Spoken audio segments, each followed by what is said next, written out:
If you're listening to the replay of this live, be sure to punch that like and subscribe button.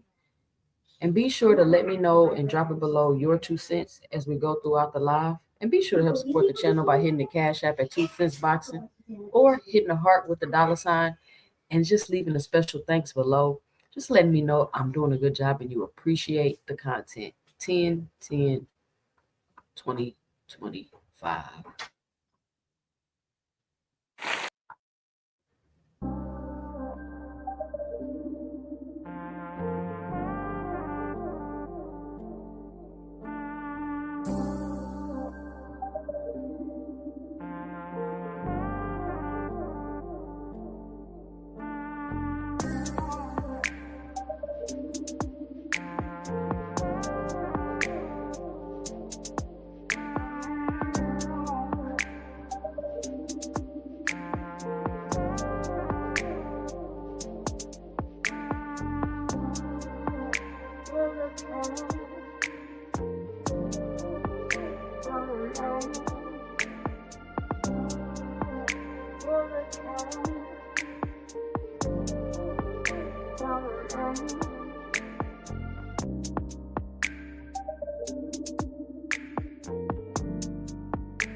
You know, it's crazy because where I'm from, they say BTA, belt the ass. But I tell them I'm the buckle. It hurt more.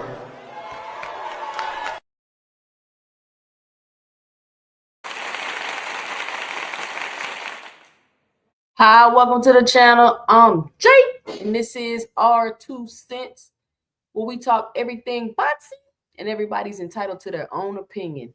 In today's live, we will be discussing Jaron boots Ennis the best ever, Fundora versus Thurman postponed, and of course, this is ladies' night, all women's panels. Ladies, if you in the chat, if you coming into the chat, be sure to click the link. I'm about to drop the link below. But we're going to talk about some other things too, because it's been some pretty, I don't know what the word is, propaganda-ish topics going around.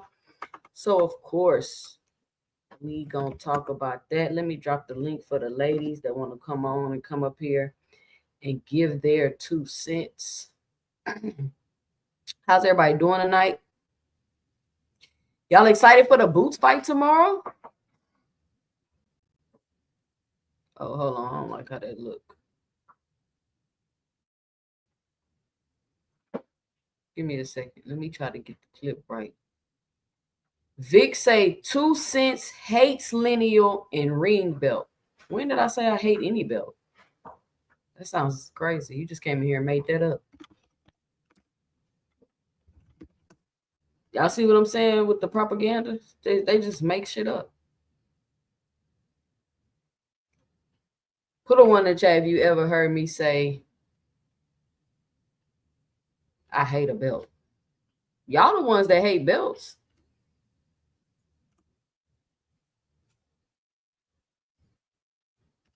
Boxing Hacker to be the main one hating on the belt. He was up here hating on IBOs and regulars and all kind of belts he be hating on. But you gonna click my link talking about I hate a belt. That's the hardcores hate belts. Y'all the ones that hate belts.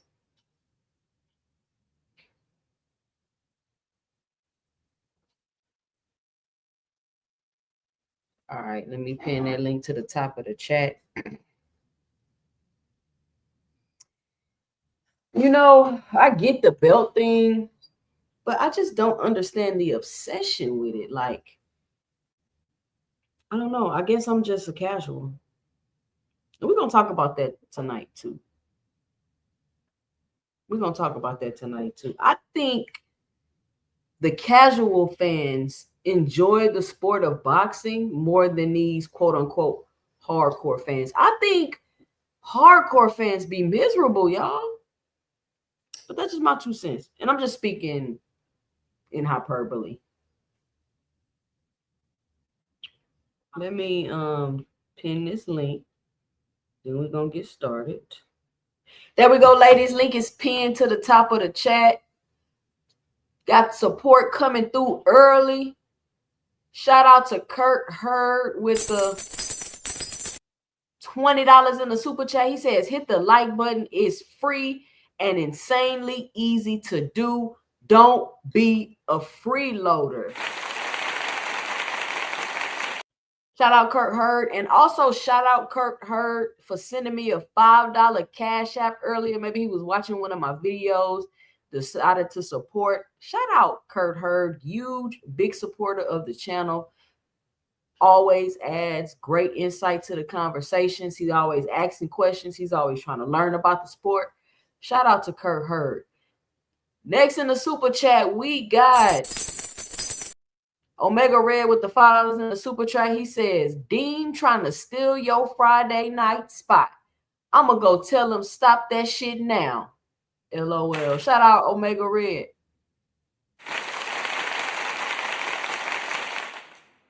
Omega, it's enough boxing fans to go around. So they can pick. Hey, you can pop back and forth. You can be on 2 devices. You can go holler at Dean. You can, hey, you got choices tonight. You got options. You got 2 good content creators on right now doing the live. Lucky for y'all. So y'all can pick. You can go listen to Dean and listen to my playback. You can listen to me and go listen to Dean playback. It's all good, man. Ain't no stealing nobody's spot.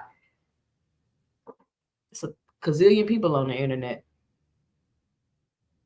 Jason Williams say, so what are you, 2 cents? Are you a hardcore or a casual? I mean, I guess I'm a casual. I'm not a real boxing fan. According to some of y'all's criteria. I'm not a real boxing fan. I don't know shit about boxing. I just got almost 1,500 subscribers for no reason.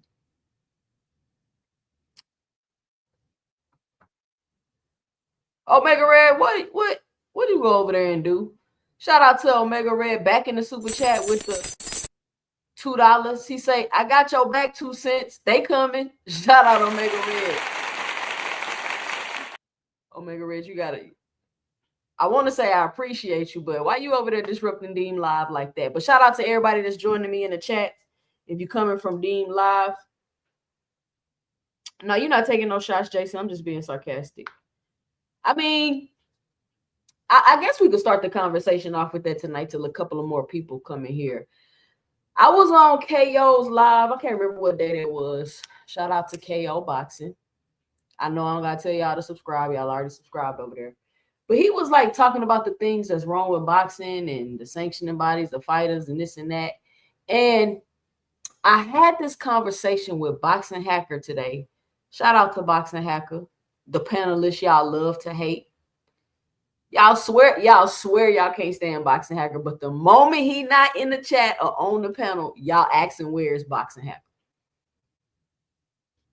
The moment he not around, where Hacker? No Hacker. Y'all love Boxing Hacker. Y'all love to hate Boxing Hacker. But listen, I'm having this conversation with Boxing Hacker, right? And we're talking about the IBO belt and the regular belt and all this whole conversation about the belts, how it's not real, how it's not this, and how it's not that. So then we came to the conclusion that if the IBO belt ain't real or it don't count, then Manny Pacquiao is not really an 8-division champion. And so I had this realization, and it's like, you know how sometimes, I guess it's like the light bulb moment. Sometimes it's like a thought just falls in your head. It's like you don't know where it came from. You had to think about it. It's just like light bulb moment, like, aha. And the thought I had was the hardcore fans are really what the problem is with boxing. And I don't mean like as a whole, like they really just doing damage to boxing, but I'm saying as far as like the YouTube boxing community discussion. Well, 2 cents. Why you say that? Well, think about the conversation we were having. And it's starting to seem like the more you know about boxing, and I'm using the word miserable for lack of a better word, the more miserable and cynical you become about the sport. Now, I've studied a ton of boxing, a lot of boxing corruption. I know a lot about boxing corruption. And when I started my channel, I was going to talk about like all these crazy boxing corruption stories and all this stuff. But then I was like, damn, you know, that might make people really, really, really cynical about the sport. I never thought about the other end of that, of becoming, I guess it depends on who you are, but becoming educated about the sport, how cynical it could make you. And I guess it's because maybe the things you're becoming educated about, you're not fully understanding. Because if you understood, in my opinion, more the business of boxing, I don't think you would be so cynical. And I think you would be more appreciative of things. Because the more I learned about the business of boxing, the more I liked that part, and the more things made more sense, and the less emotional I became about the sport. And when things happened that I didn't want or didn't like, it was like, you know what I'm saying? Like I was able to move on. Like the way some of y'all are acting about this Tank Davis, Jake Paul fight, I don't understand it. And so you see the hardcore fans more and more trying to put the sport in a box and make it on. Shout out Dean by any means in the building. Dean, I don't know what Omega Red came over there and did in your chat, but I told that man to leave your live stream alone. But shout out to you. Shout out to shooting people over here. Shout out to coming over here and kicking it with me. Boxing Hackers say, I mean, we just have to tell the truth. The primary champions are the true champions of the division. That's what I'm saying. You true champion, primary champion. Boxing Hacker, don't nobody know what that stuff means. And not only that, nobody really cares. Nobody really cares. When I first started watching boxing, I didn't care about none of that. And then I kept watching boxing. And one day I just got irritated. I'm like, why everybody got a belt? Why is everybody a champion? And my brothers was really in the boxing. I called my brother. I was like, bro, can you tell me why everybody got a belt? I'm not understanding. So then he broke it down. Oh, it's 4 sanctioning bodies, it's interim belts, it's this, it's that, it's this, it's that. And I'm like, man, this is crazy. I don't really care about that. I just want to watch the fights. But now you got the hardcore fans, like, let's take Ennis, for example. He got a fight coming up with Lemos tomorrow. Shout out to Boots. Y'all make sure y'all check out the fight. And the fight is for the IBO belt.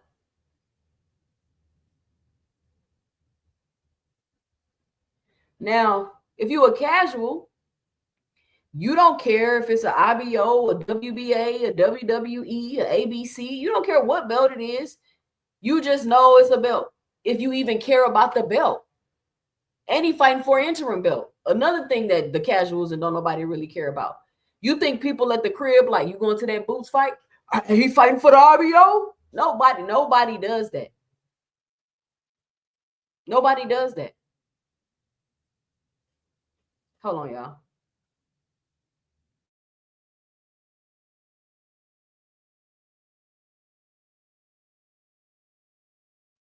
Nobody does that. I gotta wait till I stop the panel. All right, nobody does that, right? Dean, are they asking what belts is Boots fighting for before they go to the fight? Oh, he fighting for the IBO? Nah, I ain't going. He fighting for that ain't even a real belt. No, who says that? Nobody ever. Nobody does or say stuff like that, but hardcore fans. Those are only people that do that. The only people really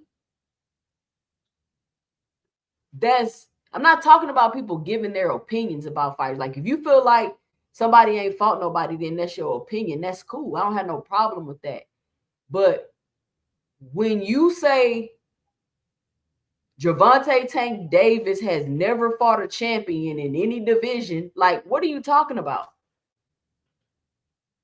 You're just making up stuff. So that's what I be having the issue with. You just making up stuff. Because, oh, he had this belt. That ain't a real belt. Oh, he got this belt. That's a fake belt. Oh, he got this belt. That's a real belt. And then, like, y'all do that. And then if you apply some of those things to every situation, y'all changing history. If we apply boxing hackers logic, Manny Pacquiao is no longer an A-division champion. Thanks to boxing hacker, Manny Pacquiao is no longer an 8-division champion because his IBO belt don't count. Now, the IBO counted when Manny Pacquiao won it, but now that Boots finna win IBO belt, it don't count. Like, when did the IBO belt stop counting? And listen, y'all know me. I'm not a big fan. I'm not just all the belts. I get it. Like, I would love for Fundora to go for undisputed. I think that'd be dope. I think that'd be good for his story, right? But I don't think that that's every fighter's path and lane and mission. And obviously, neither does Fundora, because he said he don't care about no undisputed. I just watched the interview with Fundora. He said, I don't care about no undisputed. I've already accomplished everything I wanted to accomplish in boxing. Anything else I do from here is the cherry on top. I ain't hear not one person crying about him and his legacy because he's decided not to go for undisputed. I'm not hearing one person say he has to go for undisputed, or he has to do this, or Fundora needs to fight this person, or Fundora got to do that. Nobody's doing that. Why is that? Why the only fighters that gotta do and fight and win this and do that is Boots and Tank, for real? Of course, you got fighters where they got rivalries like a Earl and a Terrence. Everybody like, yeah, they gotta fight each other. Cool. But nobody was saying Earl gotta fight this person. Earl gotta do this.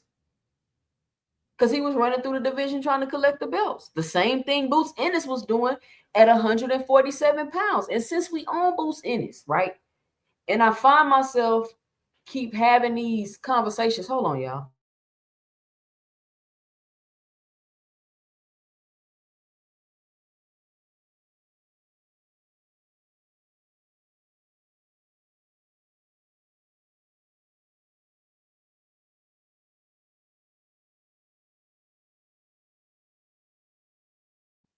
I'm gonna read y'all comments in a second. But since we on the subject of Boots, and like, it just seemed like people just don't remember. They forget stuff. They move the goalposts. But I'm gonna ask this question, and I want y'all to let me know in the chat. Was Jaron Boots Ennis ducked at 147 pounds? That's the first question I want y'all to answer. The second question I want y'all to answer: who were the A-level fighters at 147 pounds? That's the second question I want y'all to answer, and I'm gonna wait. Because I'm going back and forth with people. They like, Boots ain't never fought the top competition. At what point?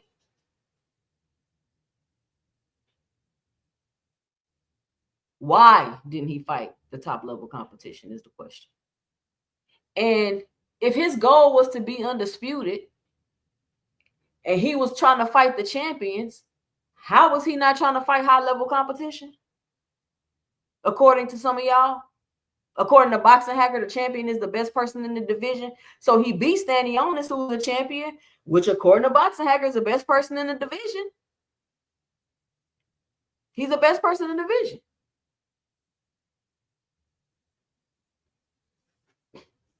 They tried to wait that man out.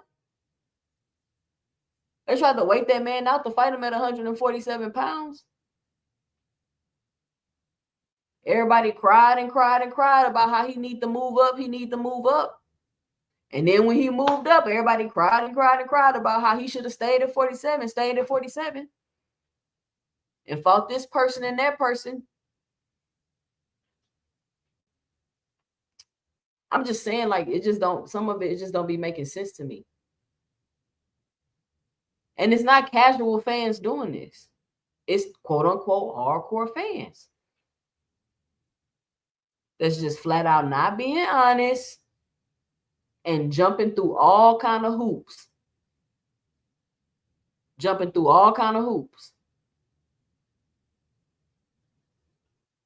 me see what y'all saying in the chat. Scroll up. J-Man 96, what's up? He say F the belts, especially if it's not the best versus the best. That's another thing, the best versus the best. That's just something cool they keep saying. What the hell does that even mean?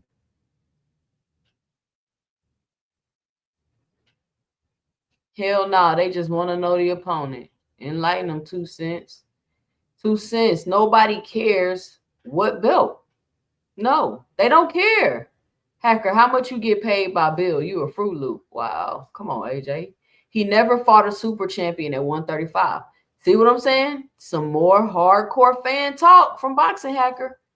He never fought a super champion. What does that matter?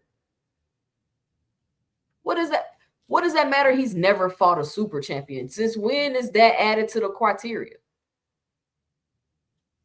What does that mean? He's never fought a super champion. So I don't understand. What's your point? If you have to explain to me what a super champion is, the average person watching boxing doesn't care. Damn, I wish getting on StreamYard was that easy. You are on StreamYard. Yeah, that's fine. The truth is the truth. The Ring Magazine belt don't count neither. Oh, there go Boxing Hacker take. Ain't the Ring Magazine belt, ain't that Terrence Crawford Pride and Joy? His ring belt? Didn't Bernie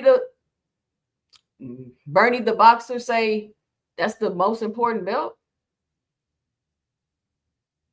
Usyk literally an IBO champion right now. That's what I'm saying. Everybody else can be IBO champions, is cool, but the first time I'm hearing it don't matter is when Boots fight for it. The Ring Magazine belt usually goes to a fighter who has at least one of the 4 major titles. Usyk is undisputed. Nobody cares about IBO. If nobody cares about IBO, why does it exist? Can y'all answer that for me?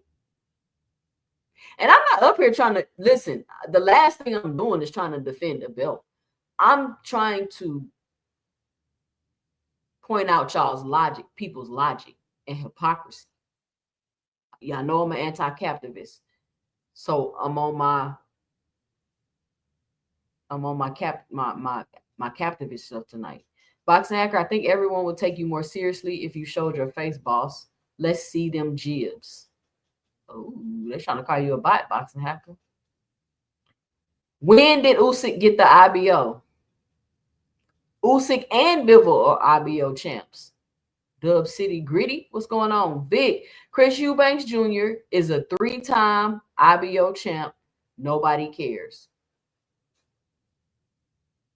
Why not? It's because Fundora isn't a high caliber fighter who expects him to be undisputed. So y'all think it's only the high caliber fighters y'all can boss around and tell what to do? Is that what you're saying, Jason? So if you're a high caliber fighter, the fans supposed to boss you around, tell you what to do, and determine what your legacy is. Is that what you're saying, Jason?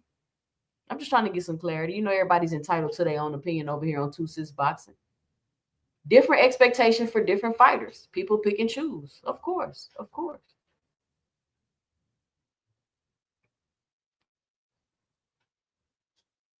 Because nobody is checking for Fundora. How is nobody checking for Fundora?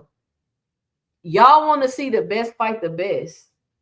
He's a unified champion, so he's one of the best in the division. But y'all not checking for one of the best in the division?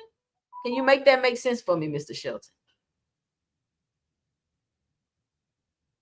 When you are talented, more is expected of you. So when you are talented, people get to boss you around. That's what y'all saying? I'm just asking. I got to find my notes because I had some stuff I want to talk about tonight. There are no A-level fighters at 147. That's why he was expected to be undisputed. It should have been easy. Jason Williams, what are you talking about? How was he going to get undisputed at 147 if Barrios didn't want to fight him? Who else had a belt at 47? He got a belt. Stanionis had a belt. What, Norman got the other belt?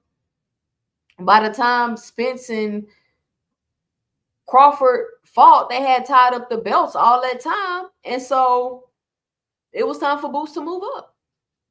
He tried to run and, you know, pick up the belts from all the champions, but they didn't want to fight him. So I don't understand what y'all be talking about. That's what I'm saying. Y'all got to be honest and stop just trying to hate for real. Or be objective at least.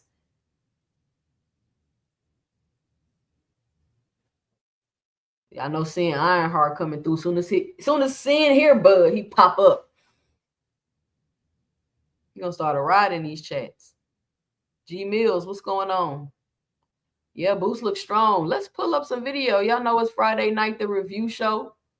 So let's pull up some video. Let's look at Boots at the weigh-in. I didn't see why they were saying he looked drained. I haven't been able to just be looking at everything like that. Dean, by any means. What up, Dean? What you got? You know it's ladies' night. I already know. Since I wanted to ask you a question. If Boots and Tank, they saying they got the expectations right. Well, they the ones they the two that got the highest expectations, then don't they mean they think them two the best? If they got the highest Absolutely. expectation. I mean, I just wanted you to touch on that two cent. I'm out. Okay. So, Dean, you know, he brought up a very good point.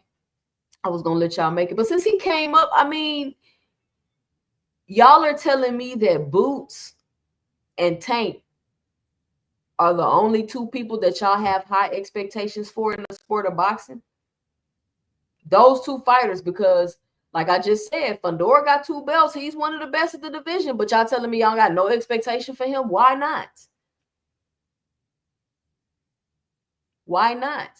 And it's one to have y'all opinions about them, just like I got my opinions about fighters. But you don't never hear me just be like, oh, they can't fight. Oh, they this. Oh, they that. No. Just because they not doing what you want them to do, now you want to discredit their whole resumes. You want to discredit their styles. You want to discredit if they really talented or not. You want to discredit their skill level. When literally, those are the 2 fighters y'all have been talking about this whole time. Y'all been talking about Boots and Tank. and Shakur fighting Tank. Y'all talk about Boots and Tank and Shakur fighting Tank. That the only reason Shakur is getting mentioned is because y'all want him to fight Tank. So y'all are giving off the opposite of what y'all are saying for real. Because you don't constantly sit and complain about something you don't like and things you don't want to see.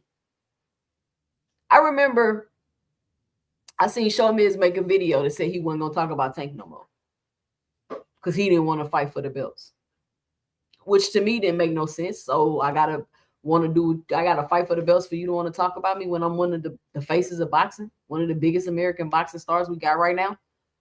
That didn't make no sense.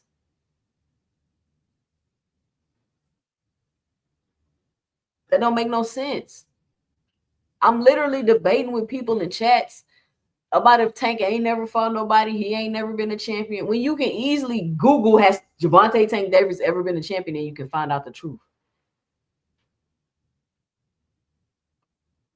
Vic, that's who Tank is, a celebrity fighter, not a legacy fighter. Can you tell me what a legacy fighter is? Could you explain that to me? Because this is a new term that I've had. Some more dumb shit hardcore boxing fans have made up that don't nobody care about. But if you could put a definition behind it, that would help. What is a legacy fighter?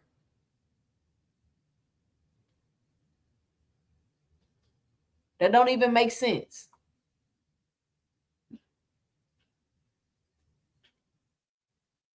I guess a fighter that run around and fight for belts, does that make them a legacy fighter? Does that make you great because you run around and fight for belts? As if it's just that easy to fight for belts. Like you just wake up in the morning and be like, oh, I want to fight for the WBA. Oh, I want to fight for the WBC.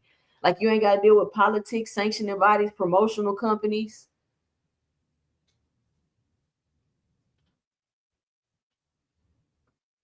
Y'all got to be for real. All y'all talk about is Tank. I have a whole panel. We talking about something else. Here comes somebody talking about Tank. Now I'm a pro Tank channel because all the dudes that act like they don't like Tank is always talking about Tank on my channel all the time. Hey.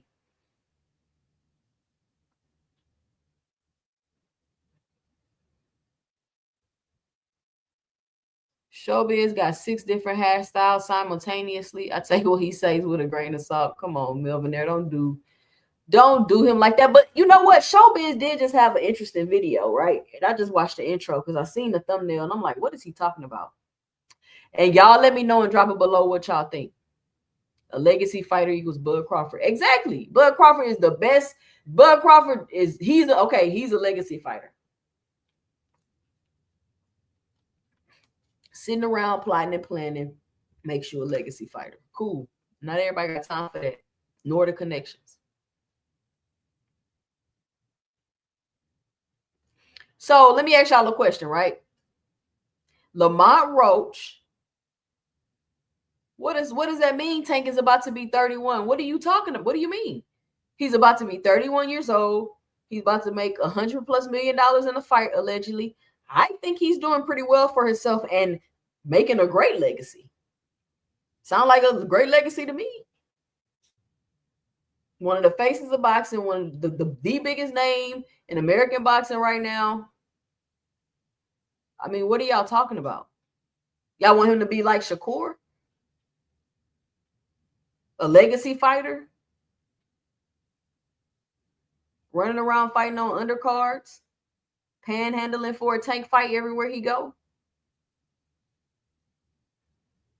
Yep, legacy fighters fight other champions, not belts. Jason Williams, can you tell me how many champions Bud Crawford has ever fought? Jason, let me know and drop it below. How many fights Bud got? 42? How many champions Bud fought in his 42 fights? Jason? But y'all throwing me off. Well, hold on. Let me get through these comments. Yes, Fundora is injured. Oh, let me talk about that. Fundora versus Thurman postponed. I know Stephen Fulton and Oshaki Foster is like, damn, we not going to ever fight. We are not going to ever fight. I would be so irritated at this point if I was them, because they got the tension built up. They've been going back and forth at each other in the press conferences. I know they just like, come on, man, when we gonna fight? Listen, I've been an athlete pretty much my whole life, basically. And it's nothing more antagonizing than to have to, well, I don't know. I've never done boxing. They do it over and over and over, right? I did like basketball, I did track. So it was like a seasonal thing. But it's nothing more like antagonizing than having a big competition come up, like a state basketball game, an Olympic trials, like a track meet you got to go through to qualify for something, to get to the trials. Like, it's nothing, especially like it's the end of the season and you ain't did it yet. It's nothing more antagonizing than that. It's hard to focus on anything else. It's hard to think about anything else. It's hard to care about anything else. And they already thought they was going to fight August 16th. So, boom, we've been through that. Canceled. We think we finna fight on this Fundora Thurman undercard. We talking. Shaqy mad. He feel like he being disrespected. He the champion in the division. Fulton coming up, and he don't understand why people, you know what I'm saying, acting like Fulton just finna come in there and step on him. And boom, Fundora get her fight postponed again.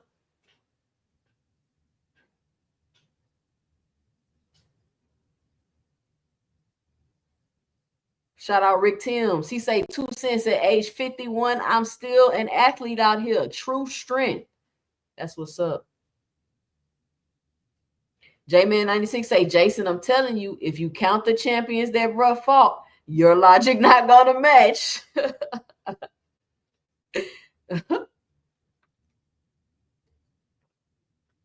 Best videos. I am confused. You support title defenses over moving up and capturing belts. In that case, the person can only fight 4 champions if he is undisputed. I don't know what I don't think you're talking to me. NHA Tube, PBC equals Poe Broke Company. NHA Tube is obsessed with PBC. He's obsessed with PBC and Tank. It's crazy. It's crazy. So, and honestly, I really was looking forward to the Fundora fight, because even though I did feel like Keith was getting stopped, he still had a shot. Kinda. I don't really think he had a shot, but he had a shot. You get what I'm saying? This is my 2 cents. But if I'm being objective, I could say that Keith Thurman had a shot. Plus, I just want to see Fundora fight. I'm a huge fan of Fundora. I really enjoy watching him fight. He's very entertaining to me. He's just a spectacle to look at. I'm intrigued with his style. I'm intrigued at the improvements that he's made. The fact that he's been working on fighting long, and he's even more dangerous. And it's even crazy because people like, you would think like, oh, you got to get on the inside of Fundora. You got to get to his body. And I'll be like, why does everybody say that as if these fighters are not trying to do that? You will see a fighter come in on Fundora, like bring themselves inside on Fundora and then put themselves right back on the outside, because Fundora can fight on the inside. He got some punching power. He got decent skill level. His attributes make him competitive for anybody at the 154-pound division. It's going to be a 50-50 fight. You're going to know we could go either way. How is that not the type of fighter you would want to watch and see fight? Isn't that the perfect example of what people say that they want to see? Put a 1 in the chat if that's what they say, if that's what people want.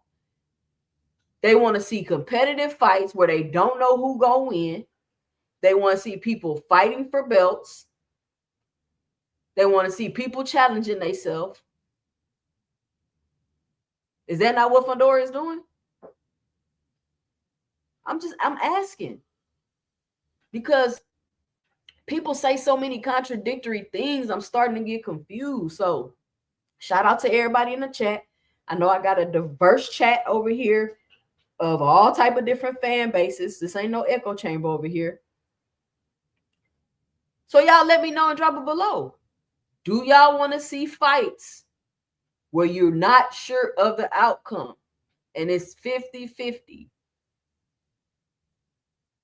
Or whatever y'all be saying. Do y'all want to see fighters that are fighting for belts, even though Fundora said he done fooling with them belts? But before this, he was fighting for the belts. He was challenging himself. He was fighting, you know what I'm saying? But all I hear for some reason is insults about Fundora. I don't know why. I don't know why. I really don't know why y'all do Fundora like that. Like, he can fight. He's competitive. He not soft. He not no big, tall, skinny, soft dude. Like, you see Fundora, he got the glasses on. He talking about he going to Harvard. He got that funny looking mustache, look like a 70s porn star. But when he get in that ring, you know it's going down.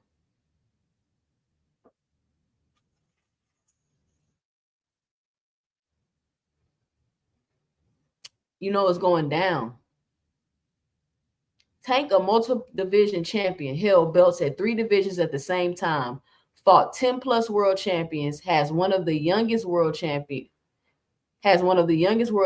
Tank has legacy. Man, Jay, what happens is, J-Man 96, is when you repeat stuff over and over and over, and then people just go around and repeat the same dumb stuff you said without critically thinking about it or formulating their own opinion about it, and they just go around and start repeating talking points. People just start believing it. And then they start believing it so much so that Max Kellerman can get on his Inside the Ring show and say, let me see if I can play this video. I'm not gonna lie, that really irritated me a little bit because, you know, it's not just your opinion. How you just gonna flat out lie? How are you just gonna flat out lie, Max?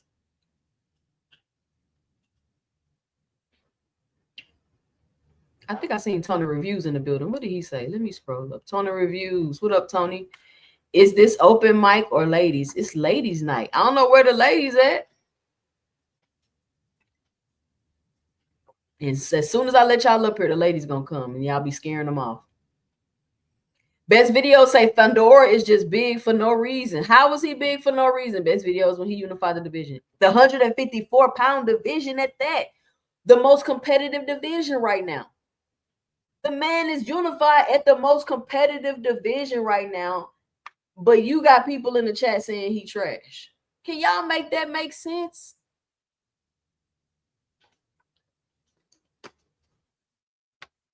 Y'all not being honest.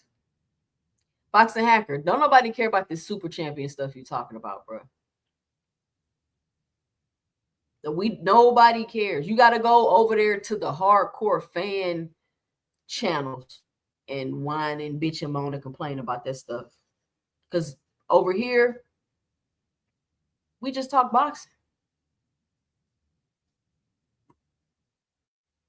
Fundora not unified? I thought Fundora had 2 belts.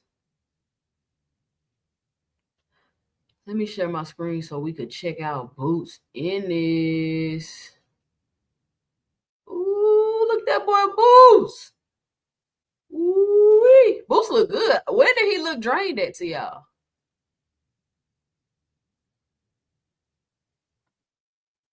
Ring Magazine got to stop using AI. They terrible with it. 153.4 for Ennis. Face each other. Boots is a huge 154-pounder. Look how big he looks. Jesus.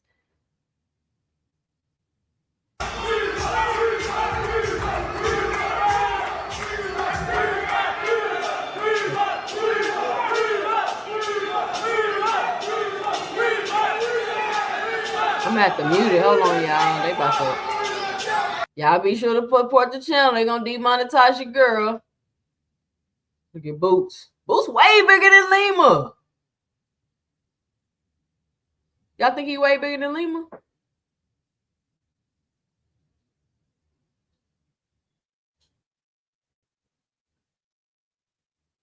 For real, Jason? Jason hit me with the... Come on, Jason. Don't do me like that.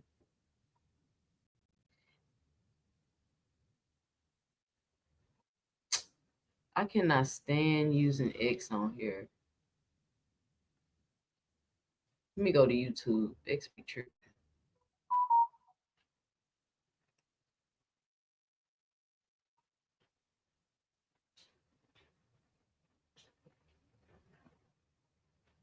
Did Boots look bigger than Lima to y'all?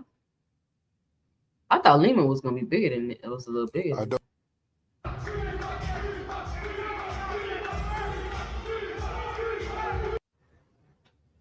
I don't believe it. I don't believe it. They're trying to say you. Come on, man. Why can't I mute this? There we go.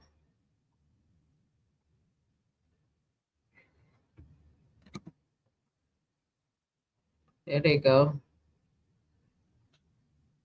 Uh-oh. There we go. Yeah, he bigger than Lima, y'all.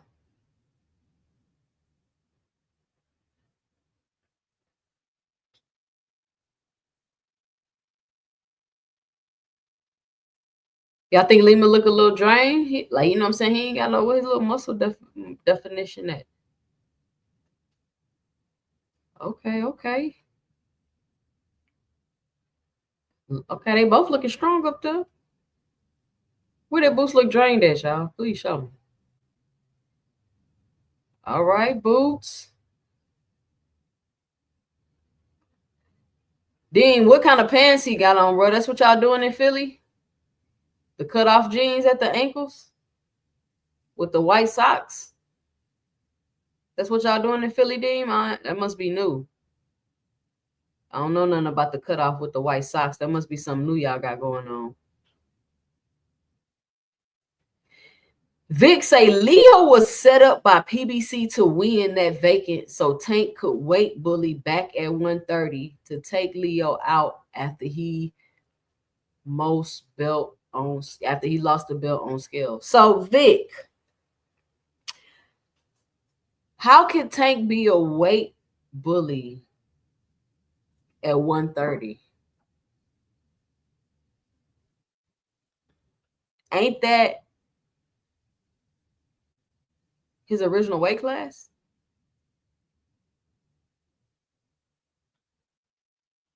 Y'all just be saying stuff, bro. Didn't Tank go down to fight Leo Santa Cruz? So let me ask you a question, Vic. Is Teofimo Lopez a weight bully? Because he wants to pull up Shakur Stevenson to fight him? Is Pitbull Cruz a weight bully because he's pulling up Lamont? Y'all know what? Thank you, Vic. Pitbull is a weight bully because he's pulling up 130 pounder all the way to 140 pounds to fight him. I remember how the YouTube boxing community was in an uproar when Lamont Roach was about to fight Tank. But I don't see no uproar for Teofimo Lopez trying to pull up Shakur, who's 135 champion. And I don't see no outrage for Pitbull, who's pulling up Lamont Roach, who's 130-pound champion. That's some more hypocrisy we got to cover. We just jumping around tonight since y'all bringing it up in the chat. I'm going to let the chat lead the conversation tonight.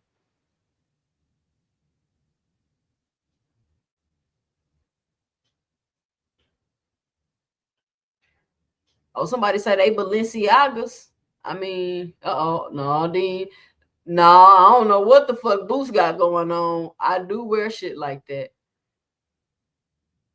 You wear your pants cut off at the ankles?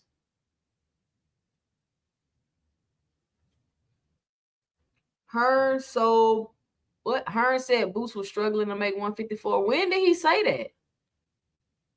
Eddie Hearn is so irritating. I'm not gonna lie to y'all. Pitbull 5'0". He couldn't bully a lightweight female.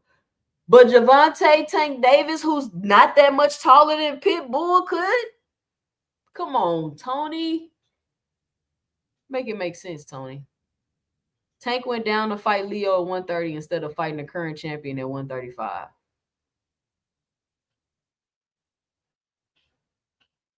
Somebody say, chill, 2 cents. He was hanging with the Muslim brothers. I'm just asking. I don't know. I didn't listen. I be trying to keep up with the kids and the fashion, but they be doing a lot and they be moving fast. And I don't know if it's just because it's Instagram or the internet, but I be seeing some crazy stuff these kids be wearing these days. So I'm just trying to figure out, like, is that the new style, the cutoffs? Because back in my day, you wore some cutoffs like that, you was going to get clowned. So I guess today is fashionable. It's a lot of things that's cool today that you couldn't do with fashion when I was coming up where you got teased. But it's kind of like everything goes now with the fashion, is how I feel. Barrios, a regular champ. Meanwhile, Josh Taylor, undisputed, said, come on, Tank, let's fight. Ellaby said, you don't bring nothing to the table, Josh. So, like, what do y'all point? What is y'all point? Boots can go to 160 and get in the mix to be great. And see, this is Dean point right here. Y'all don't think y'all favorite fighters is as good as y'all say. Y'all think Boots and Tank is better than y'all favorite fighters. That's why y'all come up here making up all these demands and things that they should and shouldn't be doing. Terrence Best Videos, Boxing Hacker. Vic, who is your favorite fighter? Can you give me a list of the fighters that your favorite fighter gotta fight and gotta see and have to fight and have to see?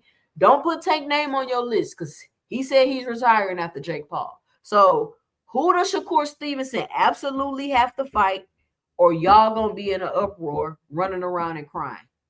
Who are those people? Boxing Hacker, this is like my 5th live stream asking you that. Boxing Hacker, I don't want to hear that. I don't want to hear the uproar because the fights weren't good. Tank was fighting a 25-1 underdog. See, some more hardcore fan stupid shit you doing. You want to bring up the odds. What is that? That doesn't mean anything. That doesn't mean anything because obviously Lamar Roach is a good fighter. Like everybody told y'all he was.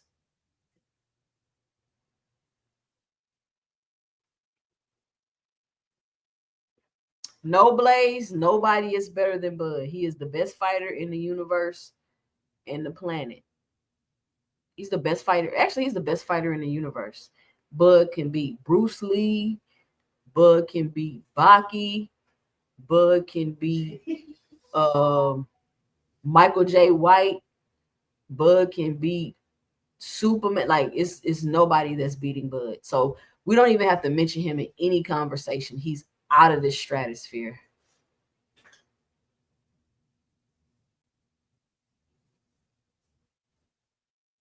Bud can beat Goku. We don't even got to mention Bud.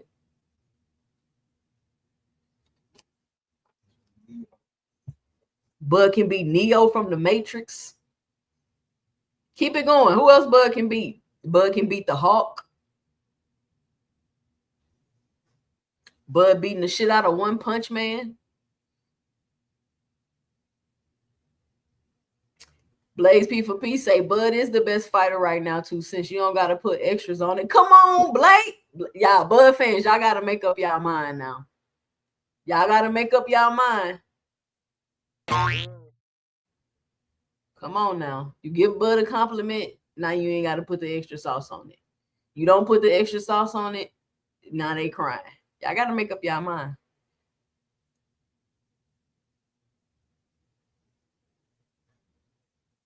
Wanting to see the best fight the best is frowned upon by new age boxing stands. No, it's not frowned upon.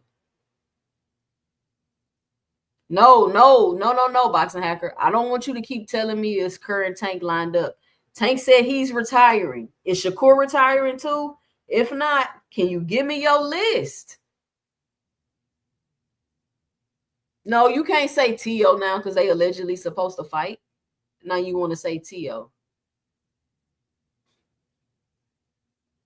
Vagata, who is that? Quee. Turkey comes with bag. Bud outpoints Bivol. Okay, Vic say Bud beat Bivol. J-Man say Bud beating Show Enough. Hey, Bud can beat Blank Man.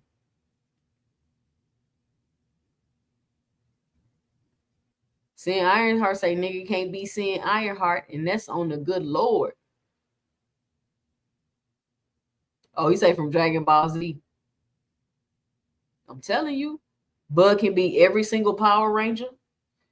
He can single-handedly take down the Ninja Turtles. He can be Scorpion from Mortal Kombat, Raiden, Liu Kang. What's the dude name with the 4 arms? Bud can fly without wings. He's like a created player on a video game. All skill sets on 100. Hey, preach.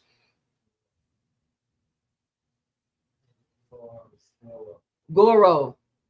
Bud beating Luke Cage. He beat them all. I'm telling you.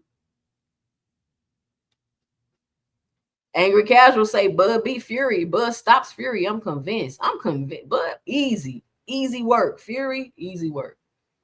Bud gonna counter him all night. He beat Mike Tyson in his prime. Bud beating the Planeteers. Bud beating Captain Planet. Ooh, Creole had to go there. I ain't gonna even say that, Creole. Y'all gonna have to read that on the screen.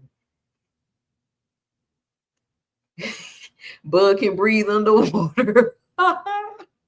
Bud beating Voltron. I'm telling you.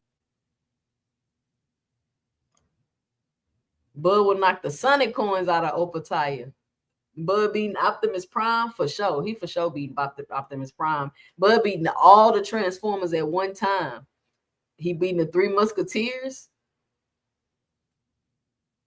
Hold on, let me put it up. Since we talking about Bud right now.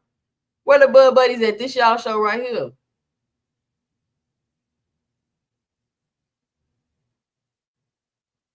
This the Bud session. Bud can beat the Fantastic Four.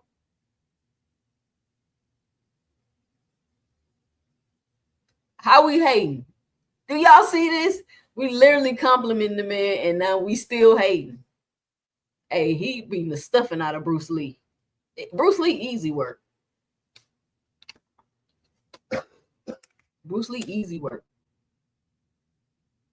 Oh, he beating the Thundercats? What you know about the Thundercats, Blaze? What you know about the Thundercats, Blaze, P for P? Bud never lost a dime on the slot machine. I seen it. But I'm thinking Megamind.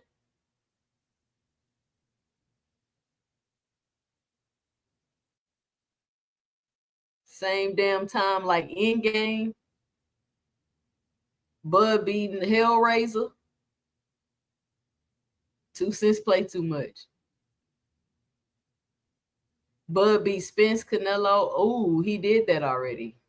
Ha ha. Yeah, Bud can walk on. Bud beating Thanos. Bud gonna be able to punch the thumbs off of Thanos so he can't snap.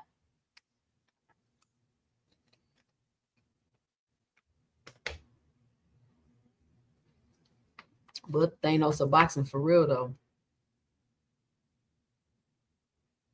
Now he'll beat all the Power Rangers. Bud will make Ip Man quit. Ooh, Bud gonna beat Ip Man. That was a good one, Richard. That was a good one. Bud beating the formation out of Voltron. We already said he beating the Power Rangers. Oh, hold on, I got some super chats. Shout out to Dub City Gritty. $5 in the super chat. He says Hearn says 60 pounds, the best boots, because his walk around. That doesn't mean it was hard to make weight. Boots got on the scale at 11 a.m. He probably 65 there. Shout out to Doug.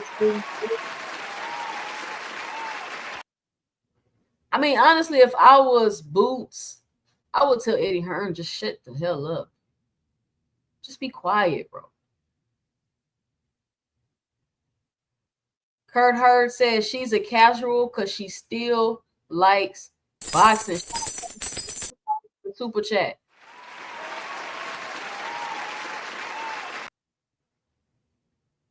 Make sure I got everybody's super chat. Bing, bing, bing. Okay. All right, y'all. Let's see. We still on Bud.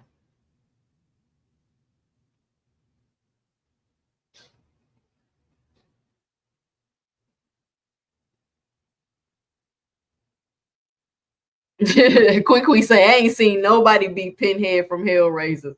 I'm trying to see what that looks like. That was his name, Pinhead. I called him Hellraiser. Yeah, Pinhead from Hellraiser. Bud beating Freddy Krueger in his dream. Bud beating Candyman. He beating that lady. What's that movie where you watch the tape and you die in 7 days? He beating that little woman that drowned when she come out. Bud will be all them dudes and still Doug Boots though, and swear BLK sent contracts. Hilarious. Bud gonna beat all the Incredibles.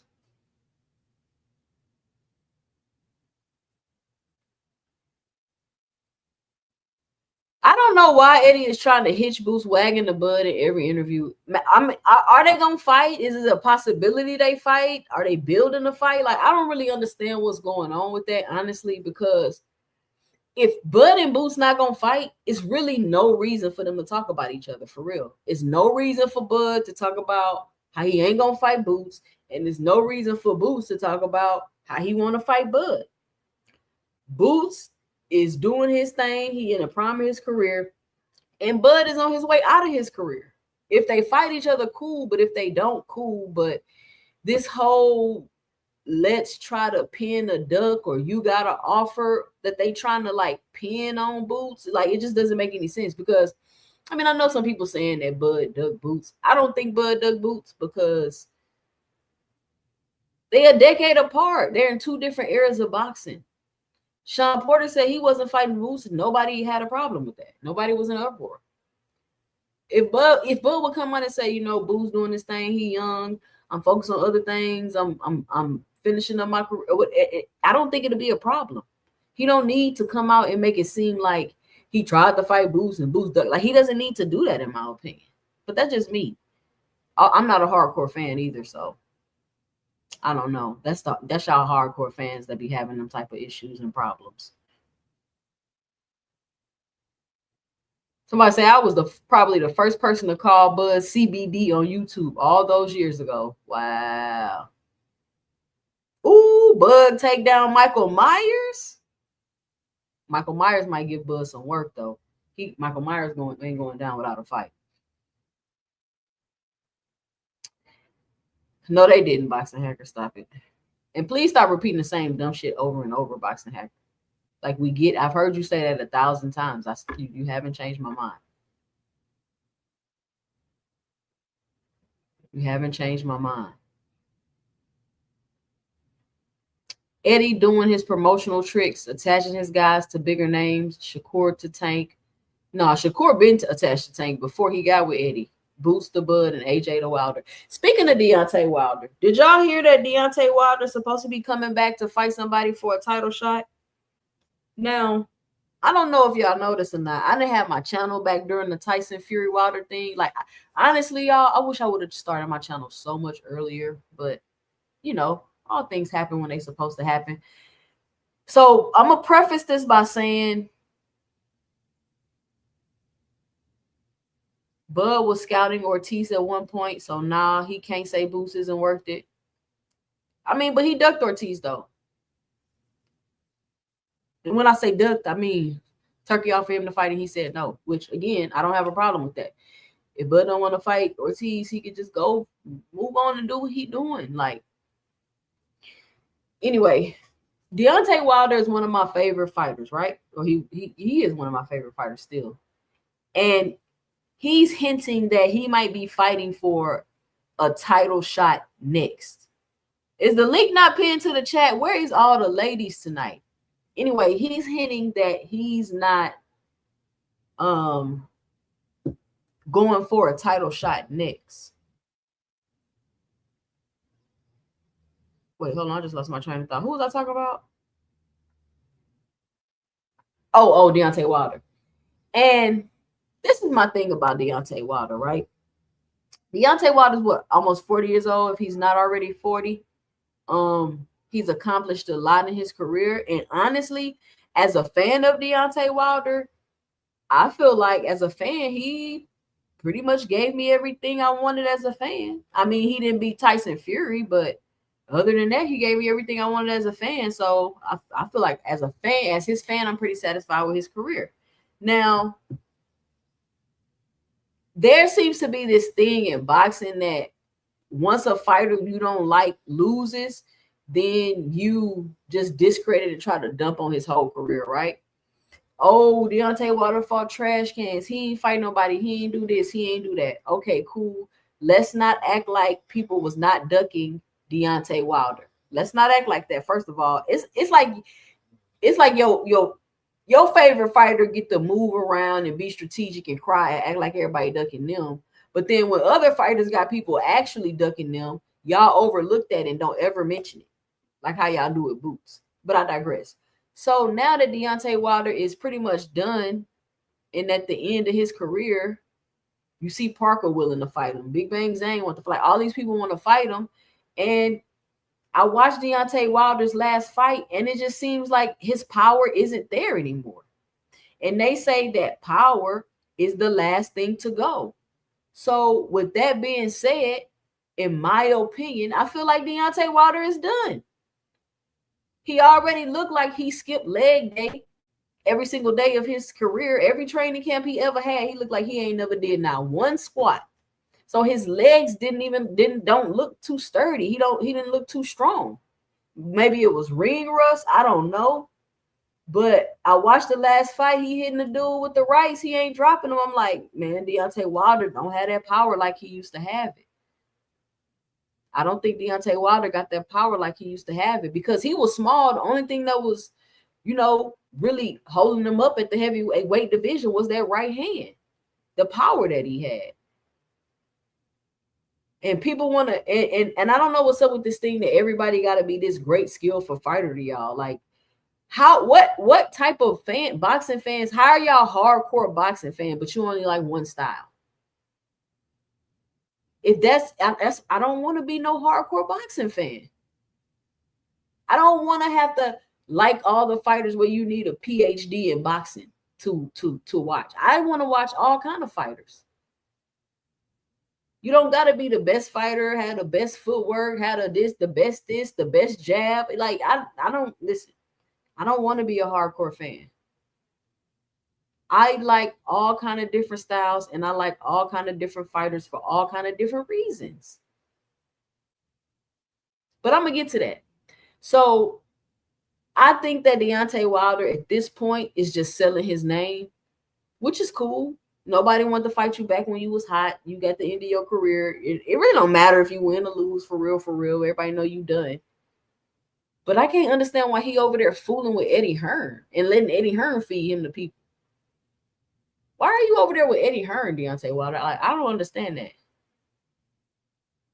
And your punch resistance gone. That war he had with Tyson Fury, it took a lot out of both of them, honestly. And neither one of them have been the same since after that. And I do not like Tyson Fury. I'm not a Tyson Fury fan at all, not even a little bit.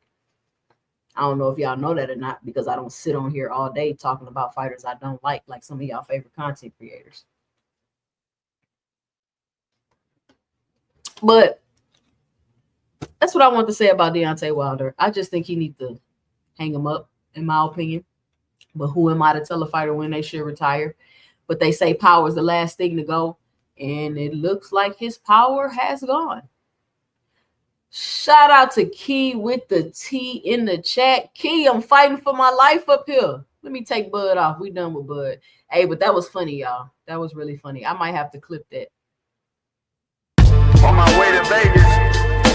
September 13th,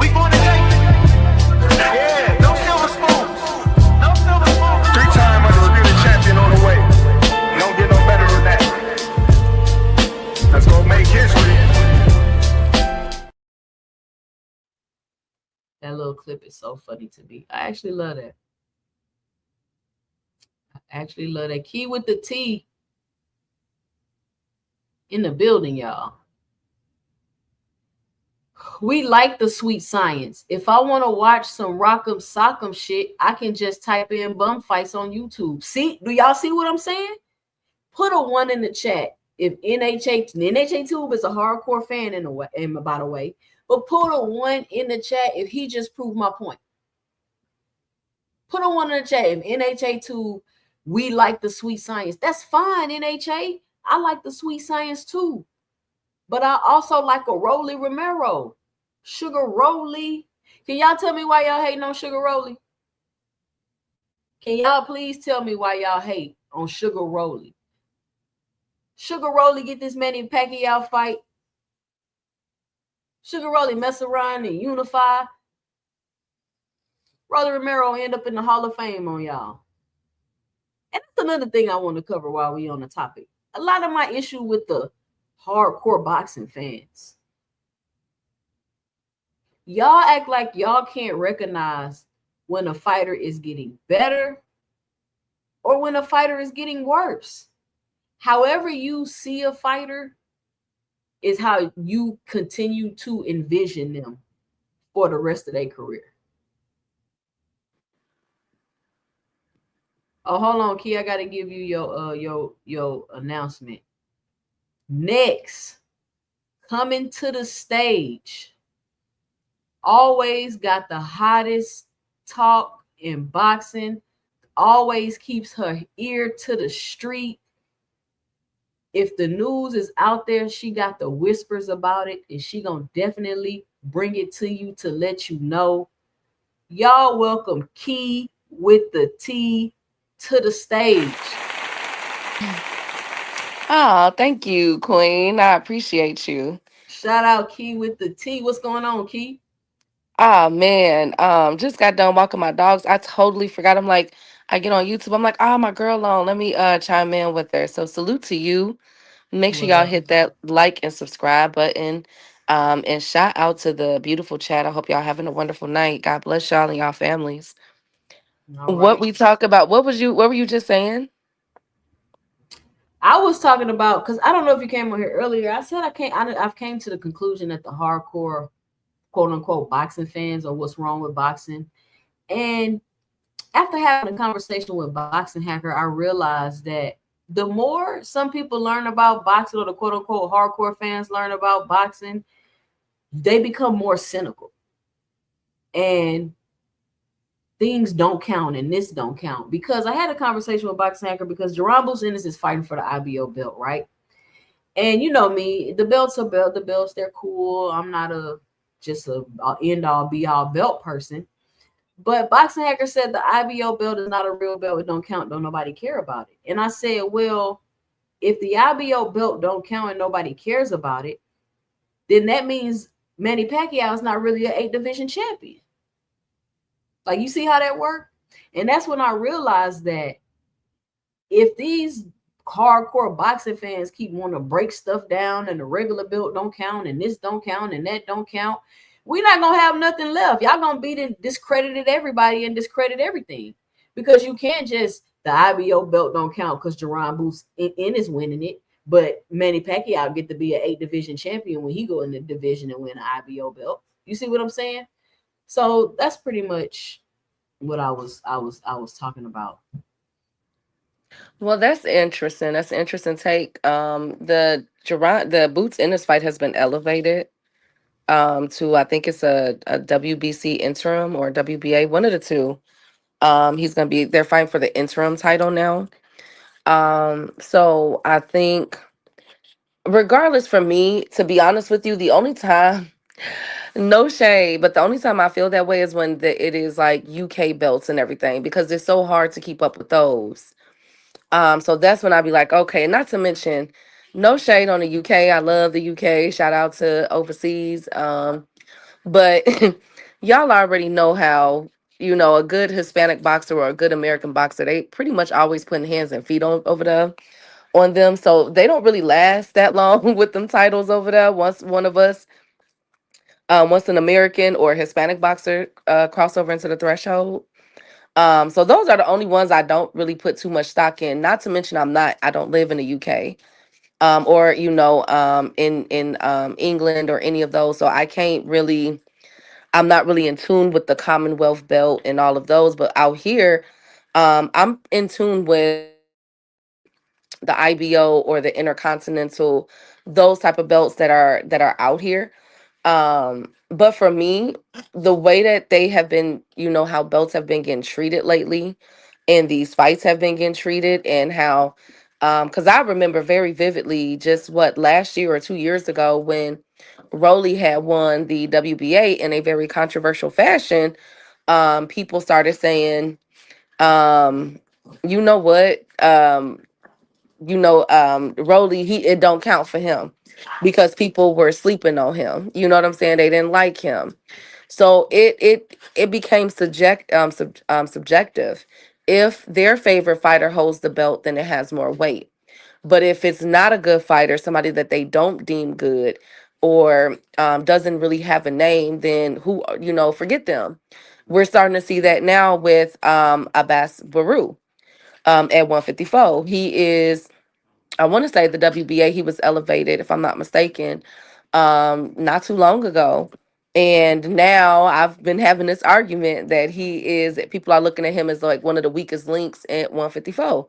Like, dang, we haven't even seen what this man is going to do yet, how his reign is going to be. But because he doesn't have that name, that significant stock behind it, they're overlooking it. But let it be one of their fighters who holds it, then they're going to go to bat for.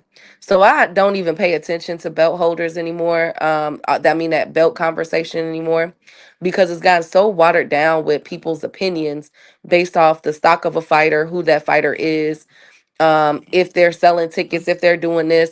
But we have always, you and I and a couple of us others, have always stood on the premise that um you can't feed your family with belts. You understand? Like, your family can't eat the belts. You know what I'm saying? So if you get one, you get one, but that doesn't take away the significance of who you are. A prime example of this is Ryan Garcia. I may not care for Ryan Garcia. I have my quarrels with him, his antics that have been outside of the ring. You know what I'm saying? But at the end of the day, we cannot deny that this man does command attention from both casuals and hardcore boxing fans. We cannot deny the star power that he had about 3-4 years ago. It just is what it is. You know what I'm saying? Like, as far as him and Tank being able to do those numbers, he did some good numbers. He put up, a lot of people forget about this with him and Oscar Duarte. Not even a lot of people even knew about that fight. It was only a few of us, including yourself, that was even talking about that fight. And they still did over $1 million gate. Now, that might not be significant to you, but all the craziness that happened behind him, people were still willing to come out and see him. And the same can be said about the New York fight that just happened with Rolly. He had a significant presence there as well, and he still command, as far as social media, like I've been saying about Ryan Garcia, he's one of the very few boxers. All he has to do is tweet or post stuff on Instagram, and a YouTube page, and he really ain't got to work like that. We can't say that about some of these other fighters, but he gets paid off of his name, and guess what? He don't have a belt. I don't even think Ryan has ever owned a belt. You see what I'm saying? So we have to be Never. careful. Right. So we have to be careful with these, belt names, and maybe Ryan might just be one of a very few. Another person is Jake Paul. We might not care about what Jake Paul might be doing. He might not be the cat's meow for hardcore boxing fans, but guess what? He's another one that commands attention from the casual and the hardcore boxing fans. I'll land my plane here. I get it. We are hardcore boxing fans. We love the sport. I know I do. I know Two Cents does. But we have to remember that if it was just a hardcore fan base that kept boxing alive, it would have went bankrupt a long time ago. You want to have your casual fans tapped in. You want it to be that way. There's not a lot of Canelos. There's not Tank Davis. There's not even heck a Jake Paul. You want to have a good mixture, a good balance that's supporting your fights. The belts increase your pay first and foremost. Furthermore, if you champions ain't fighting champions, you won't have a sport for long. Y'all wildin'. Okay, well then I'll Is raise that you what we this. said, Key? Hold on. Oh, go You ahead. don't want in the chat if we said anything about champions fighting champions. Do we say anything about the champions not fighting the champions? I don't think we said that. So there's no No. point in even responding to this. No, this is not the conversation. We never said this. But We I never will say this though, 2 cents, to answer NHA Tube. Shout out to him. One thing that I will say is that but this is what we're headed to, because with Dana White's model, it will only be one belt per division. So you're gonna have all these guys fighting for a 80-20 split, depending on what type of name and what type of attention that they command. And that's how they'll be paid, unfortunately. and they're gonna And take 80% of it. Wait. I thought it was yes. like a pay chart. No, so how they're breaking it down, the more I keep hearing about it, it sounds like a split in which the promoters and managers and everything will be cut out of the deal. And it's a few of them. It's Dana White, it's Turkey, it's the owner of WWE, it's a couple of them. And so what they will do is they will offer the fighter however much they want to offer, but they will get the bulk of the money. So let's say Abdullah Mason, right? So let's say Abdullah Mason, again, somebody that is still fresh, trying to, build his repertoire and everything back up. Let's say that Top Rank was offering him, let's say 50K for the fight, right? Let's just be hyperbolic, for his last fight. Okay, so Dana White can come in if Abdullah Mason was to sign with him and offer him for a fight, because there's only one belt that they're going to be doing, and the fees are very different, significantly different than Top Rank. They can offer him a 90-10 or an 80-20 split in which he won't be getting that full 50. He'll be more than like, he could potentially walk away with about 15,000. Now that's how much he has to pay for, how much he walks away with, that he'll have to pay his management, his training, his nutritionist, whatever the case, and they pocket the rest. And then not to What do mention you there's only need? What going to do you need be management for? his own management, like people that's directing him, like his father that's steering him in his right path and everything else. Oh, okay, They yeah. can cut all that out. So that's why Eddie Hearn is and Oscar De La Hoya and them is going so hard at this model, because it's essentially Dana White cutting all them out. You know what I'm Yep. saying? Like, y'all want my fighters. We need Golden Boy fighters, but we don't want to pay Golden Boy. You get what I'm Yeah. saying? Like, they're trying to do all that, and y'all know Oscar. Y'all not finna mess with Oscar Snow Money. Y'all not doing that with him, with his clothes, his cologne, his cars, and his snow money. Y'all not doing that with Oscar. Um. So I get what NHA Tube is talking about, but it appears that that's what they're about to start branching off to. So be careful what you say. You saying that we wilding, but technically we not, because they're already trying to put this model in place with Zuffa boxing. Well, they're okay with the model because they don't want fighters to have any autonomy. They don't want them to be able to make decisions. They want them to be forced to fight people. That's what they prefer. That's the hardcore boxing fans. That's what they prefer. Okay, but will that model attract casuals? They don't want casuals. That's why they're the problem. They don't want casuals to watch the sport. They only want the hardcore fan fight for the belts, do this and do that. They only want the sport to be like that for that fan base. That's why they're having such a problem with the Jake Paul fight. Otherwise, if you was a real fan of boxing, in my opinion, and you really enjoyed the sport, then you would have more appreciation for an event like that, in my opinion. That's what I think. I would think that as well. I'm looking at it from the whole overall trajectory. I think that it's going to be a successful event. But the thing is, and what people need to get used to and get ready for, is that this will not be out of the ordinary. For instance, I heard you talking about my boy Deontay Wilder. Y'all know I'm Team Bomb Squad, but um, um, um, there we could potentially see a Deontay Wilder versus Jake Paul in 2026 if the Ngannou fight doesn't go well. Oh God. You see what I'm He is saying? fighting. No, but I'm Well, what just is he saying, talking like, about? He about to fight for a title. okay, so word on the curb is that Deontay Wilder, who is ranked on the, I think he's like number 12, I want to say, in the WBC. He's only ranked in one sanctioning body, but y'all know that could change at any time. But for right now, he's only ranked in one, and he did an interview saying that he has a fight coming up for a for a heavyweight title contender. Now, the only person that I know for that is a champion in heavyweight that has a fight reserved is Ajit Caballero.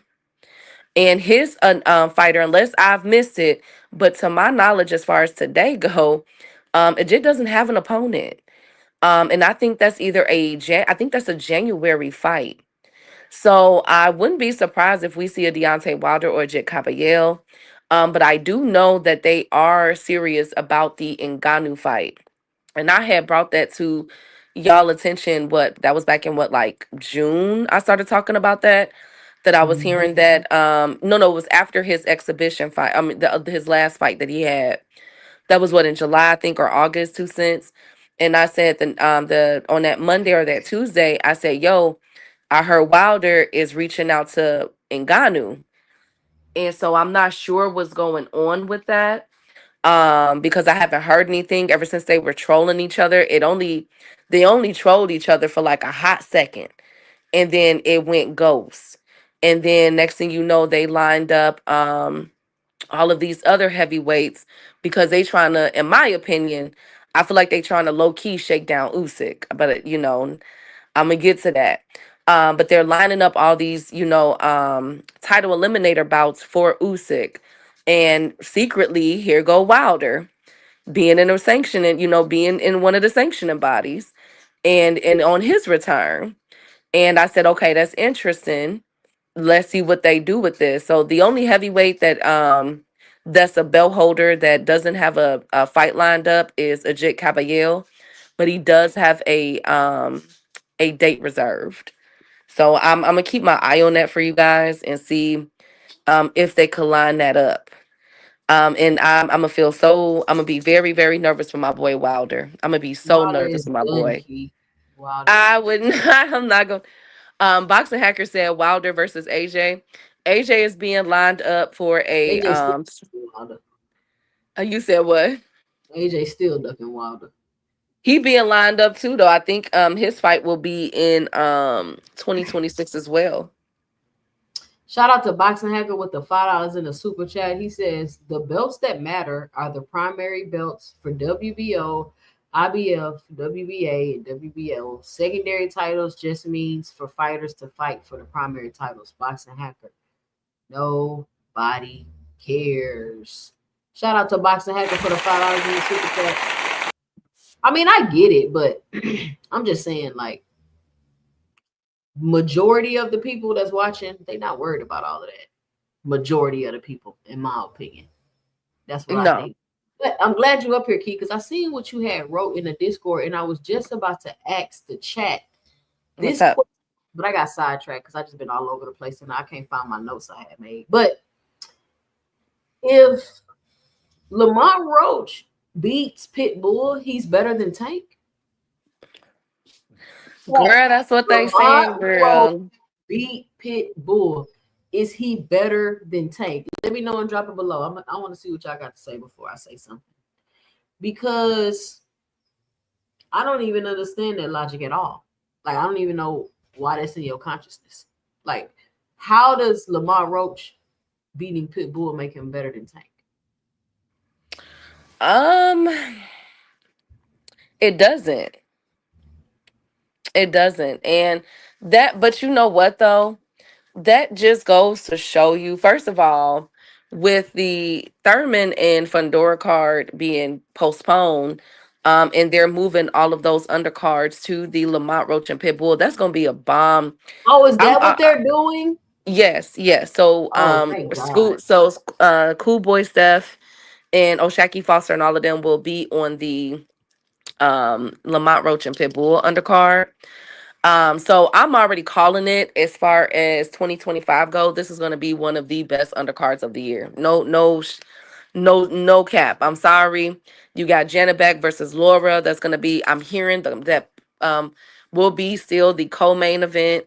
And then you also have the return of Frank Martin.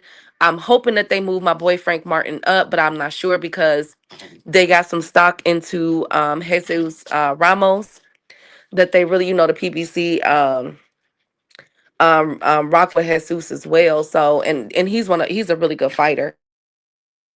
So a lot of eyes are going to be on that card, but the main selling point is Tank Davis. And I'm almost sure that I would be surprised if he's in the building. I'll be very surprised if he's in the building for that So you fight. telling me Tank selling the car he ain't even fighting on? Yes, because you're fighting. He's fighting the two guys that he went the distance with. Two guys that went the distance with Tank are fighting. One he got a draw with. The other one he won unanimously. I thought Tank boxed beautifully, with the circumstances that he was in. I thought he did good with the Lamont Roach fight. That's still one of my favorite fights of 2025. Like that was a good fight for me. Yeah, that was But yeah, and so um that's the selling point. And that's so crazy that that will get you the views. You put that in your title, and it will go up. let's And pull it up. but the question is, will it will Lamont Roach, if he beats Pitbull, which I think he will, um can he take the title? Sorry, my dogs are going crazy. Will he be able to take the title from Tank Davis as the face of boxing? Because that's what really matters. No, nobody is take. That's not how that works. Nobody is take. You don't just get to win fights and become the face of boxing. It don't work like that. Like now, if he continues to win and beat people, he'll have to do a little bit more. But you're just not gonna become the face in 2 fights. You went from people not saying you were nobody and Tank weight bullying you to becoming the face of boxing from a draw in a pit bull fight.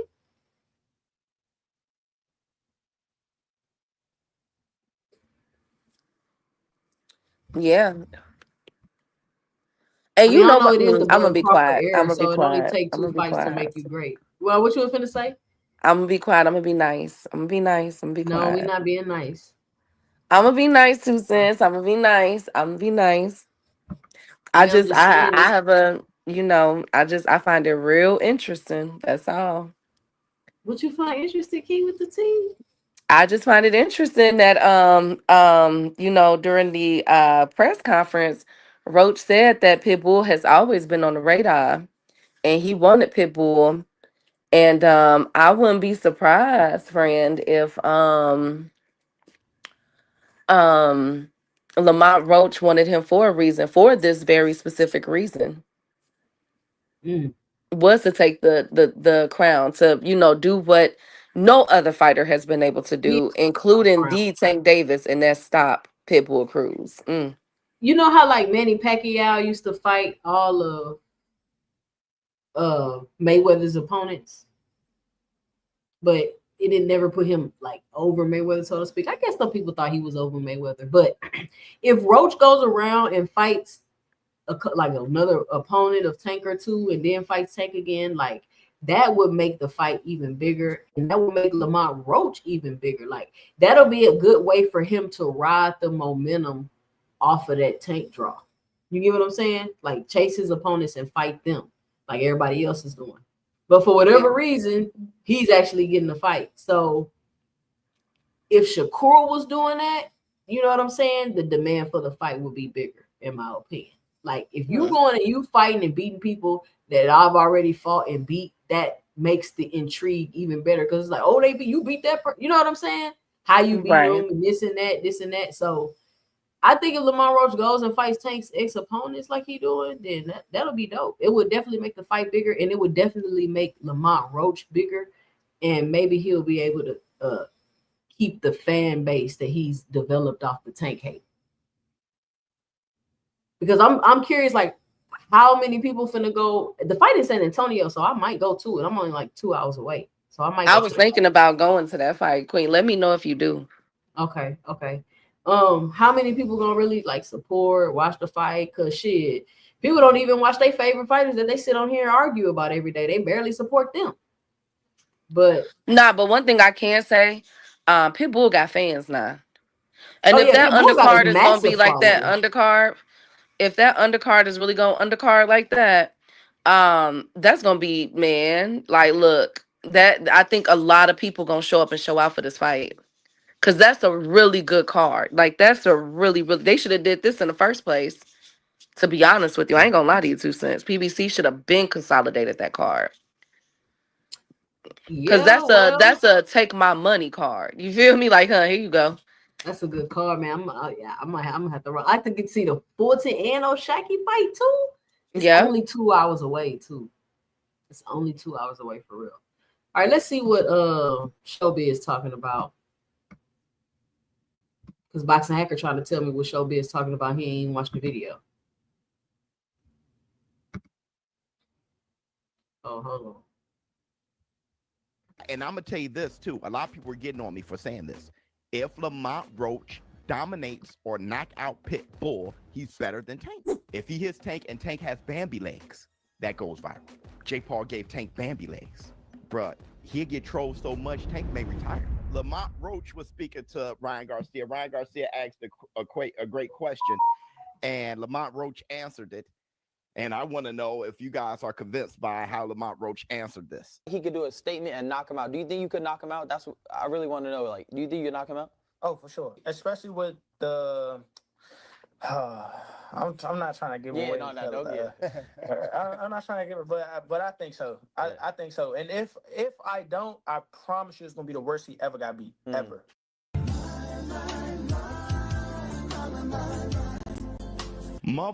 All right, I don't got time for all that.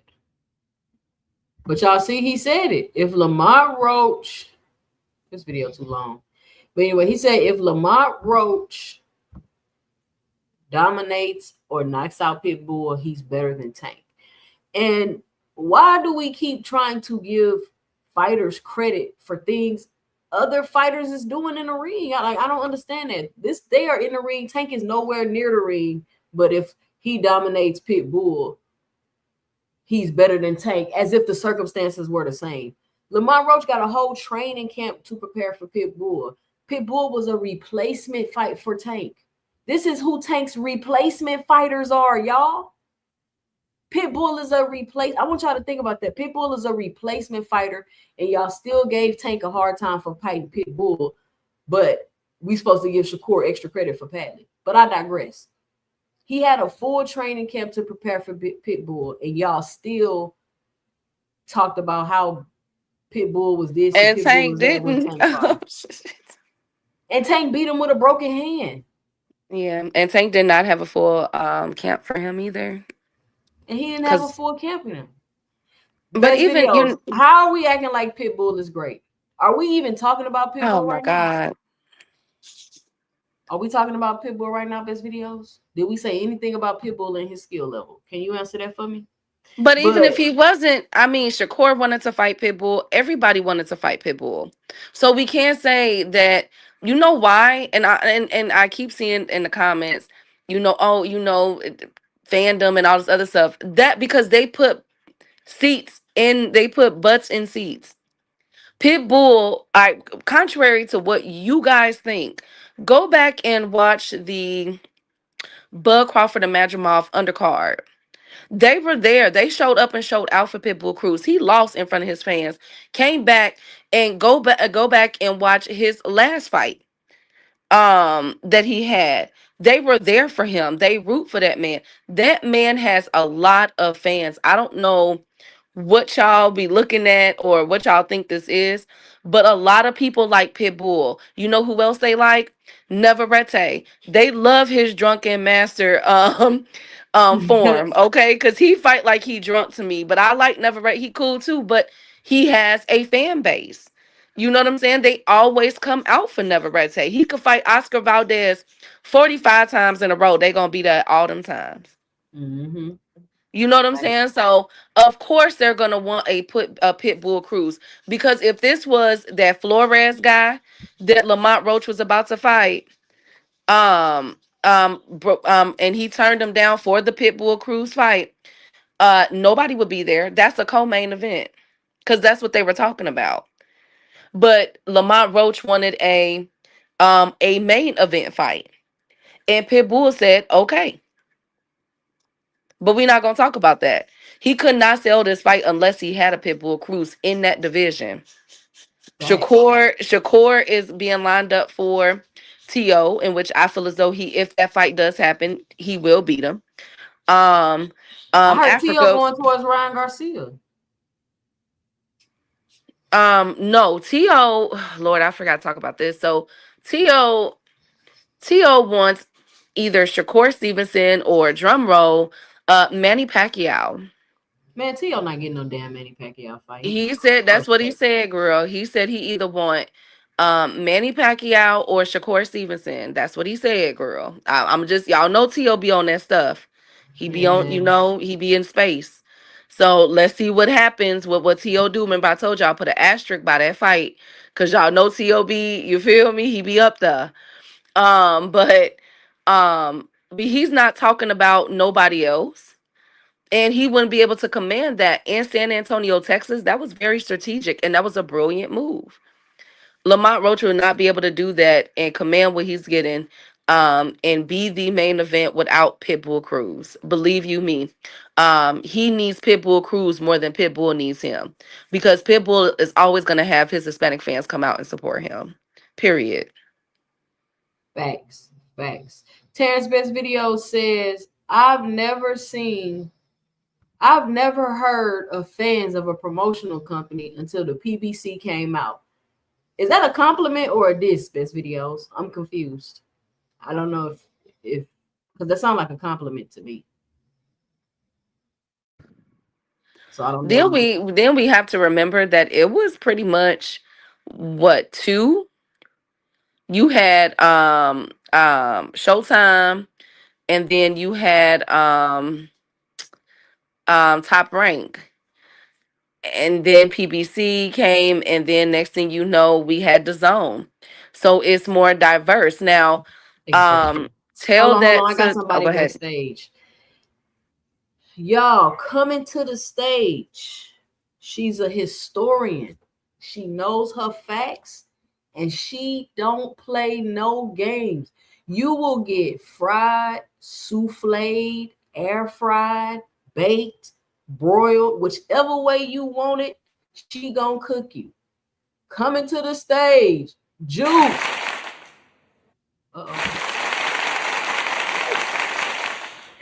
Oh my God. Hey, Tucson. Hey, Key. Hey, girls. Hey, Queen. Hey, that's such a funny introduction, because I promise you, I mean no harm. I swear. I come in peace. I swear I do. No, Juke, you are needed. I'm telling you, you are definitely needed in this space right now. Especially with all the propaganda and stuff going on. These people need to get the facts straight, and then you come in and you hit them with the history. So it's just a perfect mix of everything. So I really appreciate you coming through on these ladies' night. The chat be asking about you. Everybody be waiting on y'all to show up. Where the ladies at? Where the ladies at? So I'm glad y'all finally here. Shout out to all the ladies on the panel. Absolutely. And thank you, Tucson, because you're the one who gave us the platform, and you know your stuff just as much as I know mine. Because actually, I've been MIA. I've been kind of missing in action. This week, I've had something like after work events, and I have not been like, I feel like I'm a little behind. However, so I'm just listening to what y'all saying, and I was hearing Key getting ready to chop it up about the whole, I see somebody made a comment about, I guess they're saying like, oh, you didn't see fans of promotional companies until PBC entered the arena, which I actually like disagree with, because I feel like I don't think PBC is what created the fandom. I feel like the fandom was created because like they didn't feel the need, right? Because like they felt the need to rally around. It was like, okay, it's more about anti-PBC, right? Because everyone was cool with everything until PBC came into the situation, which, you know, that has some historical, cultural connotations to it, which we don't want to go into. But I feel like people really didn't feel like the need to be like promotional company until they showed up and kind of kicked in the door. Then it was like it wasn't about being pro PBC. It was because people were anti PBC from the get go. I mean, what other organization came in and got sued by everyone instantly? Like we've never seen that happen before. Because remember, there was a time where Top Rank and Golden Boy were all that great, but they band together against PBC. Remember, they made sure like, oh, we can't have this. So you didn't have any of that until it was like it was more anti-PBC that caused all this stupid fan stuff with the promotional companies. And that's just my take from what I remember historically, even though I'm not technically a historian, but just from what I remember. Trust me, compared to these people we talking to, you're a historian. Okay. But see, and you're right. But see, look, this is how I feel about it, right? Top Rank, when they built their company back, you know what I'm saying, back in 1422, because Bob is about 317. I thought they stole Top Rank from Muhammad Ali. You know, yes, you know, but not Bob being 300 years old. Bob is about 300 years old, so that put him. He built that in 1629. So with Bob, my point is, all jokes aside, Top Rank has built up a company of shareholders, stakeholders, and people that's going to follow them. Okay, and so even though prior to them going off of air, when they would put on these shows, we'll be like, okay, this is not even okay. We just gonna watch it just to be watching it. Some of them fights, but at the same time, they were still coming out because people follow Top Rank. The same can be said about PBC.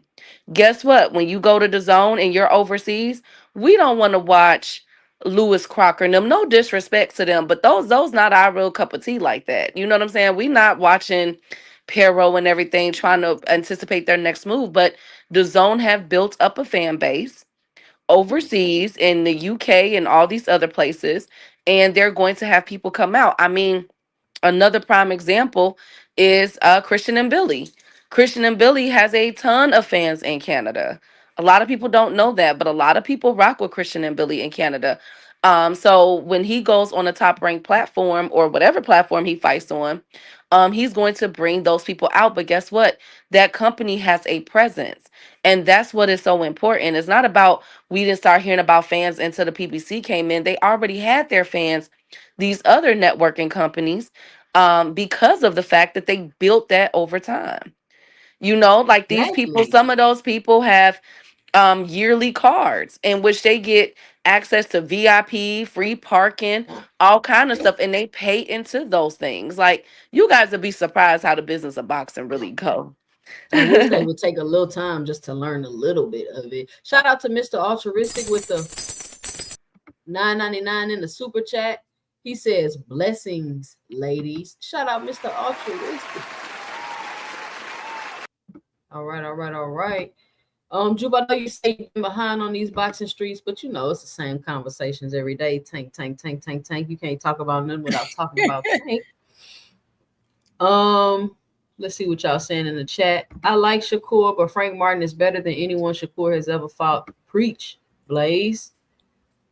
Yeah, I would agree. I'm thinking skill for skill. Like, because I feel like Frank Martin is probably like the most technical. He's very technical, got power. I think the only thing that Frank kind of lacks is like more of the experience on that stage. But I think he's by far, I think he's more skilled than Cepeda. And I think I would say I think he's better than Herring. Okay, so let's oh, go ahead, Jupe. Go ahead, Go Queen. ahead. That's all I had. That's all I had. Go ahead, babe. Okay, I got a question then, because Jupe, before you came on, the question was about belts, if they really matter. So, okay, I got a better question for y'all. Would you guys in chat definitely tune in, the kings and the queens in the chat, whether y'all agree with it or not? But riddle me this, y'all. Do you guys believe that a resume is better than owning a belt? Yes, I do. Talk to me, because a lot of people are making a big deal about Triple G. Now, Triple G wasn't this big undisputed this and da da da da da that. You feel me? Ducked a few people in this, didn't fight a couple people, but he is a first round Hall of Famer. He's being nominated by everybody. I'm here to tell y'all, Triple G will be in the Hall of Fame next year. But a lot of people feel as though he don't deserve to be. You know what I'm Wow. saying? He doesn't have any, because he didn't hold that many any belts. He didn't really do too much. A lot of people don't know the people that he fought and everything else. So they feel as though it's illegitimate. Like, why is he being nominated for a Hall of Fame? And so my question is, another person is Vernon Forrester. So my question is it about the resumes or is it about the belt? Talk I to me, think, because if and that's the see, case, we can, this is what Jupe was explaining on one of my lives. And Jupe, I'm gonna clip it just to let you know and make a video. But Sure. when she was expressing like how this whole get the belt thing and how you can sit around and plot and plan and wait for somebody to get a belt at a higher weight class and then go, you know what I'm saying? It's very, very strategic and political. So to me, it's really hard to just be like, let's take for instance Devin Haney, right? And this is just an objective conversation. I am a fan of Devin Haney, whatever, cry in the car. Devin Haney got emailed a belt, and then he fought Kambosos for undisputed, right? Like, what was, you get what I'm saying? Like, yeah, you got the accolade, but who did you fight? What was your process? How did you get it? You feel what I'm saying? So does Devin Haney not deserve to be in the Hall of Fame because of who he fought to get the belts, or does it just matter that he got the belts? my thing is, if they're going to give, if Devin Haney will be classified as a Hall of Fame fighter, then why not George Kambosos? Because technically, I ask this because technically, let's really, if we're gonna talk about it, let's talk about it. George fought Devin, Loma, Africa. Who He else did lost he? though. I know he lost. He fought Tio, but at the same time, though, 2 cents. If it's about resumes, because I mean, let's be real. Ricky Hatton, God rest his soul, didn't But really, you know wait, what I'm are they saying? winning with the resume key, or are they just fighting the fighters? Because if you fighting the fighters and you're not winning, then no, like But he you just a still, gatekeeper. but remember, it's all about, in some of their eyes, they fighting the fights though. You feel me? They getting in the ring and fighting Nah, them. nah. So this You becomes gotta about win. resume, whether you winning or not. Would a George Kambosos be a Hall of Fame fighter? Let's talk about it. Like, if this So, all it is, is it about the belts? He held a belt, or is it about the fights? He fought the fights. so this is my perspective. I'm not saying the belts don't mean anything. It's just that, unfortunately, the belts for what they were originally intended for is not the same thing as today, right? Like, for example, when there was just the WBA,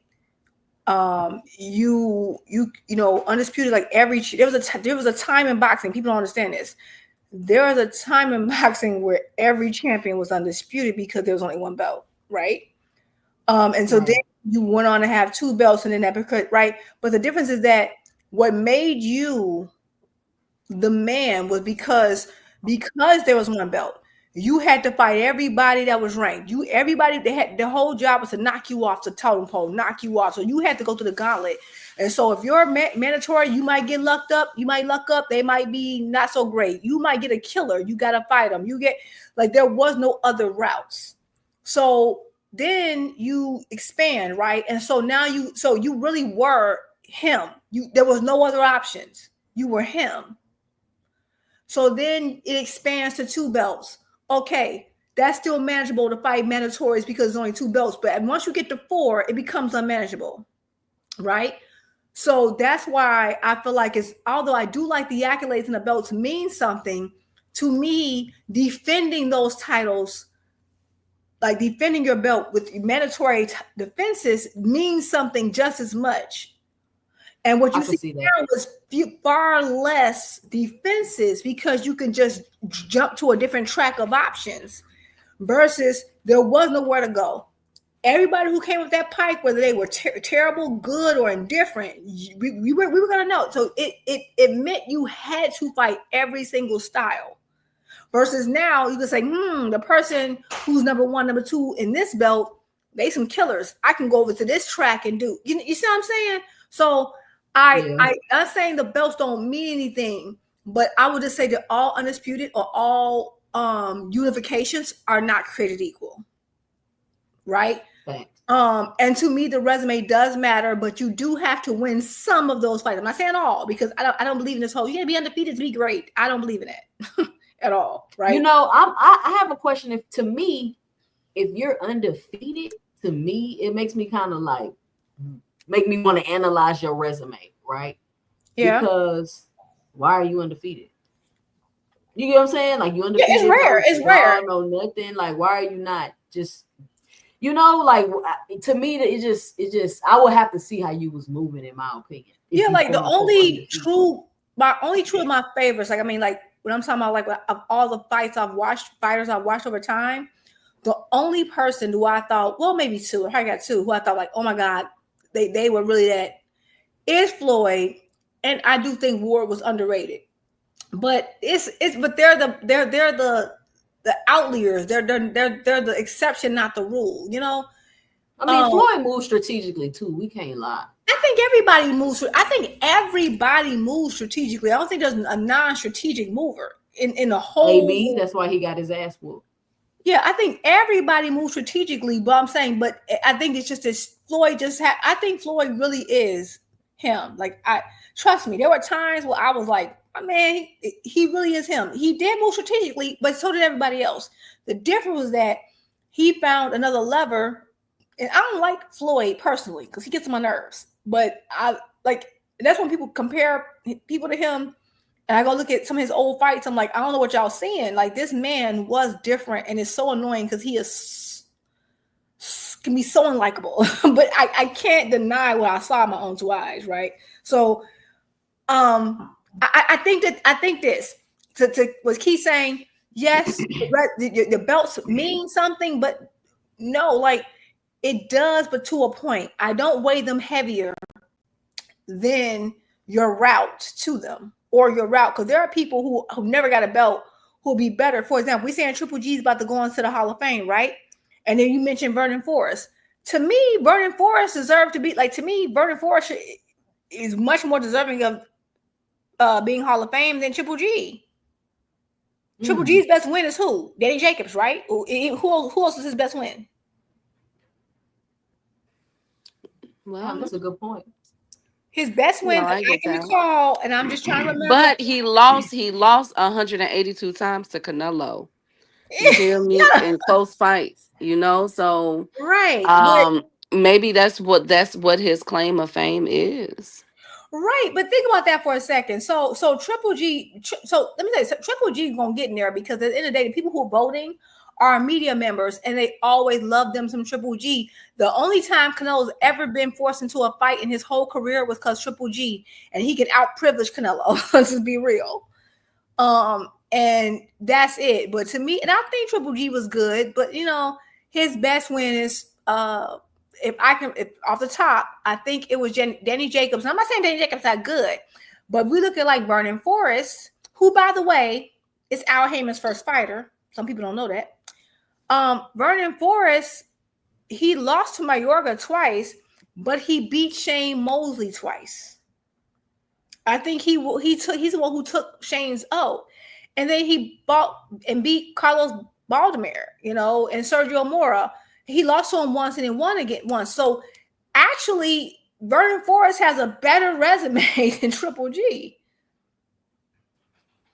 Correct. But see, you saying how he lost. That's why I'm saying like he won and he lost. So there, as far as it So go right Cambosa's now. going to the Hall of Fame, is what you're saying. Exactly. That's what But I'm saying. Like but who did Cambosis could right? have a But the difference is okay, he could. You might be right, but Cambosis only has one win. When I just listed multiple wins for Vernon. But But you only correct. But one he for can Triple G. easily, the way that they can move him, he can easily get back in the win column back to back and call it a day and just no, ride off into the sunset. and that's what's so funny about people saying, right? I mean, no, it's possible. Do I think George Cambosis deserves to be in the Hall of Fame? No. Will he get in it? Probably. I think it's possible. I don't think he's done it enough to Triple G. I mean, you can, it's fine. I guess. I I'm, mean, the you thing know, with the it's Hall of Fame, interesting. it's just subjective. It's no criteria. It's whoever they feel like, basically. So, and that's what gets me. People be saying AB won't be Hall of Fame. AB is a 4-division champion. What? The youngest to ever do it. How is he not a Like, Hall like of Fame? it, I don't know a 4-division champion that hasn't made it into the Hall of Fame. Rolly probably going into the Hall of Fame.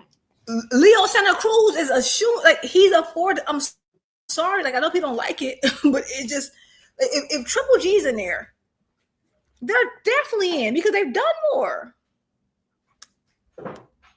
Like, Leo Santa Cruz has beaten every man he's ever been in the ring with, except for Tank. The one loss he had before Tank, he defended and won. Can y'all tell me why AB wouldn't be a Hall of Famer? I can't tell. I'm talking to the chat. No, I've always said that he would be a Hall of Fame. Always. AB did what the fans wanted him to do. He ain't dug no smoke. He thought people called him out. He moved up weight classes to fight people. And this is what I be saying. Y'all be a lot of fans be crucifying the people that they're doing what they want them to do. Hold on, y'all. That's my son calling. Hello. I feel the same. I definitely feel the same way. But I think it's a balance, right?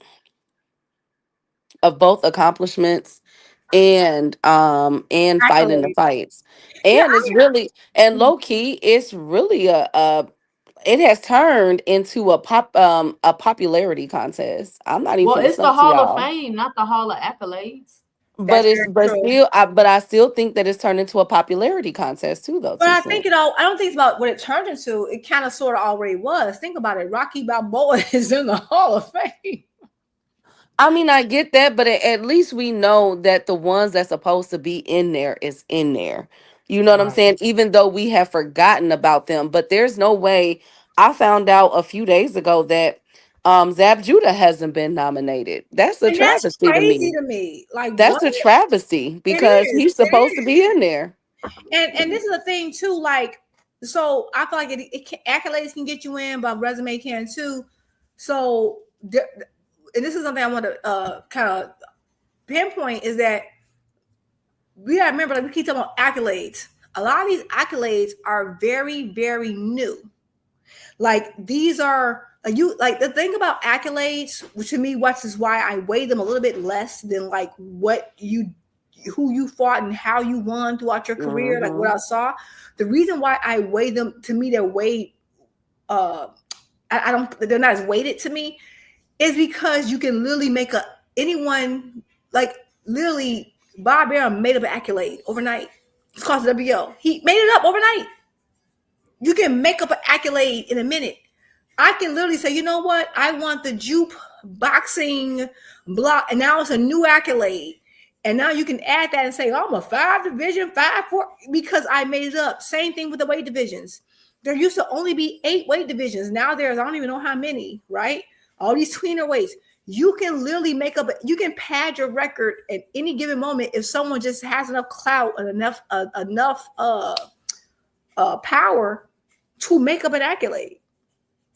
And that's why the accolade conversation to me doesn't make sense, because, like, there was a time where we're like, oh, I'm a 3-division champ, blah, blah, blah, blah. Yeah, but there was a time where, like, in order to be a 2-division champ, like now, if you want to be a 2-division champion, you can literally jump 3 divisions, 3 pounds, and be a 2-division champion. There was a time where there was nowhere you can go without having to jump 8 or 9. So it's just that's why the accolade conversation is like it can't be solely that because it's been so watered down. And That is now think true. about it. Think about it. You got people winning 13 belts in 6 fights. Like that shit is super watered down. It's super watered down. But I think that there's just kind of like a push in boxing to push it on like accolade base because I feel like they're trying to get rid of the stars. They don't want stars in boxing. Absolutely. And you want to accolade. Think about it. If I'm the person who's over the accolade, let's say I have, I don't know, Ring Magazine. And now I don't want all the belts that predated Ring Magazine because it's just a magazine with people who were journalists. That's what it started off as. And I say, for example, hypothetically, I bought that magazine. And now only my accolade counts. Of course I would.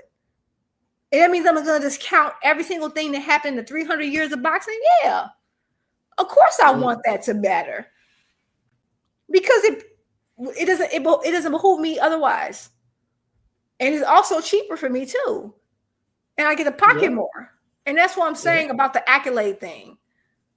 That's why it will never be the main barometer for greatness. It never will be because it can change too much. But what you can change is we can see who can fight and who can't. And we can know if you beat them or if you didn't. That's something you can't change. We know who's good and who's not. And then they one thing that gets me is because I keep seeing this comment is you have to you have to fight the best. I get that, I understand that, but you guys have to understand too that boxing is also financially monopolized when it comes to these sanctioning bodies. So, okay, for instance, if Abdullah Mason wins this belt, which we all are banking on that he will, in November, do you guys think if he's still signed to Top Rank, do you guys think that Bob, and he's fighting for the WBO, y'all know that how Bob is about his belts, if he's going to throw Abdullah Mason in there with the rest of all these, you know what I'm saying? No, he's gonna want him to defend it. They're gonna want to get as much money as they can off them belts, off the potential future of Abdullah Mason, and move him a certain type of way. Another fighter is Xander Zayas.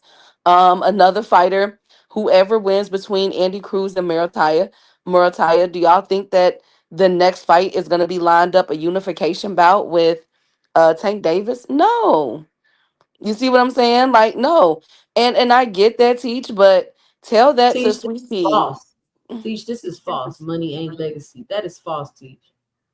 That is extremely false. Okay, I will say this.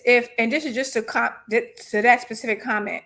Money ain't legacy. I don't think anyone said that it was. However, if money ain't legacy, then why tell me why when if you're a legacy fighter, why are you trying to call in someone to help you with leverage to get more money for the big fights? Like, let's say I'm a B-side fighter. Why Shakur Doug Devin, Teach?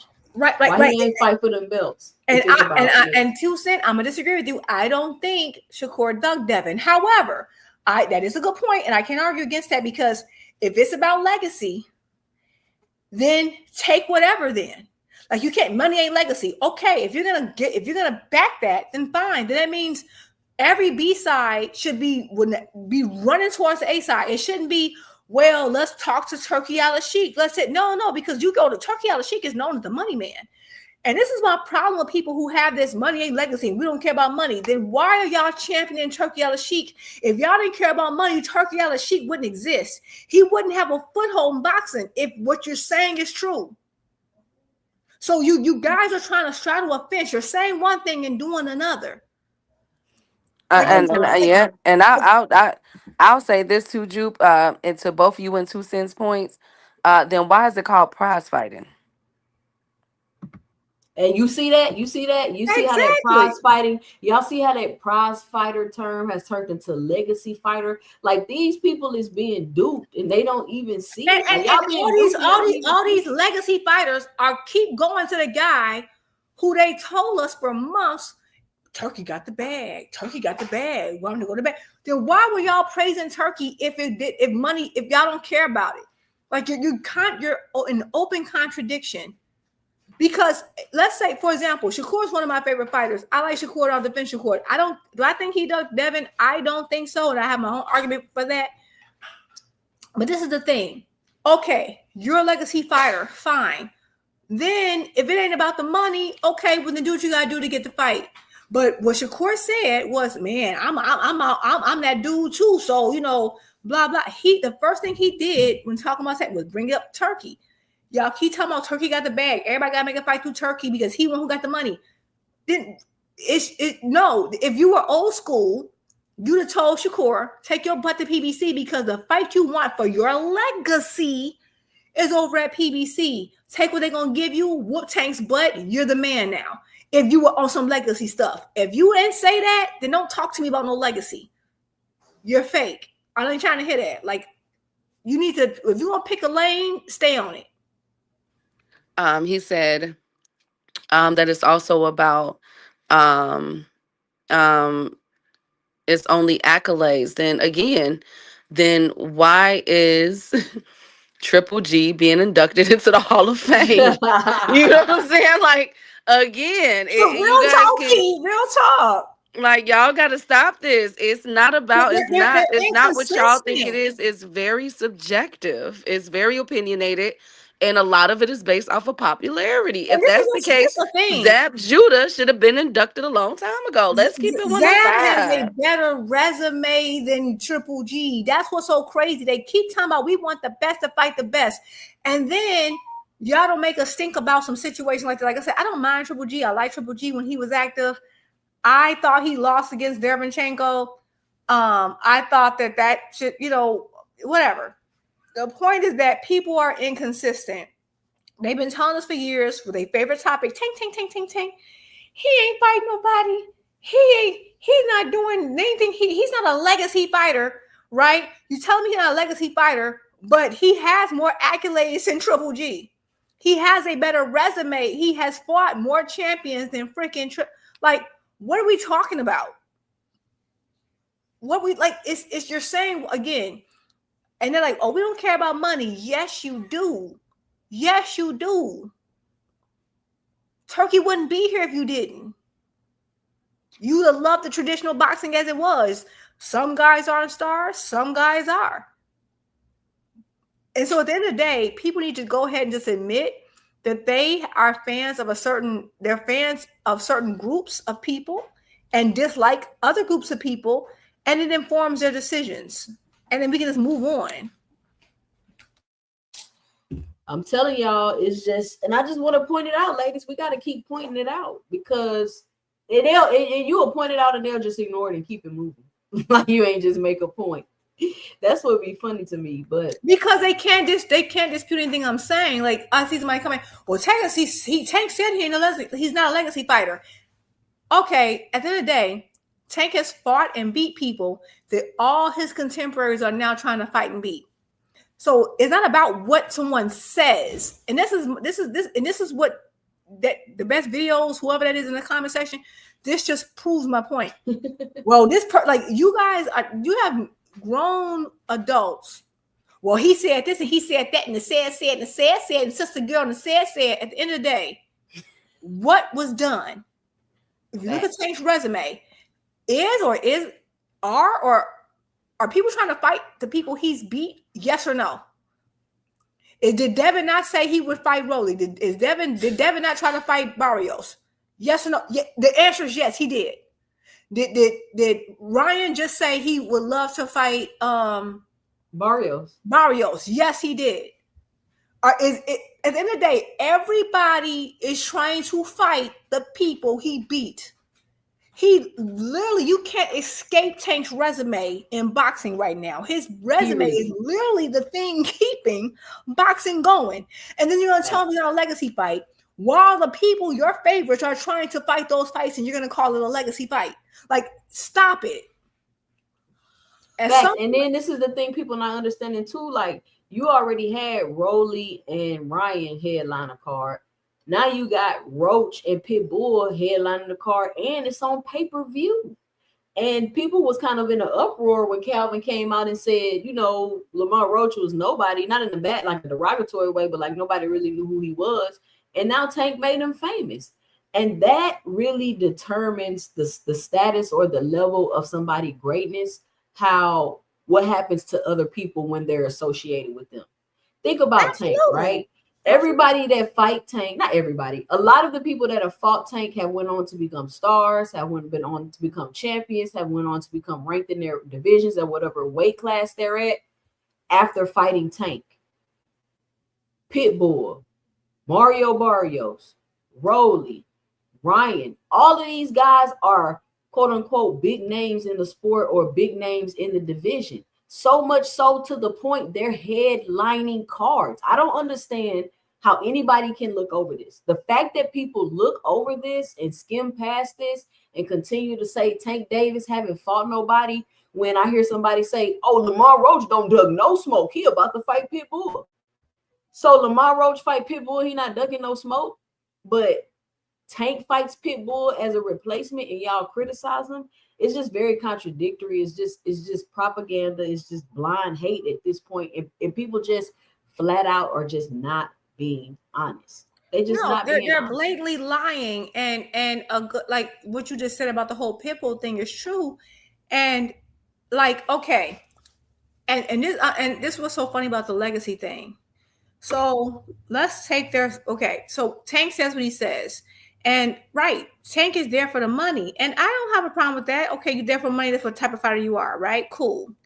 So if you know he's there for the money and you're there for legacy, why are you trying to fight his past opponents? I need everybody in the comment section who running off at the fingertips, typing and and your little phone or your tablet and your keyboard is on smoke because you typing 50 words a second. Answer to me why your legacy fighters are trying to fight people who Tank beat. If Tank is just, which is fine, he only care about money, fine. Then don't that mean that they should not be trying to fight any person he's beat? Because I recall Shakur saying, oh, I would love to fight Lamont Roach. Lamont Roach is that guy. And then, which I still got to find that clip because I've been busy. I promise you, Polly Malignaggi told Lamont, oh, yeah, Pitbull was a legacy fight. I'm like, huh? And I remember after that, when Pitbull got a belt at 140, I remember Devin Fan saying, oh, he can fight Pitbull. And oh, we can fight Barrios. And okay, but according to you, that only Devin, Shakur are like, and some other people that y'all like are the legacy fighters. Then doesn't that mean that they should shun those fights? You can say, I wouldn't get caught dead fighting these guys. Why are you aiming for those fighters? When Tank fought Gamboa and everybody trashed it, Devin, who had just who had gotten a WBC belt, why did he explain to me why this man offered Gamboa off of a knockout loss? You offered him a title shot for your WBC belt. Like at some point you have to fine, Tank not a legacy fighter. Then why are the legacy fighters going after the cash money people? Like explain that to me. Like I'm too. They can't. But shout out to Alan Sostan with the $5 in the super chat, says for support. Shout out to Alan Sostan. I wanted to find this video, but Jude, what do you think about the Fundora Keith Thurman fight being canceled? Oh my goodness, sis! I just found that out. Like that's why I was like, oh, look, 2 cents channel. I just found that out like an hour and a half ago because like I've been so MIA. I don't know. So they're saying Fundora has I don't know what to think of it because I just found out about it.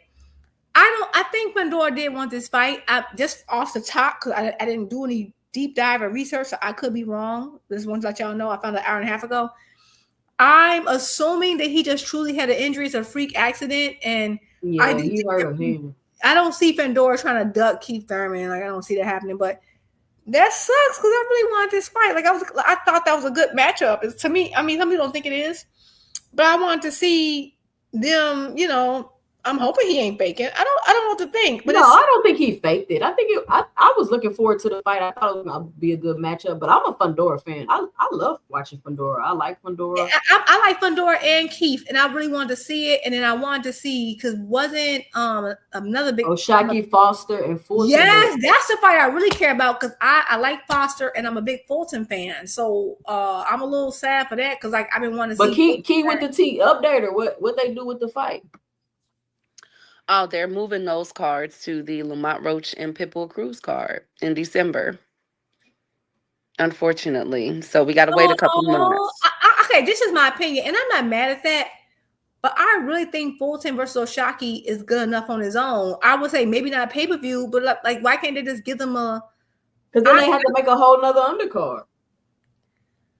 I mean, you can still keep you can salvage the whole card. You just gotta have one fight. You saying just move them up to the main event? Yeah. To me, but see, this is my thing, Jupe, and I thought the same thing. But will that command the same attention?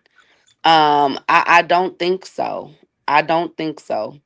And by it already being in Vegas, I think that was a good move to, because they would have, and I love that fight. But in the grand scheme of things, they mess around and lose money off that fight. I ain't gonna lie to you. I mean, yeah, I would say this. I don't know if it's pay-per-view worthy, but like if it was like one of those free cards, I don't know. I really like. Okay, even though I like Thurman and Fundora, I really was like that. That to me, the Oshaki versus Fulton got me a little bit. That's the fight I liked a little bit more. So I wouldn't have minded seeing them headlining. But I understand I'm a hardcore fan, and not everyone is. So, but that sucked. Because now that means like, think about it. They were on a certain part of their training, and now they got to push it back. That really that's for an athlete. That sucks. That kind of sucks to push it Blaze back. P4P. This is false. We had a whole. I spent damn near an hour talking about Boots and his fight. Well, and I was going to mention it. Yeah, I talked about it earlier. I don't know what Blaze P4P talking about. And can I just say something? Because I see this in the comment section. And we were talking about the whole why are people. This is just a double back on what I was saying about why are people, if they don't care, if they're all legacy, why are they fighting people that Tank fought and beat? And I see people saying it's to pressure Tank to get them to fight him. No, it's not. That's such a lame, because guess what? It does not add any pressure. Because you know why? Because you're not going to knock him out in a way, like you're not going to, no one has beaten a Tank opponent better than the way Tank has beat him. So it's not adding no pressure. Devin fought Gamboa, and it's the first time in Gamboa's entire history as a fighter that he lost by decision. Wow. Normally, Gamboa, all his losses have come by knockout until he fought Devin. So it did not create any demand. So, and at the time, you can't talk about, oh, I'm trying to pressure him, because if we want to really go there was a time where Devin and Tank were on the same network. It was called Showtime Boxing. Devin moved from Showtime Boxing and went to another network. So how are you pressuring Tank to fight you? Right? And by the way, just to let y'all know, Gamboa was Tank's first fight at 135. Yep. Tank was at 130 before then. So you mean to tell me that a champion at 135 is trying to pressure a guy that just came up by fighting a guy he just knocked out? Like, that makes no sense. That has nothing to do with it. No, it does. It's not pressuring anybody to fight him, because you don't got to pressure. Shout out to Isaiah. What you doing with the $1.99 in the super chat? He says Roach dropping a surviving Tank documentary. Shout out to Isaiah. A lot of people are upset with Roach, but I mean, I think Roach doing what he should be doing. He might be taking it a little far or doing little corny videos, but That's exactly what he should be doing. And he's trying to keep himself out there. He's trying to keep himself relevant. He, like, would y'all say that Lamont Roach, and I use the term loosely, has bypassed Shakur Stevenson, considering the fact that he's about to headline his second pay-per-view card? And well, according to the chat, they said that Tank ain't making no stars. And I love Shakur. And one thing that bothers me, and I wish he'd have jumped on the opportunity when his team reached out. Think about this for a second. Roach is about to headline a pay-per-view before Shakur Stevenson. Like, how did you let him, like, that irritates me. And I like Roach too. But as a Shakur fan, that agitates me, because how did you let him jumpstart? Like, it's like, and before, and he's not the first person. You let Pitbull do it too. So, True. Like, you have two, and so people act like, oh, fighting Tank don't mean nothing. Both of them are about to headline their own pay-per-view, and your last two fights, you weren't the headliner. So, I mean, I don't want to say the last three fights. Yeah, well, wait a minute, Shakur. Artem. Oh, he Artem wasn't a pay-per-view, but he did headline. He headlined the Artem. He headlined Artem. It was once he left Top Rank and went over to the Eddie Hearn, Turkey Al Sheikh side. He's been on undercards.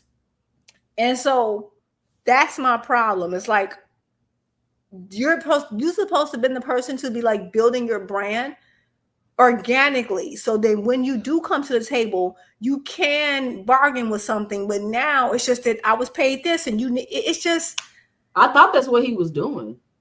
That's why I said, like, and this is what I meant by when I said going to Turkey. Yes, it's great. You're getting paid more, but is it helping you long term? Because it's one thing to, like, oh, I'm gonna get the bag with this guy over here, but it's at the cost of your value and stardom, right? Because you were on a big, you were being showcased on a larger platform, and not only did you shrink platforms, you're no longer the headliner on the platform. Nobody wants to be honest about Shakur Stevenson at the fact that, and this is just my opinion, and I mean, I like Shakur. I don't really have nothing bad to say about Shakur. He's a decent fighter, but I think the thing that people don't want to realize, or that they're not seeing, and this is my 2 cents, I think Shakur Stevenson has peaked already. As we're watching him, and as he came to the 35 division, to me, we haven't really seen him just stepping up the competition. It seems like he's fighting lesser and lesser competition, in my opinion. And I know Zepeda was ranked number 1 and all of that, and it was his toughest fight and all of that. But, I mean, Zepeda's a flat-footed Mexican, and y'all tore down Tank for quote-unquote only fighting flat-footed Mexicans. Now that's his best win, Shakur's best win. But I think that I thought Shakur Stevenson was going to leave Top Rank 1 and go make the Tank fight, which he didn't. So then I thought he was going to go get the competition up, get his value up, get his name up. And it seems like he did the exact opposite. Like, Shakur Stevenson is becoming, in my opinion, less and less relevant. Because I can name probably 3 fights that would be more of a priority to Tank Davis instead of Shakur Stevenson right now. And not because he's scared or he ducking, but just because the business of boxing and how things work.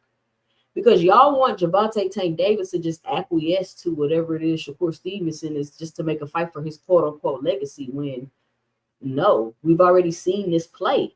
And I always would say Shakur Stevenson is Bud Crawford 2.0. He's trying to run the same play, except this time it's even worse, because the thing about Bud, he always was put on entertaining fights. He always was the headline, and he didn't talk too much. And he honestly was saying how he don't need Spence, he don't this, he don't need that, he don't need this, he don't need that. You get what I'm saying? So to me, I don't know if Shakur Stevenson, and I've always been I don't know if Shakur Stevenson ever really plans on fighting Tank. For a while. I was like, I don't think he has no intentions on ever fighting Tank for real. It kind of changed a little bit when the teams was reaching out and stuff like that. I was like, oh, okay, maybe he will fight him, but I don't really know, y'all, because either they don't want to fight right now, it's not the right time, and they just letting the fight build up, or Shakur Stevenson just doesn't have any intentions on fighting Tank because it shouldn't be this hard to make the fight. And Well, go ahead, sis. I don't see Tank just rushing to fight somebody on the undercard. Like we got to be for real about this, y'all. Well, okay. I'm a. Oh Lord, I hate to be this person. As far as the Lamont Roach and Shakur Stevenson comparison, right? Let's keep it a real. Let's keep it a buck, okay? Both of them got off on controversy. And it's about who controversy superseded the other. I'm sorry. Let's keep it a buck 105, okay? Shakur Stevenson, not too much talk when he was at not a part of the 135 division. As soon as he got to 135, the controversy came and his name got up there. Not because of his previous accolades, which it should have. People were talking, but it wasn't transmuting to superstar or a star status until that whole Yoshino fight came, and then he got in the ring with Devin. Okay, let's keep it 105. When he started sending the bottles, when that whole controversy went down with between him and Devin. Then afterwards, it was about Top Rank and him wanting to retire. He actually retired due to the fact of him not getting the fight that he wanted. And it was always surrounding something engulfing controversy. And then with Lamont Roach, the only time people talked about him prior to the Tank Davis fight is when he became champion, when he beat Hector Garcia for I think it was the WBA. And that was a controversial win because he hit Hector behind the head. A lot of people felt like that was, illegal and he shouldn't have won that. I felt like, yo, it was a good fight. Just let it keep going. But after that, the next time somebody really talked about him was after and during the Tank fight. Before the build up to the Tank fight, and afterwards.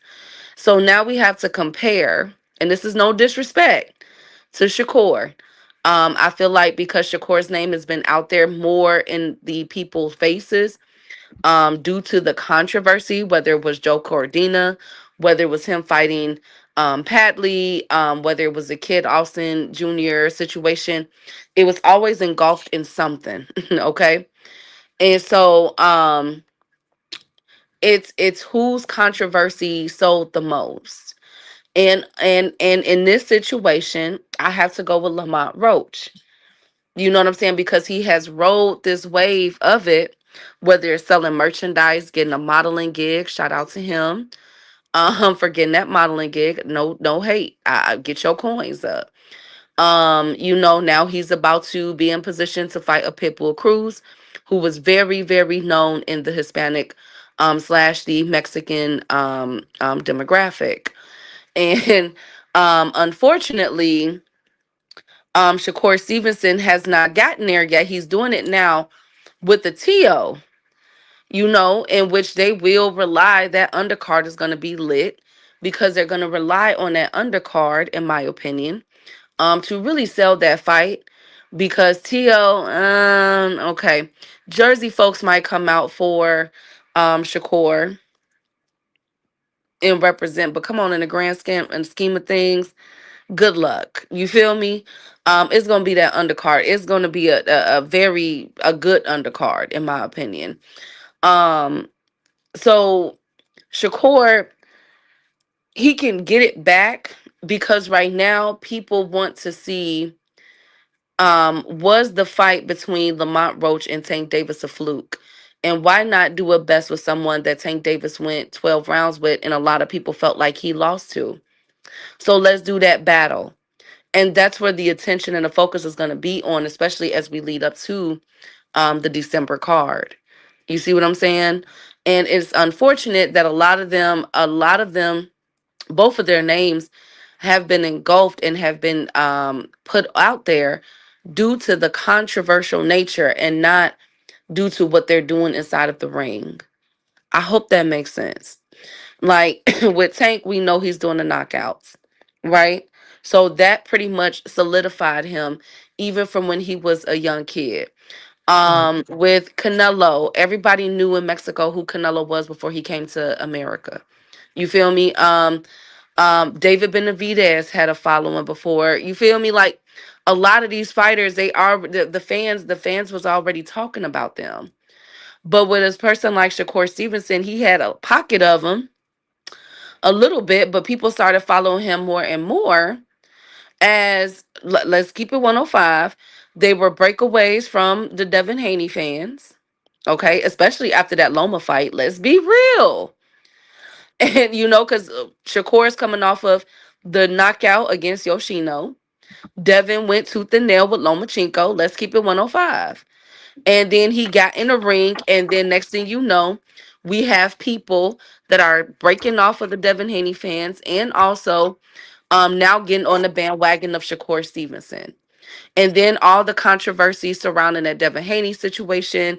Then with the Top Rank, then he came out there with Floyd Mayweather, Andre Ward, Bud Crawford. I mean, come on, let's keep it 105, y'all. All of this to continue to keep his name out there, to keep them talking about this guy. And there's nothing wrong with this. Sell yourself. That's how you get up there.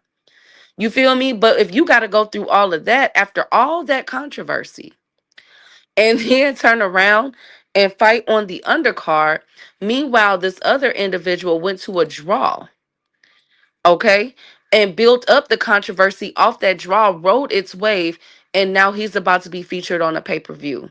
There's something wrong there. And on paper, some could argue that Shakur Stevenson is way more accomplished than Lamont Roach. You understand? Some can argue that Shakur Stevenson competition is better than Lamont Roach in the previous fights outside of Tank Davis. I mean, let's keep it 105 here. But yet the people are wanting to see and are wanting to do the eye test of Lamont Roach in December. Meanwhile, Shakur Stevenson has to put on the circus of a show with Teofimo Lopez because he's a circus of a boxer. I mean, I think we can all agree with that. So it's a good question. I think that Lamont Roach has capitalized, and I believe that if Lamont Roach get this stoppage against Pitbull Cruz, then that train for him and Shakur Stevenson has gotten wider. And I think that Lamont Roach is gonna ride it all the way to the top. Oh, that I would don't be see dope. them He fight Pitbull, then fight Shakur. I don't know, but see, that's the thing. Um, let's be real. If this fight card is going to be what it is, and they have not only a good gate, because one thing about Texas folks, they do come out for their boxing. So if they have a good gate, which I mean, it's predicted that they will. I'm predicting that they will. And on top of that, if they do a decent number of pay-per-views, that already separates Lamont Roach from the Shakur Stevenson right there. You know what I'm saying? In which it will be Shakur Stevenson needing that fight more than what Lamont Roach would need it, just off of numbers alone. Because we can't say that the undercard that he was on was successful. Oh my goodness. Best Okay, videos. go Can you hold on? I'm gonna let you go, Juke. Can you tell me how Tank is quote unquote pathetic? And y'all be sure to help support the channel. If you have not already, punch that like button. And y'all, I'm looking at the analytics. Y'all punch the subscribe button. All these views I got coming back, and y'all ain't punching the subscribe buttons. Punch the subscribe button. Be sure to support the channel, hitting the Cash App, $ 2 cents boxing, or leaving your 2 cents in a super chat below. Best videos. Tell me how Tank is quote unquote pathetic. That's a very strong word. Go ahead, Ju. Girl, Key, you just okay. You said so much, and like you dropped the mic on that one. No, you read that down, and I think that's why you spray a little holy water. That's why the demons reacted in the chat, girl. They like he's pathetic. You made them mad with that one. I mean, but am I lying though, Jupe? Like, no, you're not let's keep it lying. 105. That's a good point. I might have to clip that, Key. No, but you're not lying. And okay, so and this is not easy for me because I really like Shakur, right? And this is what's making me mad because like I can't dispute anything you said. So let me just say, okay, so yes. And I think you also explained, you kind of described why Tank is Tank and why he is him. Because the reason why he's him, he has a controversy, right? But you have to have the substance to sustain it. Tank is him because of his performances. Tank has never given us a bad fight, even if it goes a distance. Every fight is great, right? We always got something to talk about. He always gives us something. He gonna take the risk. He gonna do whatever he got. He like his performances speak for themselves. And I think the same from Shakur, but of course they're not as spectacular, whatever. So you have to, like you were saying, the controversy. So now it's a matter of controversy and who can bring up the most controversy. And you're right. Lamont has been the one thing that Shakur had in his bank was some controversy, but now Lamont has been able to kind of like Lamont has been able to kind of like catapult himself off of that and use this whole, oh, I really beat Tank. I did, and that's something that him and Pitbull have been kind of arguing with, right? And it's kind of kept them in the limelight and grown them a little bit more because they actually have the attachment to Tank now. Now, Shakur has had some good fights. Like I said, like, okay, he has some good fights, but it like at the end of the day, controversy helps. And I think Tank is the only person who has both, right? Where like every performance is super good, but he also got the because he's who he is.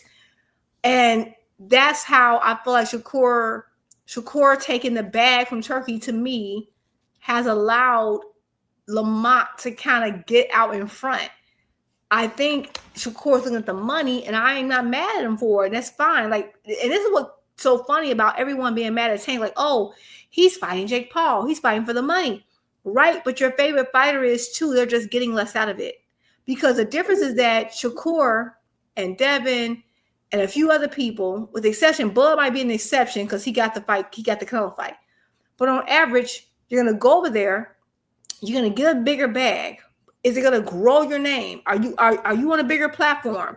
Are you the main event? Are you? No. He did the exact opposite, Ju. It's like you did the exact so but you did it for a bigger bag, right? But not a substantial bigger bag. Like it might be $1 million or $2 million more. And so you go over there and you're going to make a bigger bag, but you had to you had to compromise something. And in this case, it was your headline spot. It was not only your headline. It was your value. It was your right, and you're on a smaller network with less viewership. Tank is doing the opposite, which is more money, bigger platform, you're not with more viewership, more viewership. Like so the people are criticizing him are supporting people who did more for less. Ooh, who got more for less?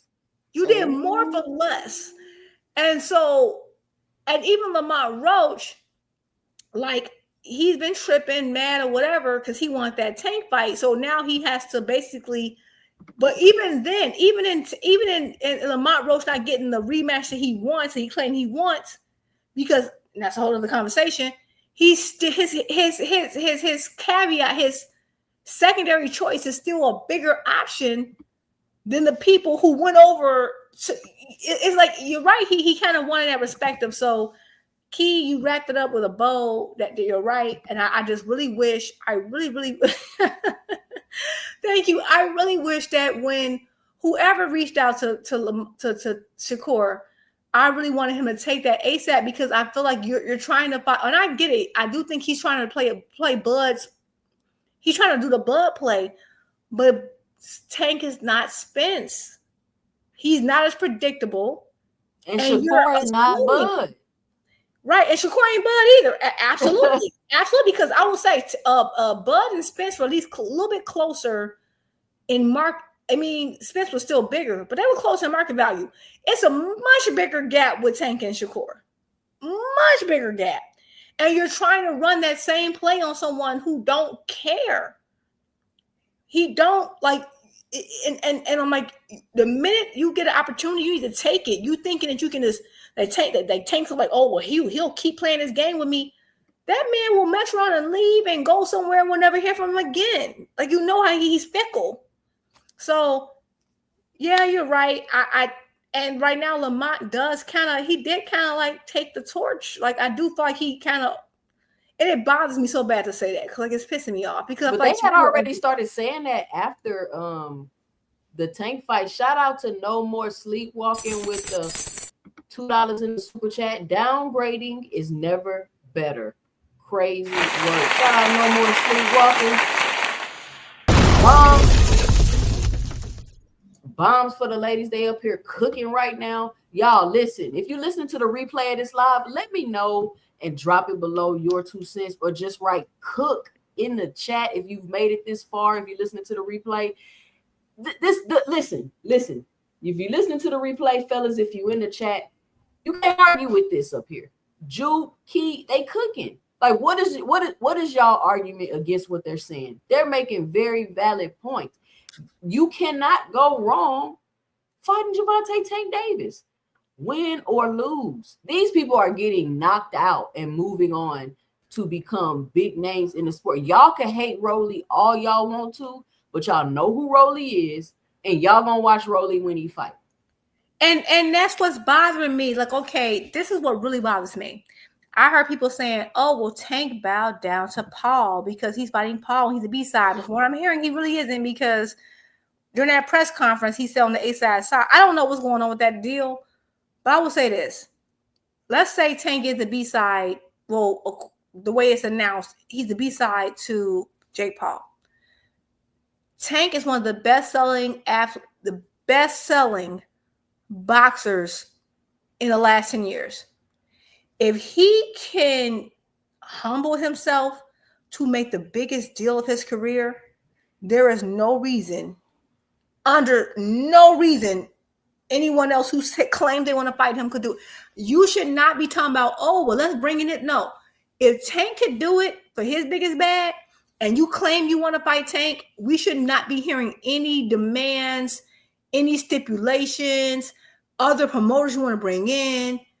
If Tank can do it, so Tank can go to Jake Paul, but Shakur can't go to PBC, I don't want to hear it. And not Shakur. I don't want to hear it. Like you because you have less to bargain with. You're on an undercard. That's what I'm trying to tell you. You trying to finesse a big payday. That's what you're doing. You're trying to finesse a big payday. Like, what is it that you want? You know what I'm saying? Kenny already was like, if we pay you your biggest payday, you willing to take the fight? He like, yeah, I'll take the fight. Okay, cool. What's the problem?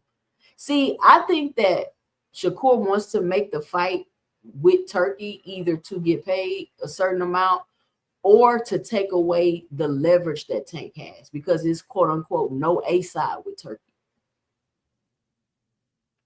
And let me say this, because I see a couple of comments in which they're saying that Shakur, that this is aligning more with Tank, not Shakur. Shakur is not like that. Okay, look. Let me tell y'all this, okay? Shakur Stevenson, when they asked about him moving up, the person that he said that he would fight is Conor Benn. Do y'all and then forget the last that? time he said Lomachenko. But go ahead. Right. But this time, a few weeks ago, in an interview, he said Conor Benn. Now, Conor Benn might not be the cat's meow here in the United States, but him and Chris Eubank did numbers. Now, why would y'all suspect that the only 147 fighter that he would fight, not Ryan, not Mario Barrios, not Devin Haney, not Brian Norman Jr., but it would be, drum roll, Conor Benn. Also, he's fighting Teofimo Lopez. And what did he say he was going to do? Drop the belt so that Keyshawn could fight him. He said he's about money, y'all. Y'all got to stop this. We got to stop. We got to stop. We got to stop this whole thing about Shakur Stevenson, his legacy, if he doing this and he doing that. No. He wants money. That's it. I feel him. And guess what? I'm here to tell y'all, I agree. Get your money. Get They your all coins want up. money. I don't understand why we pretending. Of course he wants money. Like, they ain't doing this for free. Y'all think Like, if they come can fight on, for money y'all. versus y'all think if they can fight for money over, they're fighting for the accolades to get more money. Do y'all think if they could get the money with accolades, they would be so pressed to get them? Now, maybe a fighter like Terrence Crawford, if that was his goal to be undisputed in multiple weight classes, then maybe he'll continue to fight and do whatever. But Terrence Crawford wasn't moving forward without the what? Money. Let's say Earl was like, nah, forget it, Terrence. I ain't finna do nothing you talking about. Would he be undisputed at 147 pounds if he didn't get the money that he wanted? He sat down and negotiated in a back room with a bunch of dudes for 9 hours to negotiate the Canelo fight, which I don't know why you negotiating for 9 hours with Turkey if Turkey giving the fighters what they want and their biggest paydays and the money that they want. I don't know why that would be necessary. Good point. But he probably was in the back negotiating, getting treated like an IG model. I don't know what was going on, but he did it for the what? Money, y'all. The money. So, but you guys, no, hold on. I'm sorry, Queens. Look, because Teach is saying it's still a fourth division, it's still legacy. Stop, Teach. Stop. Because you know who else he could do that with? Africa. You know who else he could do that with? Gary Antoine. Okay, you know who else he could do that with? Superdale Matias. But he moved strategically and went after who? Don't worry, I'll wait. Money. Like Two Cents just said, that's a money fight.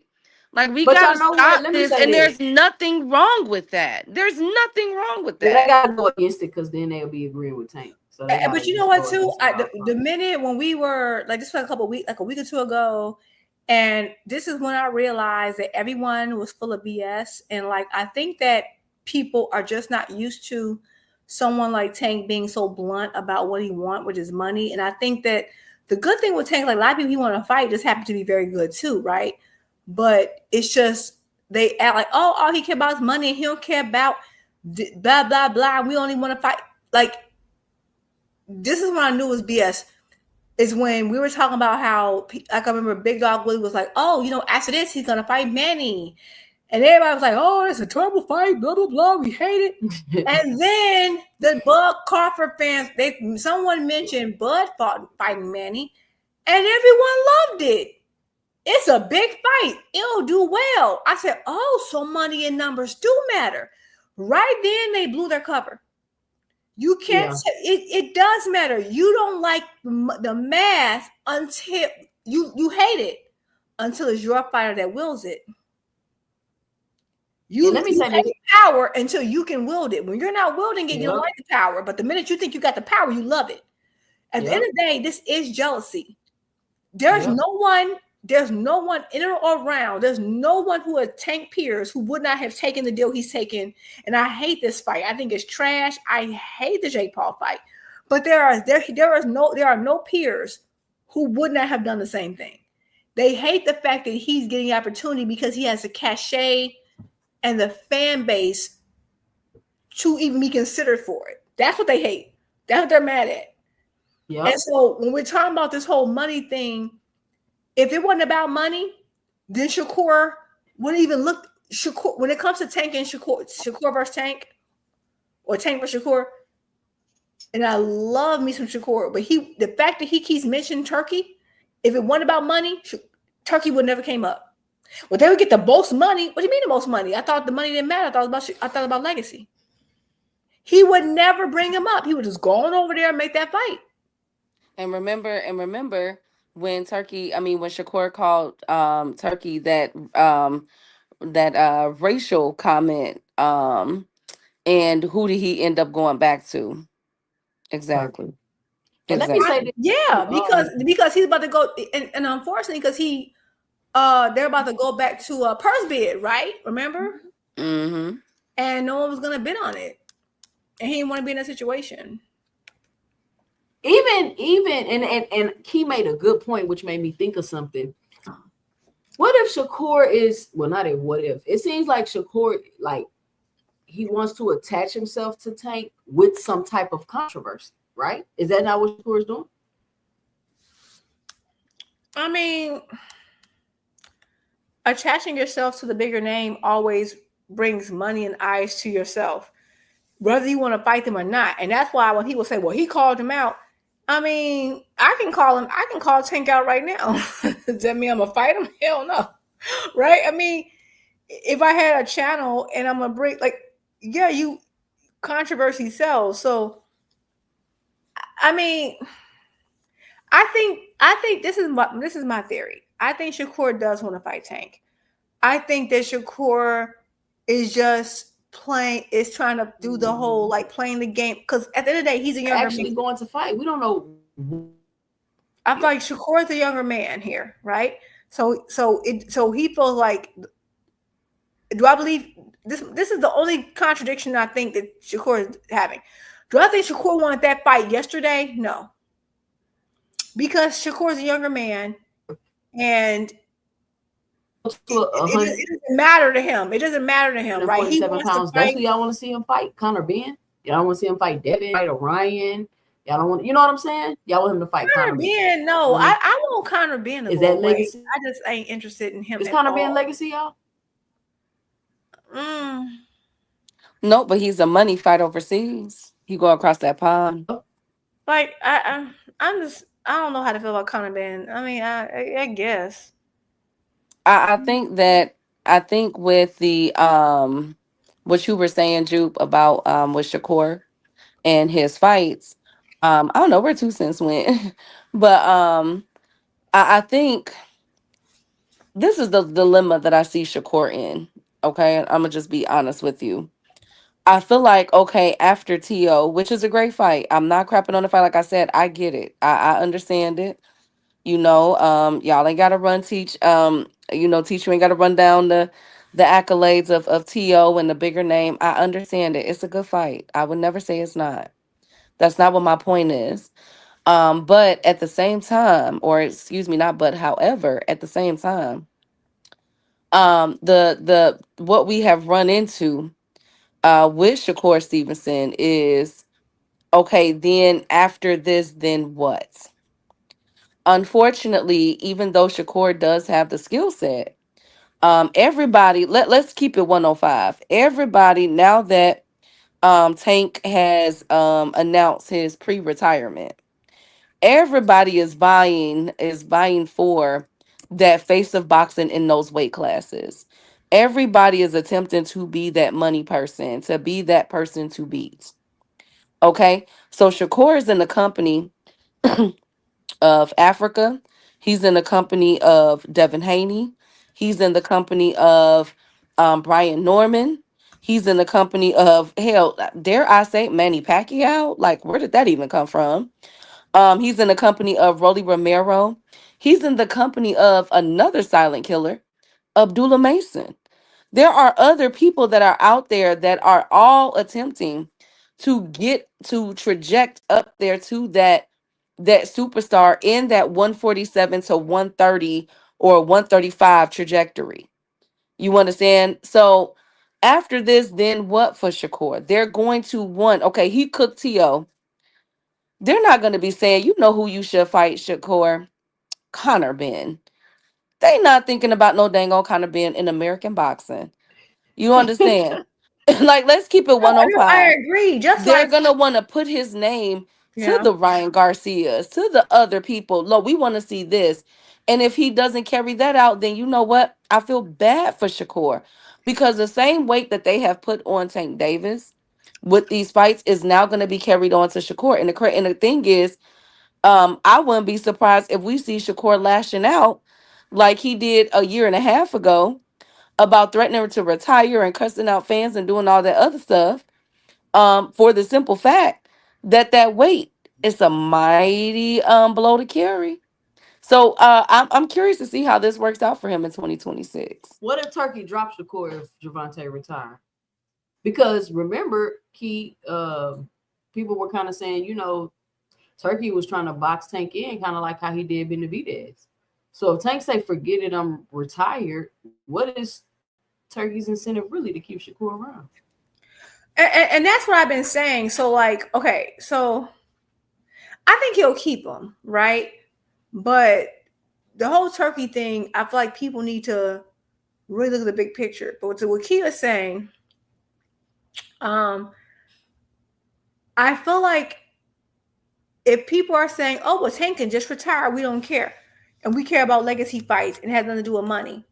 And this is just me personally, fights I want to see. And I haven't seen anyone outside of me ask for these fights. To me, why isn't Shakur trying to fight? Like, okay, if he's going to fight Tio, what are you going to do?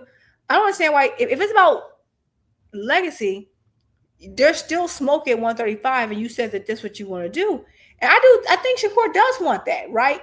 But I would love to see Shakur versus Abdullah Mason, Sam Noakes winner. I would love to see Shakur versus Raymond Muratalla, or to see him fight Muratalla versus Andy Cruz winner. Because at the end of the day, if it's about accolades, there's still 2 other belts at 135. And for some reason, we act like when we're talking about boxing, and when I look in the comment section, people act like these 2 fight, like we act like Raymond Muratalla is not a champion right now. And I think he was ordered to fight Cruz. I thought I saw that. I could be wrong. And then we're about to have Abdullah Mason versus Sam Noakes very soon. Okay, like, why are we not talking about we want Shakur versus that, or even Tank? I want to see Tank versus them too. But if we're like, oh yeah, Tank retired, we don't care, and it's all about this legacy and we just want the good fights, then why are we talking about those fights? No, they're choosing to bring up Tio because Tio has some cachet. And he was one of the 4 kings along with Tank and Ryan, all that. Despite the fact that Tio ain't did nothing lately. And Tio's been pump faking lately.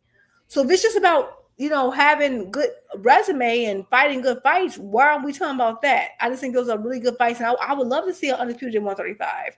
Somebody who actually collects the belts, not just, you know, like one by one. You know, what's wrong with that if you all about legacy and accolades and all this crap you pretend to be about? Let me say this real quick, Drew. Let me get these super chats real quick. Shout out Omega Red. He says, hello, ladies. With the $2 in the super chat. But I wanted to say this about Shakur, right? Because I feel like that interview he had with Espinoza was very telling. Shout out to Boxing with the $5 in the super chat. He said Shakur already said the Tank fight wasn't offered to him by PBC. So why would he go to PBC? And why are people pretending like it was offered? Nobody's doing that, Boxing. So then why is Shakur fighting on the PBC card then with Teofimo Lopez? Go ahead. And actually, that's shout out Omega Red back in the super chat with the $5. He says Gary Antoine Russell beats all these dudes, but y'all don't talk about that. Shout out Omega Red. But like I was saying, the Espinoza interview, after I heard that interview, I thought, I was like, you know what? Maybe Shakur Stevenson really do want to fight these people that he's calling out. And his team that's not making these fights, which is why he's constantly,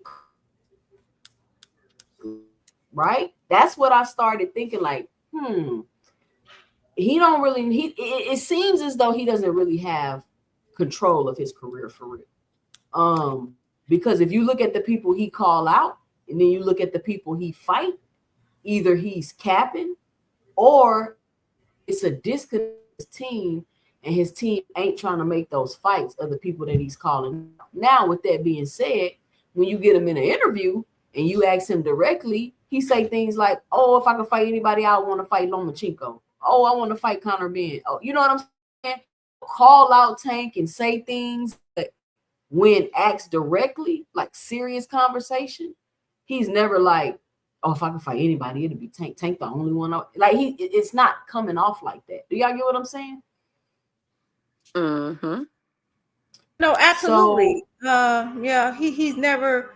I mean, I think Shakur does want to fight. I think that he's trying to be strategic, but he's trying to follow a blueprint that may not work for the particular person that he's trying to pursue. Like, hold on. Shout out Creole the Traveler. $5 in the super chat. He says, "Keep up the good work, ladies." Shout out to Creole. Shout out to everybody supporting the ladies' night tonight. Go ahead, G. Yeah, I was gonna say this, but to Boxing Hacker's point, he said Shakur already said the Tank fight was not offered to him by PBC. So why would he go to PBC? And why are people pretending like he was offered it? Well, Shakur just had an interview, like what you just mentioned earlier, 2 Cent, about him and Espinoza face to face. Shakur had every opportunity to tell Espinoza, "I've never been offered a fight by PBC." He never said that. He said, "You contacted Bob?" He said, "Yes." Well, what he said, he's on the wall and say, but I know we contacted him. And then on another occasion, Shakur did say that PBC reached out to him. So on 2 different occasions from 2 different sides, that super chat is factually incorrect, right? Because even Shakur told himself that they did reach out. So, and he never told Espinoza, "No, y'all never," because he could have absolutely said, "You're lying. You never reached out to me." He didn't say that. So at the end of the day, I do think Shakur wants to fight. I just think he wants it on his terms. And I think he feels like I'm the younger guy in the situation, so I have nothing to lose in the situation. And I think he wants it in like the absolutely best terms for him. And you have people like Turkey Al Sheik who's like overpaying people. And so if I'm being overpaid for, guys who aren't dangerous, imagine what I'm going to want for someone who is like Tank Davis. And that's going to kind of hinder negotiations, because that means the Turkey effect. Yeah, Turkey's effect will mess up negotiations, because you have people like Tank that eat what they kill, but now I have to give you more, despite the fact that it's not, which is what the whole PBC happened with like Bud thing. Like, you're asking me to pay out more without me recouping it, and so I think that's just part of it. But I do think Shakur wants it, but I think he's being strategic in a way that might not be helpful. Did y'all see Leonard Ellerby going off on people on X? Did you see that, Key? Yes. Can you hear me? Yeah, I can hear you. Yes, I did. And I love every time he does that. I love it every time. I mean, it's just getting outrageous with this stuff people saying. Like, they coming at they really trying to argue with Leonard Ellerby about the business of boxing, Key. But I think, though, you know what? Again, like I continue to say, a lot of people don't know what goes into making these fights and the conversations that are had behind the scenes of making these fights. You know what I'm saying? And what goes on. And I'm glad that Leonard Ellerby is putting some, providing further information into what's going on. But unfortunately, the fans, certain fans do not want to hear it. And it's rather unfortunate, 2 Cents and Jupe, that this is occurring. And we have, again, the a Boots fight tomorrow. And everybody, as soon as Leonard Ellerby gets to responding to people, the main topic of conversation online has to be surrounded about Tank. Keith Thurman and Fundora fight was postponed as far as them two go. And there was only a few posts about it. Nobody really even cared.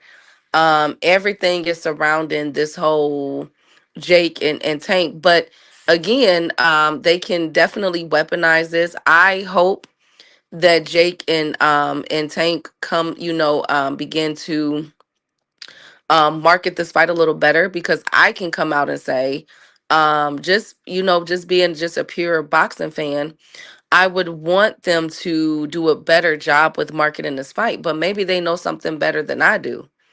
Yeah, because I Um, thought it was gonna be like the Mike Tyson thing. You couldn't look nowhere without exactly, no promo for that fight. That's why I was exactly. I So agree. I feel like it's been promoted horribly. exactly, and I know we have still about 5 weeks left. So I'm hoping that they pick up the pace with this, but maybe again, maybe they know something that I don't know, especially by being in Miami. Um, but again, another fight that was canceled was Batervia versus Dion Nicholson. Nobody is talking about that. Oh wow, Um, I didn't know about that. yeah, it was just damn. When did they canceled get canceled? yesterday. I had put it in the Discord when there is a lot surrounding that fight. This one doesn't have to do with injuries. A lot of people felt like some people, that either Baterviev was injured. And I didn't hear that. I heard that But it's some Turby have things going always injured on. before a fight, ain't he?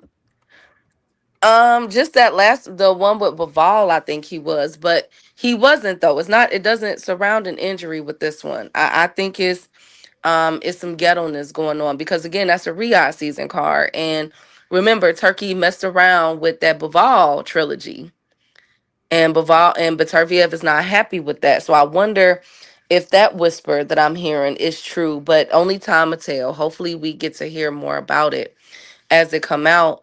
But nobody's talking about that. You know what I'm saying? We got a December 13th card. In which Chisora will be featured on. He ain't got to fight. Bakram ain't got to fight. It's a lot of people. Like, it's like, for me, it's like, look, we got a lot of boxers that we talk about. That's why I try to make sure I bring up so many boxers when I'm doing this, to put the spotlight on them, because unfortunately, you only get the fans galvanizing against boxing or for boxing when Tank Davis is mentioned. And it's always in conjecture with he's not fighting this person, he's retiring, this exhibition fight, blah, blah, blah, yada, yada, yada, yada, yada. The same stuff we hear over and over and over again. And you know what pisses me off about this whole Tank and Jake situation, Queens, is the fact that all of a sudden people want to have amnesia. And this is what really makes me upset. This is what really grinds my gears. Because it's like, and people forget the offers that were made previously with these fighters. People forget the side of the street. People forget what Bob Arum has said. People, about them, him wanting to keep his fighters in house for at the moment. People forget all of that and go straight to, see, Tank never wanted to fight. None of that matters now, because you know what? Tank fighting Jake Paul, he don't care about none of this. It's Facts. like, yo, what is going on? Where did the amnesia go? Where did it go? Now all of a sudden, um, um, Tank is ducking Lamont Roach because he's afraid of him. Tank has gotten somewhere in his career in which he's afraid to lose. What? No, Tank has said if he gonna lose, pay me. You feel me? Like, which, and I feel him with that. Okay, I didn't did all of this Absolutely. for Right. these. I didn't did all of this. Put in all this work. If I'm gonna go against somebody, don't put me with someone that is going to be commanding X, Y, and Z and doing X, Y, and Z. Anybody got time for that? You feel me? Like, pay me, because I'm the one that the people is really coming out for. So it's Absolutely. really, and it's for me, it's so crazy that so many people have amnesia and has developed this whole thing about we're nailing Tank to the cross and we throwing darts at him right now, and just trashing everything. But I can't wait to see the numbers Not and dark what this teeth. fight. No, I'm dead serious. Like, they hitting this man with pool sticks. They hitting this man with. like the way I compare this moment when Tank and Jake Paul was announced. I swear to God, 2 Cents and Juke.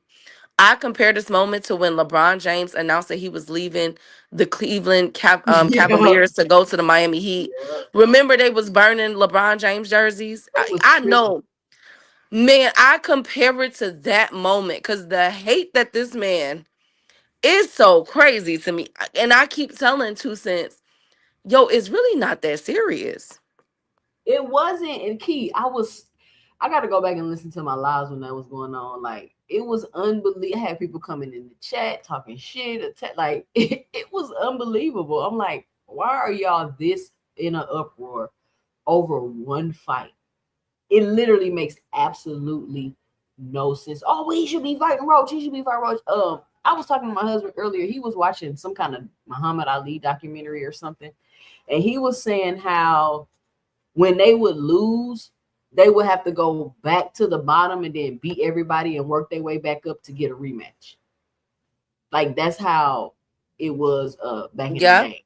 yeah. And so I was saying, because I don't know if you heard the day I played the video. I made a video when the Jake Paul rumor first started after the Lamont Roach fight. And I was like, I'm okay if he doesn't rematch Roach right away, because not in every instance do you get an immediate rematch.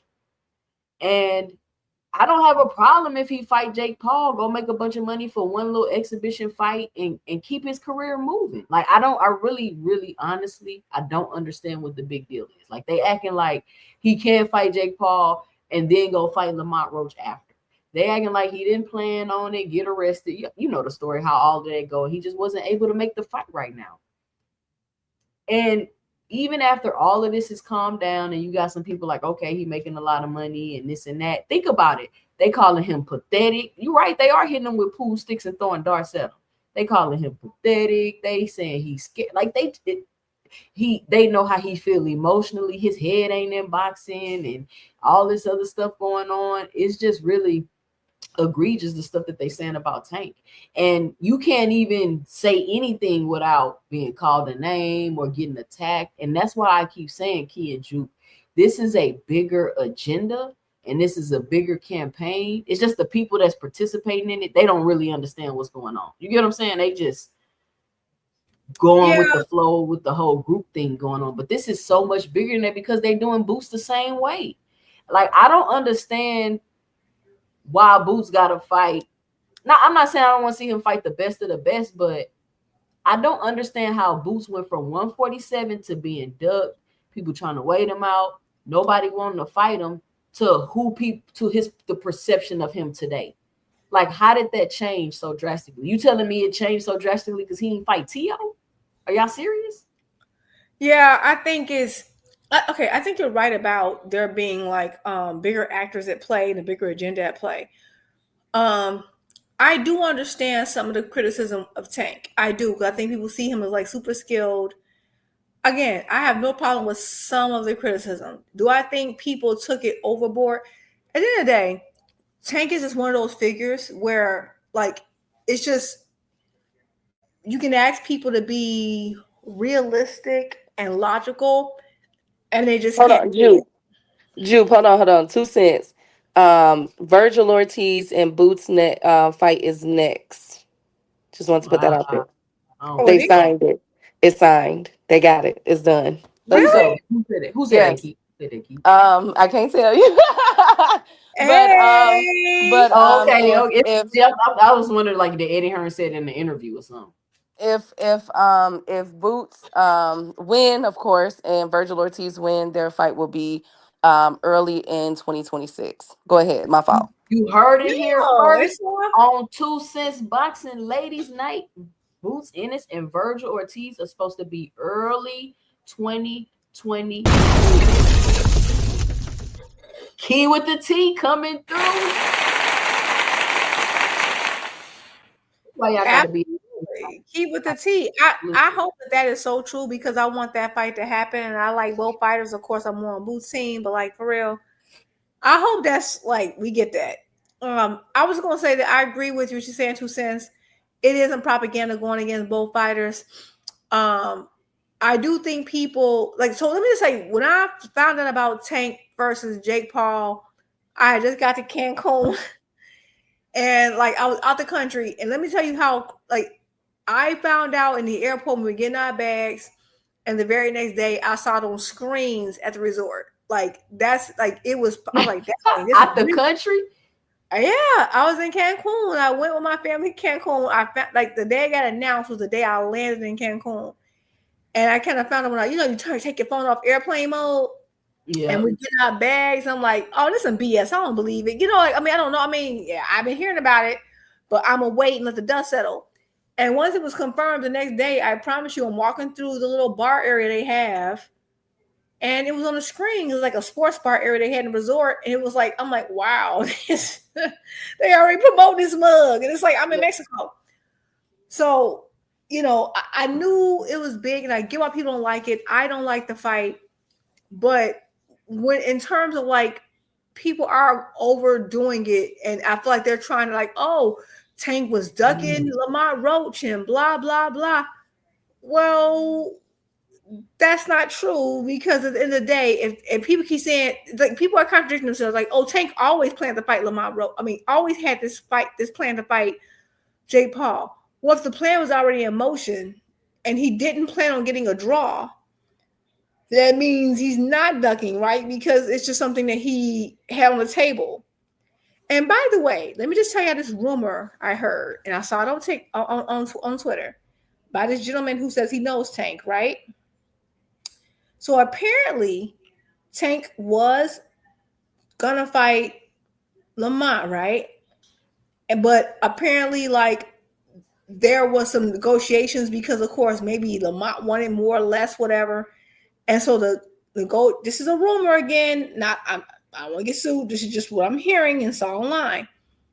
Apparently, from a gentleman who talks to Tank all the time, they were negotiating, and negotiations were taking a little bit longer because, maybe he wanted more, what have you.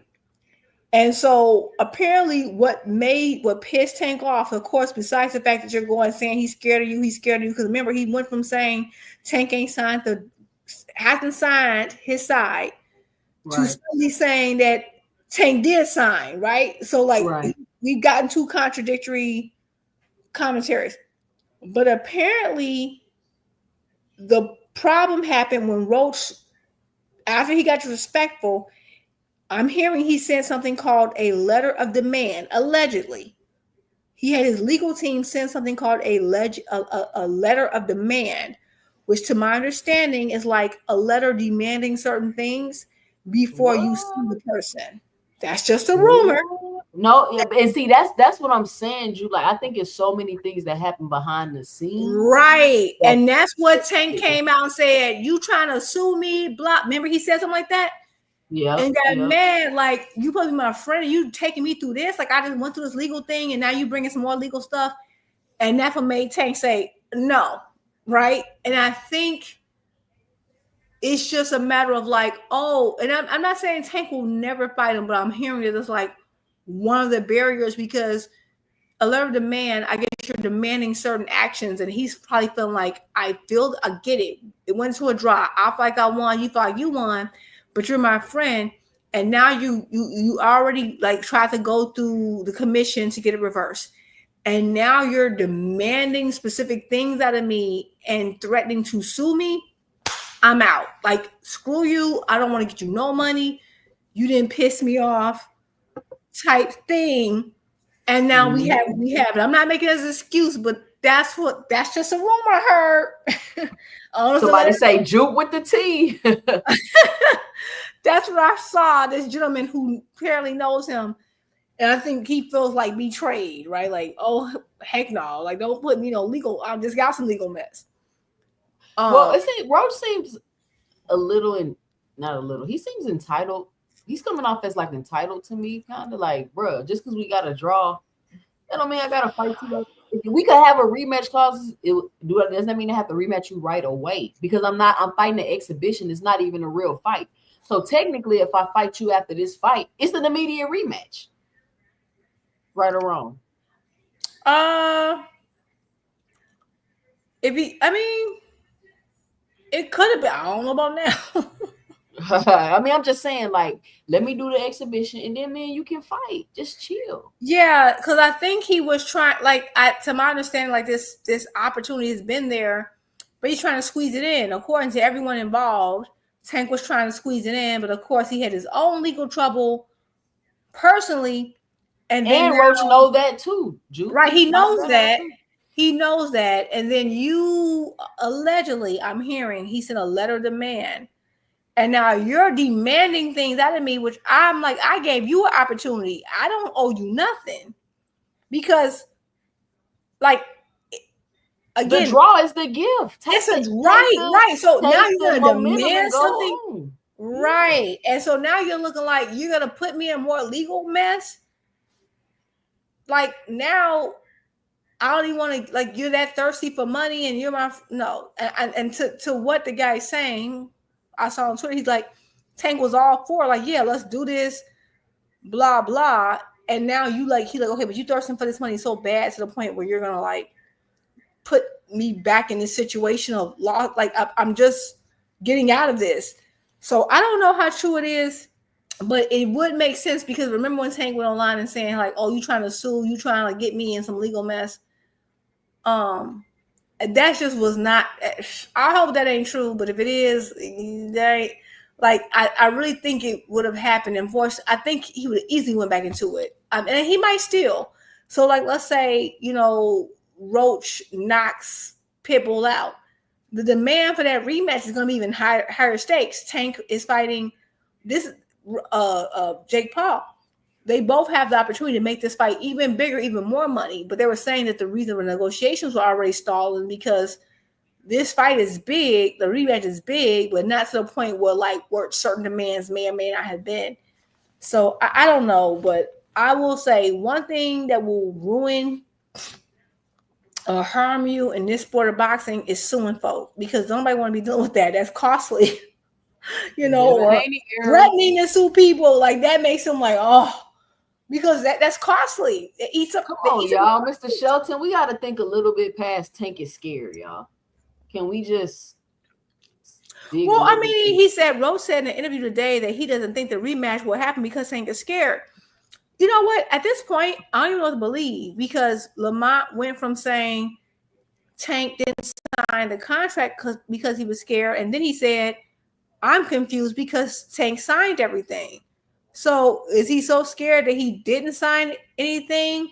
But then the last thing he said was that I'm confused because I had a rematch that Tank signed. So is he so scary that he didn't sign, or is he so scary that he did sign? Oh my God. Because Lamont has said two contradictory things. So which one is it? Okay. Okay. Boxing says Tank broke a contract. That's law. So he was so scary. He was so scary that he didn't sign a contract, but now he broke the contract. But I thought he didn't sign because he was scared. So could y'all, like, pick a lane so I can keep about to come through? I'm confused. What happened? Okay. I'm so confused. Okay, so if you've heard me, hey y'all, stop. If you've heard me on 2 Cents channel, probably 3 weeks ago, maybe 4, I told 2 Cents that I had heard that Roach was suing Tank. I don't know if 2 Cents remember that. That is true. He did. He he attempted to. Okay, so now PBC still gave this man a fight. He attempted to. I think PBC did. He give us the tea. You trying to keep it kosher? No, I think they trying to know. I think the reason why they did that 2 Cents with Pitbull Cruise and all of that was because of they were trying to appease Roach, like make him like, you know what I'm saying, like trying to smooth things over, like trying to go ahead, Jude. Trying to shut him up. Real question. Okay. Yes. If they had no intentions of ever working with Lamont again, why would they need to smooth things over? No, right? That was never the thing. See, that's the thing. Exactly. That's my point I'm getting at. Right. Hold on, Key.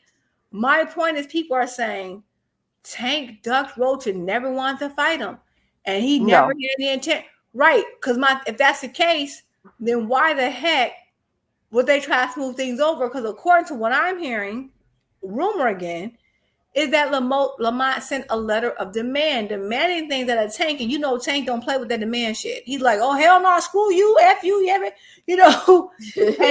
so if PBC is gonna go like say, okay, we know Tank don't want this fight, we never need to hear from this guy named Lamont Roach again. I don't gotta appease you for nothing unless you feel like it's still something y'all trying to work towards.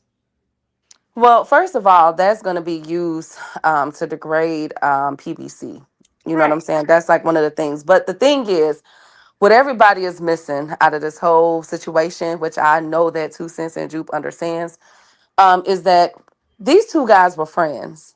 Yes. Okay? These Lamont Roach and Tank Davis were friends.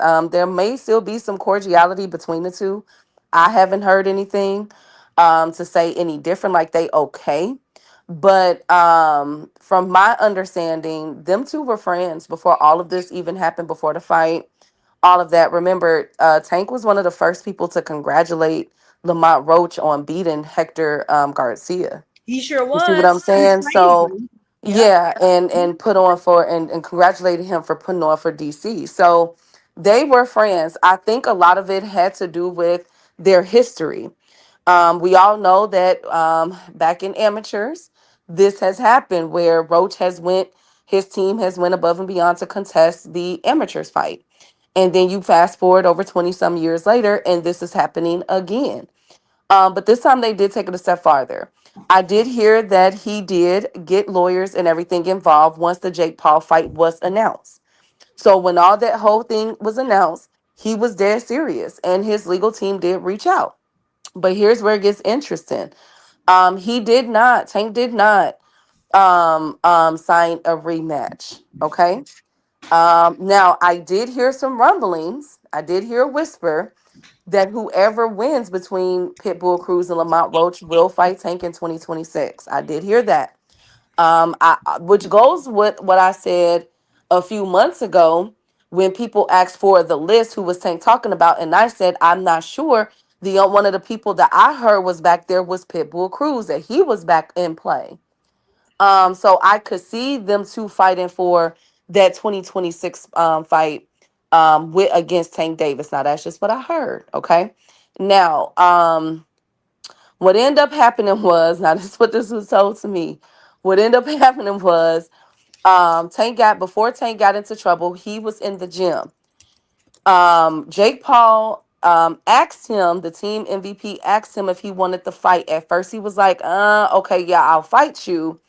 But he also did want to fight Lamont Roach. He ended up getting into trouble. He had to wait into the court case and everything else because from what I heard was that judge in Baltimore, that legal team out there in Baltimore that seemed to have it really hard on for Tank, was like trying to see what was going to happen because Tank could have been sent back to jail He could have, yeah. for violating, right? So then when that got dropped and everything, I guess it was a back and forth between his team and Lamont Roach's team. This is when Lamont Roach was online talking all that stuff about Tank, saying that, Tank would rather put his hands on women instead of men. Like, it was crazy to some of the stuff that Roach was saying, but that was really pissing Tank Davis off.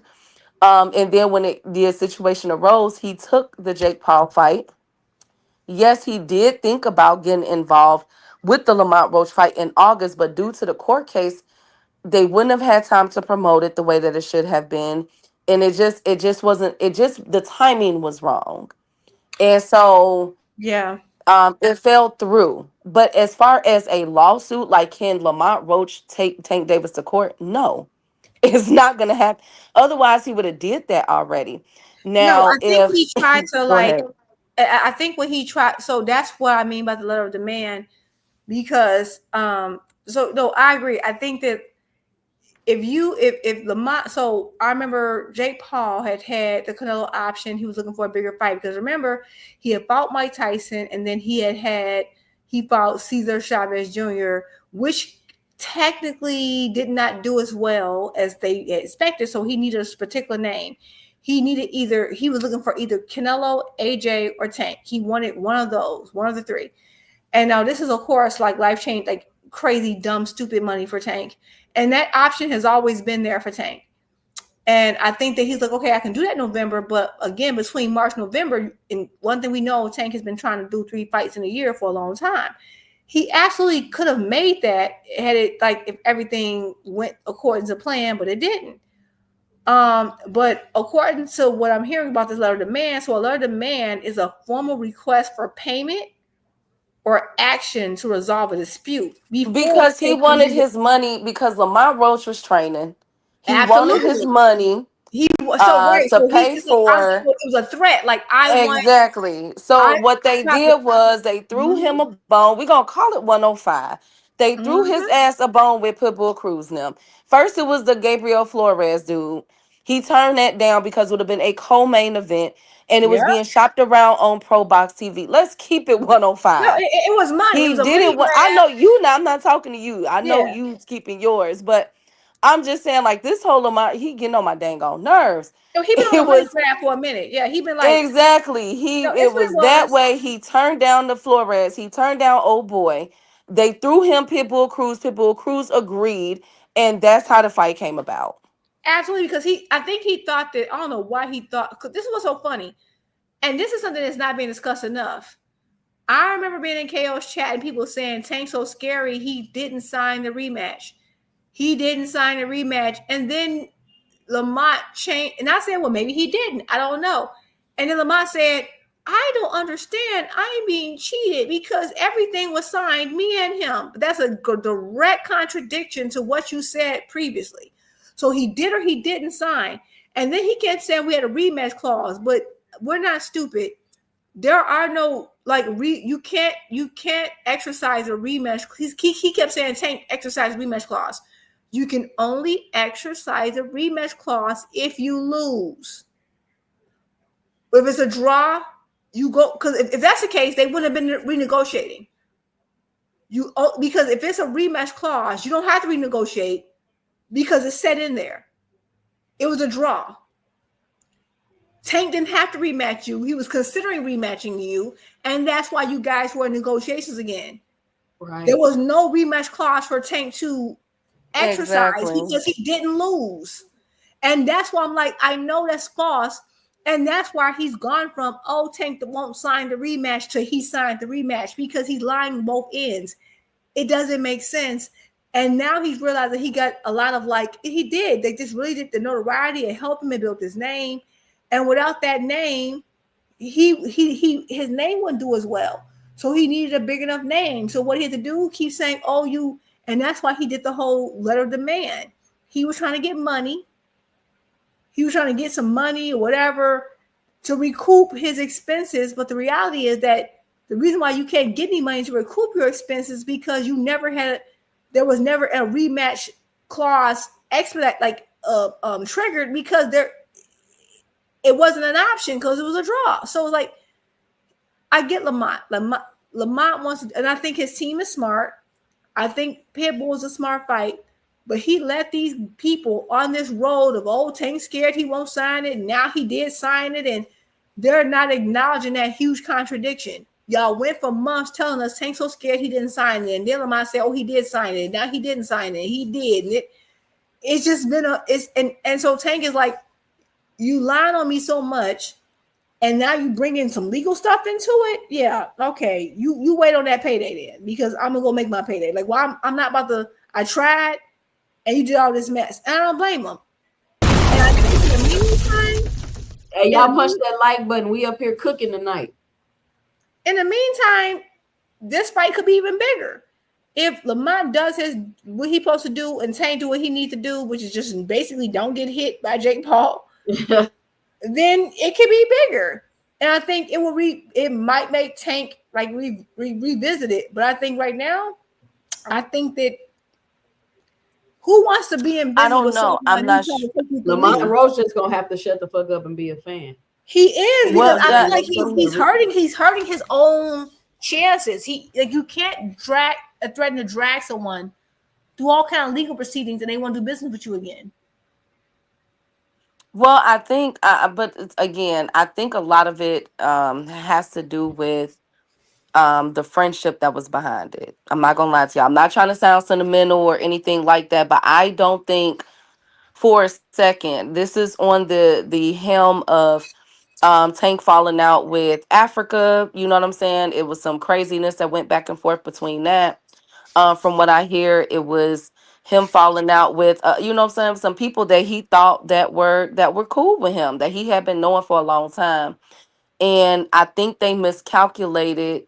They didn't think that Lamont, that Roach was going to do all of this, which again, I understand Roach. I'm empathetic to his cause. I get where he's coming from, but um these were two dudes who got it out the mud and have been fighting around each other and along each other for years. This predates us talking boxing on YouTube. You feel me? Like this goes way, way, way back to where, I mean, even Coach Calvin training some of Roach, the people that be up in day camp. You feel me? Like, it's real deep. And so this has kind of created, from what I'm understanding, a wedge between all of that. Like, a lot of people, it has left a lot of a sour taste in a lot of these people mouths, regarding the situation. And I think that's where it's culminating from. I mean, yes, we know that the contract, we know that Roach is getting a main car fight now. We know that Tank has moved on to Jake Paul for right now, all that other stuff. But it's gonna take some time. You know how they say, let it simmer a while, just leave it alone, don't touch it. You feel me? Like, I think it's gonna take one of those moments, because it was beyond boxing for them. That's what I was told.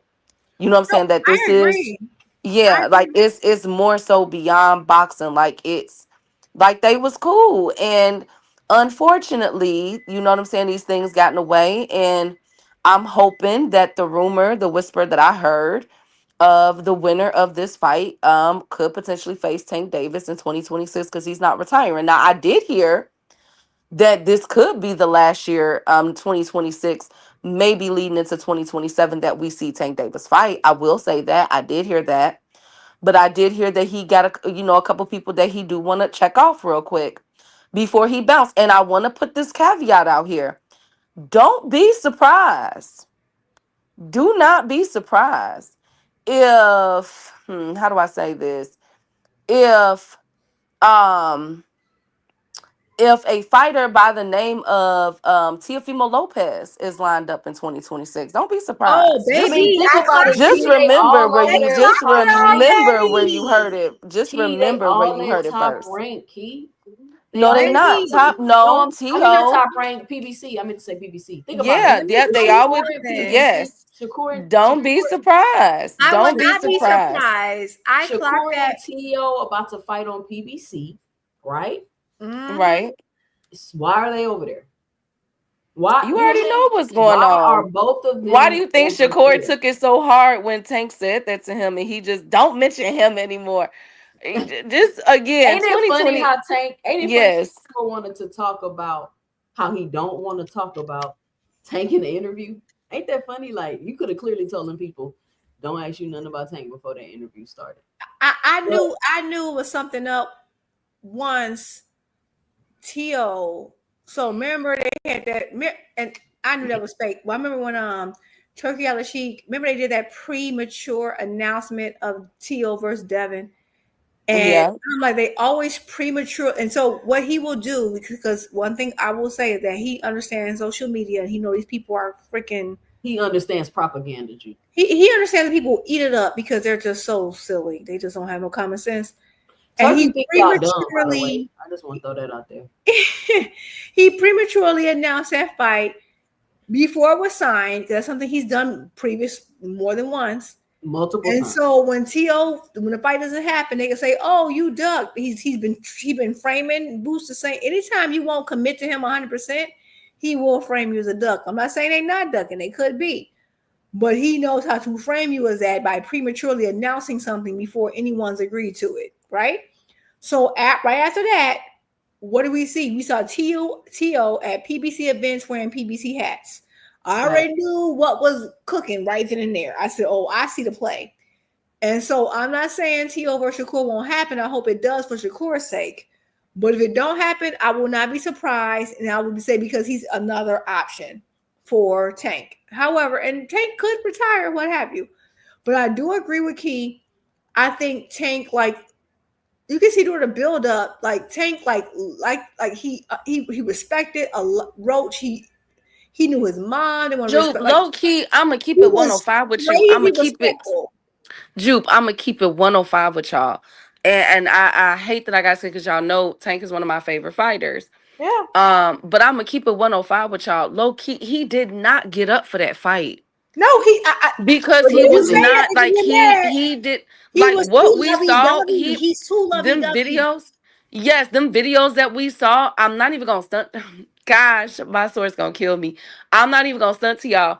He was training, but it wasn't as intense as he has done in the past. Like he semi got up for that fight because he looking at it as, oh, I'm just finna fight my boy again. You know what I'm saying? We finna make a bag and we finna go. I'm not lying. No, but that's Like that's the mindset. Like he like He if I should have knock him never out, I did knock him that. out, which he did try to do.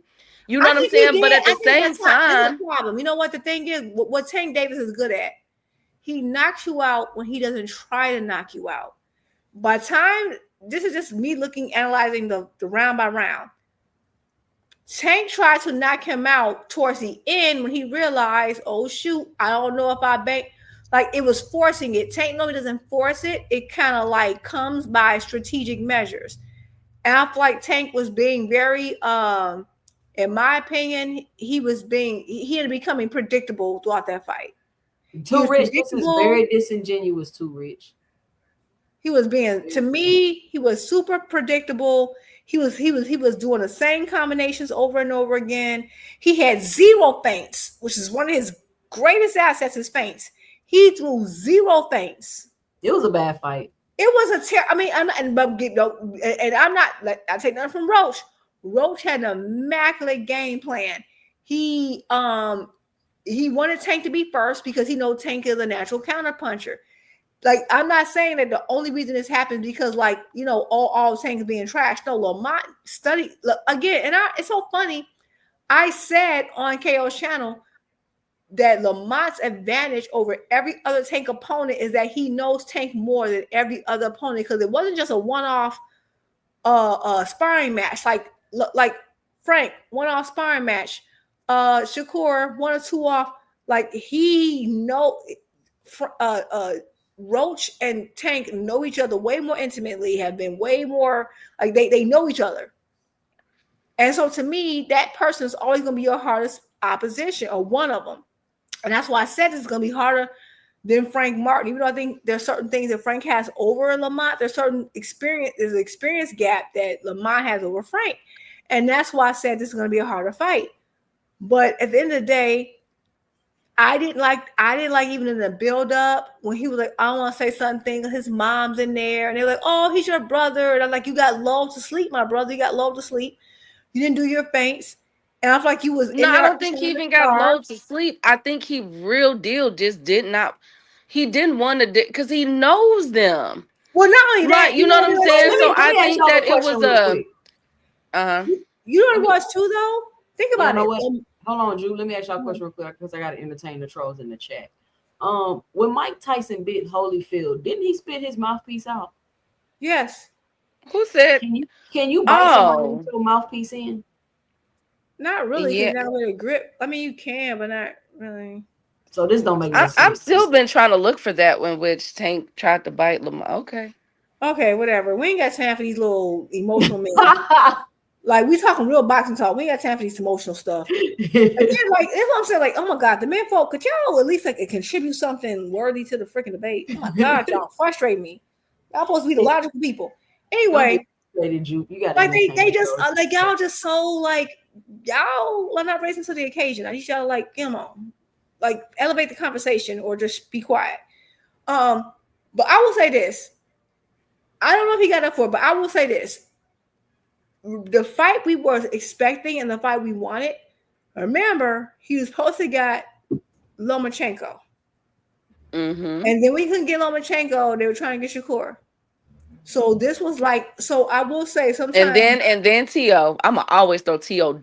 Ooh, T.O. be pissing me off. right? So I T.O. would had say, 11 fights, y'all. 11 fights lined up, and he turned down all of them. I'm so right. mad at T.O. But what I'm saying is that Lamont became like the third or fourth option.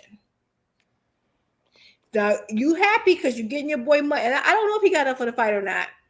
I will say there are certain things in Tank's games I've seen him execute better previously, and that's in fights he did well and won in this fight. There are things I've seen Lamont execute much better in this fight than I've seen him previously. There were mistakes I saw from both fighters. So I don't know, but I will say, to me, Tank got a little redundant. Um, he became a little bit predictable, but that's also point partially to because Lamont Roach knows him a little better. But he didn't throw any feints. And I feel like he went too hard for the knockout versus he normally sets it up. I feel like he wasn't setting it up. He was just like, okay, let me just try to throw everything at the win, and kind of got he was sloppy. He was sloppier than normal, in my opinion. But of course, if you don't like someone, you're gonna say, no, that's not it. That's what that, which is why you have, like, again, the good thing about these ladies' nights, we can actually talk boxing without the emotional baggage that these men come with. So, oh my God, like the emotional baggage that comes with them, like oh my God. Yes, it's But very it's something to deal with. Y'all be It sure to stick with is. Like, you can't even have a good boxing conversation or break down a fight round by round. They're just emotional. It's just so annoying. But I think too, though, again, not taking away from what Lamont did, I think too as well with everything that was because again, these boxers are people too. It's not like they sleep and wake up in the gym every day in, day night. They a robot, a mechanic, and you know what I'm saying? And when they leave the ring when they leave the gym is when they go and box. These people do have lives. And Tank Davis is a very controversial person outside of the ring. Whether you agree with the rumors, whether you've heard the rumors, whatever the case may be, he's just one of those people, which is why he has kept a very low profile the past couple of years because a lot of stuff began to catch up to him of the things that he was doing. But I do want to say, I've heard of a lot of good deeds that Tank has done out, you know what I'm saying, behind closed doors that a lot of people won't even y'all wouldn't even know. Like, I be tripping at what Brian Norman be saying about Tank, and it's like, come on, bruh. Like, come on, man. what You Brian knew, Norman be saying. like, he about they sparring match, how he knocked Tank out and did all of this, and don't be telling the whole, like, come on, bruh. Like it's a lot. Even one of the most recent is something that he did for Adrian Broner.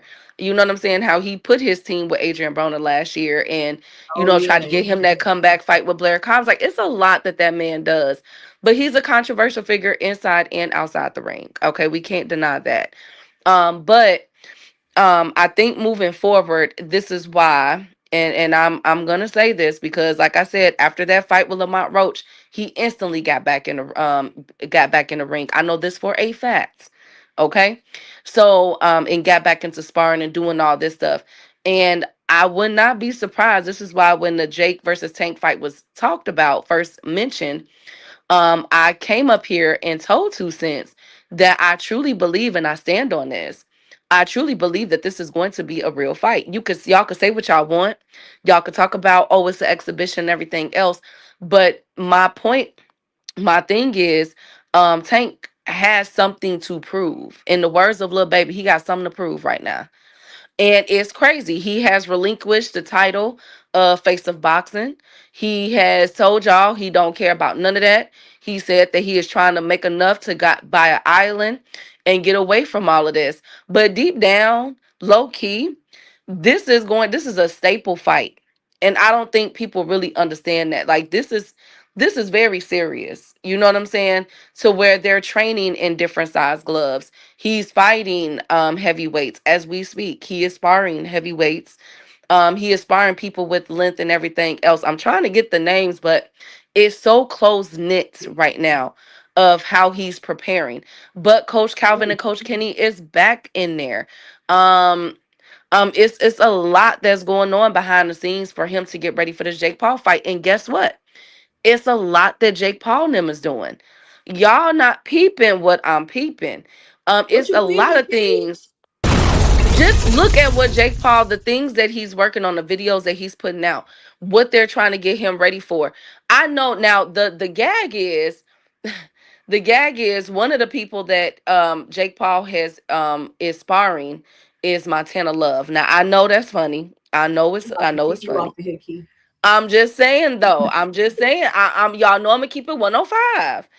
One of the people that I did hear him sparring that wanted to spar is Montana Love. Another person that is lined up potentially to spar him, but I'm not sure if it will go through. But he did offer his services is Shakur Stevenson.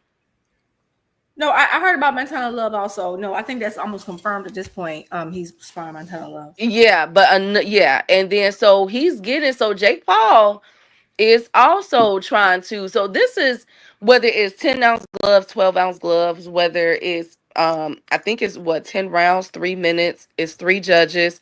There will be a winner and a loser, and I think they're Who like did bending the Montana Love rules. fight his Like last it's a fight? very fine line from a real fight to an exhibition. What you say, 2 cents? Who did Montana Love fight his last fight? Who he get knocked out by? What was that guy name? Wasn't What it was that Perro? fight? Who was it that he fought when they was throwing him out the ring? I mean, he was throwing him out the ring. Wasn't it Pyro? Oh, No. the guy that Montana picked up and kind of Yeah. that was like 2 years. That was like 2022. Oh, Was that Andy Cruz? No. That was like a 140 pounder, I think. Wasn't that 140? I'm trying to find his promo videos for that fight because he had on lip gloss and eyeshadow. Who had on lip gloss? Montana Love. Oh 2 cents ain't never gonna let this go with this lip gloss. I'm not. I can't believe this man had on lip gloss. Where did he have them? I gotta find these promo pictures. Yeah, I think it was one. I'm almost positive that whole ring. Steve Park. Somebody just mentioned Steve Park. Yep, Spark. Spark. Yeah. Spark. Mm-hmm. Yep, Steve Spark. And then he lost to Pyro. That's what he got beat up. He got beat up by Pyro. Yep, I think he got stopped. Oh Lord, and that dog had to sit there and watch him. Lord, That dog had to sit there and watch. I cannot find. I promise you, Key, I'm gonna find these pictures. Yeah, but yeah, so he's gotten all these people, but I really think that I think this fight is gonna surprise a lot of people. Low key, I really do believe that this fight is gonna surprise a lot of people. So I was thinking, Key, 150 million plus allegedly Tank Davis supposed to be getting paid. He about to get that payday and win the fight. So I think that Jake Paul is. I mean, we gotta remember, like, this is Jake Paul. Like, he don't have he's a heavyweight. He's gonna come in there about 200 plus pounds. He can't. 195 is the limit. Right. But I mean, the day before, he's gonna hydrate well beyond 200 pounds. We have lightweights, but if 195 is the limit, I don't think he can come in above that based off the rules. No, not during the weigh-in, but by the time he gets in a ring, he'll be much bigger than that. We have lightweights fighting for we've had people fighting for titles and then coming in. You think they're gonna let him rehydrate? I don't think it's gonna be no rehydrate. Yeah, I do. I don't think he would have took it in any other situation. I mean, I don't know. I don't know maybe he does have a limit, but at the end of the day, I don't see Jake Paul coming in any ring under 200 pounds. It's just not about to happen. I do think that we all love boxing and have this sense of honor, and that Jake Paul won a viral moment. And if he can get it off St. Davis, he can say, well, he was a big name pound for pound star. And that's the danger in it, right? Because even though we can trash wise skill, your skill can only make up for so much weight. I don't care who you are. Facts. Your skill can only make up so much weight. For example, but that depends on if you like. He's like an amateur boxer though, and not even a good one for real. I'll be honest with you. He's skilled enough to inflict some. Like he has some. He has some skill. Though. He's not as skilled as Tank, of course. And that's why we saw the whole pound for pound thing. Like, I agree. Like, I don't think anyone is arguing that he's anywhere near Tank's skill set. But your skill set could only take you so far with size. For example, I can be a skilled. Clarissa Shields might be one of the most skilled fighters ever. I don't care. If you put her in there with a smaller male, she gonna get knocked the hell out. Let's just be real. Like, it's certain size matters. I've already made up my mind. I really feel like my boy is finna get knocked out. I really feel like Tank finna get knocked out. I mean, it's a possibility. We have to acknowledge the possibility. And it doesn't mean he's not a better skilled fighter. It's just the fact that he has to be perfect because you cannot get, I don't care. You understand this? A 200-pound person, you can't even get hit by their jab. Their jab is you get what I'm saying? It's just a power thing. Now, I think Drew, for 150 mil, would you care? Hell no. Let me tell you something. Exactly. Listen, I'm a buck. Like, I'm smaller than Tank. Weight wise. I would fight Jake Paul for 50 mil. I'm just gonna run around the ring, and every time he flinches, I'm gonna fall to the floor and scream like bloody murder. And I'm gonna Jake Paul got a good 2 rounds before he gassed out, y'all. I mean, yeah, he gotta gas him out. That's what he gotta do. He gotta gas him out. But what I'm saying is, you can't get caught in the first 2. You can't get caught. That's just the reality. Like, I don't care who you are. Like, okay, one of my favorite fighters is Wilder. Y'all think Jake finna catch Tank with this? I mean, no, but I don't. He should be working on his stamina. He working on his shoulder roll. No, I think Tank will be fine. What I'm saying is, Tank can't. People like, oh, Tank can go in there and be the aggressor, knock him out. This man has like 200 pounds of extra fat. Like, I don't know what the heck. I don't see it. I don't see Tank knocking him out. I know that people think it's gonna happen. I gotta see because this shit don't make no sense. It really makes. It's a stupid fight, which is why I don't like it. No sense. It don't make no sense. But let's we see. literally praise fighters for fighting people their same size and not getting the knockout. So the idea we expect. We're like, oh, they're good fighters just because they don't get knockouts. I mean, they're good fighters. Okay. So is Tank pound for pound number 1 if he beat Jake? I don't count this towards Tank's career. Theoretically. I Figuratively. I mean, I can't because it's an what would this say about Jake Paul if he loses to Tank? Like, no. Let's be real. Yeah, like I get because like this is the thing. And by the way, when I say Jake Paul is skilled enough, I'm repeating Andre Ward. He's skilled enough to do damage. I'm not saying that he's better, but he's skilled. He's not all the way unequipped. For example, this is to give y'all an example, and these are the exhibitions that no one complained about because Turkey threw them. So remember when Ngannou fought Fury? Yeah, that's what I'm saying. If Turkey Al-Sheikh was throwing this fight, no one would have a complaint. I promise you they wouldn't. Remember when Turkey Al-Sheikh did Fury versus Ngannou? Yep. And remember Ngannou gave Fury a run for his money? Yeah. Yep. Do you guys realize that Ngannou had never, ever had a professional boxing fight in his life? Yeah. Do you understand that Jake Paul has multiple professional boxing events under his belt? He's more skilled than Ngannou. Yeah. The difference is Tank it right. And we give Usyk super credit for beating Fury twice, but Fury struggled with someone who had never ever fought a professional boxing match in their whole life. They were their first introductory. Meanwhile, Jake Paul he's been fighting number 8, 9, 10. He's like 10 times more experienced than Ngannou was. And then he's going to come in with a 100-pound weight advantage. Like, let's think about that for a second. That is insane. This is insane. Think about it. Like, I'm not saying it's a good fight. It's terrible. But we didn't even, like, the fact that we didn't diminish Fury for going life and death with a guy who never fought a boxing match. And then he went on to beat Fury, and everybody's like, oh, Usyk is one of the greatest of all time. he beat Fury. But Fury had just went life and death with a man who had never fought a boxing match. And now Tank's about to enter a fight with someone who has 10 times the experience of Ngannou and 100 pounds bigger. And we're acting like there's no danger? Facts. Yeah. Facts. Like that's we acting like Tank ain't taking no risk. It is a risk. It is. It is stupid. It's a risk. Well, Bud already said Tank getting knocked out. Of course he did. Fury didn't train for Ngannou. How do you know?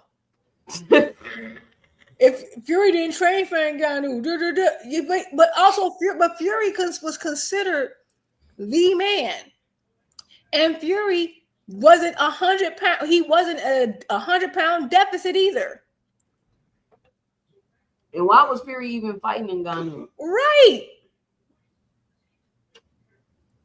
So Ngannou came What are in. you talking about? He fought the best. Fury didn't train. Prove to me he didn't train. Show me videos that he didn't train.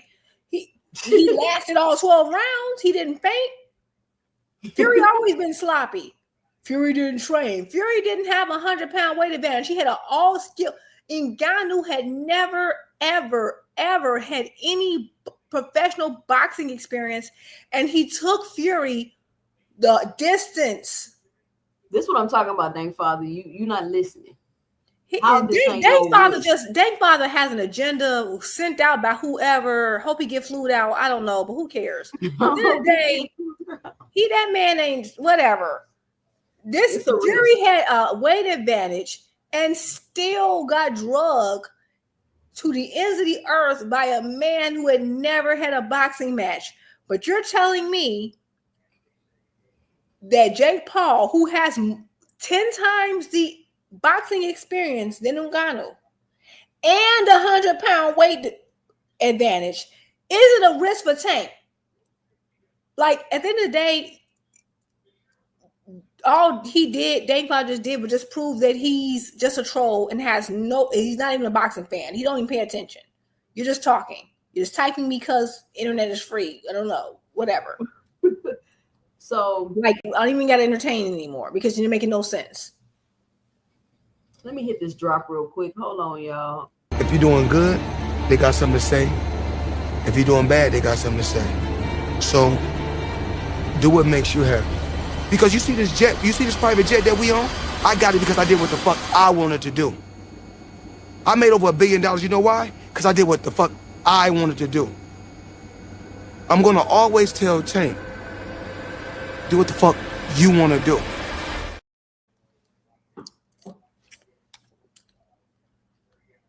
I like that clip. I think it's love it. Appropriate for this moment. Let me see what else y'all got, ladies. I've been on here 4 hours. Shout out to y'all for coming up. Let me see if we got any more things in the chat. And I specifically said professional, but it's like, okay, clear your ears, take some Kleenex. Professional boxing experience. Let's all say it together. Professional boxing. And God said, no, it's like his first fight was Fury. No professional boxing experience. Jake Paul has. Like, these rebuttals are okay. Let me stop entertaining these men because, like, y'all are just not. On my way to Vegas. September 13, no dick. We going to take. Yeah, no silver spoons. No silver spoons. 3-time undisputed champion on the way. Hey, Dang Father. Don't get no better than that. Let's go make history. I said professional 3 times. Take some. Clear your ears. I said it 3 times before. Yes, I did. It's just you're not listening because that's not what you were sent here to do. You were sent here to send a specific message. That's not what you were sent here to do. You're sent here to do your own narrative. I get it. So you didn't have time to listen because that's not what your assignment was today. I get it. You'll probably have a different assignment tomorrow. Listen, y'all, shout out to everybody for joining me tonight. Another great cook. Key with the T. Juke, we got to get you a nickname. I'm going to think of something. Juke with the spatula. She could be cranking out in this chat. I Wait, swear. they be frustrating me, girl. I be trying to get nerves. Eventually, they not gonna even bother you because it's gonna get fun because they just I don't even know. They just want attention, girl. But Key, what's your final 2 cents? What you got for the show? Salute to both of y'all queens. Salute to Jupe. I'm gonna call her Jupe with the cook because she definitely be cooking. With the cook, I Um, like. salute to salute to these beautiful queens. Thank you guys so much. It's always an honor and a privilege to be up here. I just want to say, like, Boots fight tomorrow. Let's enjoy a great. Oh, and Karen Kukandajian fight tomorrow as Oh, who well. he fight? I don't know, girl. I don't know this guy, but and it's overseas. I haven't really tuned in, but I keep forgetting about Karen's card. Yes, Jupe with the scoop. There we go. Yes, that's how you do it, Broken Dangerous. But I want to say, let's definitely enjoy these cards tomorrow, and also, let's enjoy just boxing. Period. I know it's a lot of, this person want to do this person want to do that, the most polarizing figure and everything else. But I'm going to start moving forward. I'm going to give Tank what he said that he wanted. He's no longer the face of boxing. So I'm going to encourage everybody to start bringing Oh, up their that's what I favorite wanted to fighters. ask y'all. Is Shakur next up? But I forgot to get to that question. Save it for tomorrow. I personally, I'm not sure anymore because there's a lot of hungry guys that's out there that's making a name for themselves. So it depends on what Shakur does.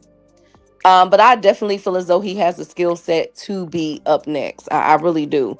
But let's see if he wants to do that and how he moves to get to that point.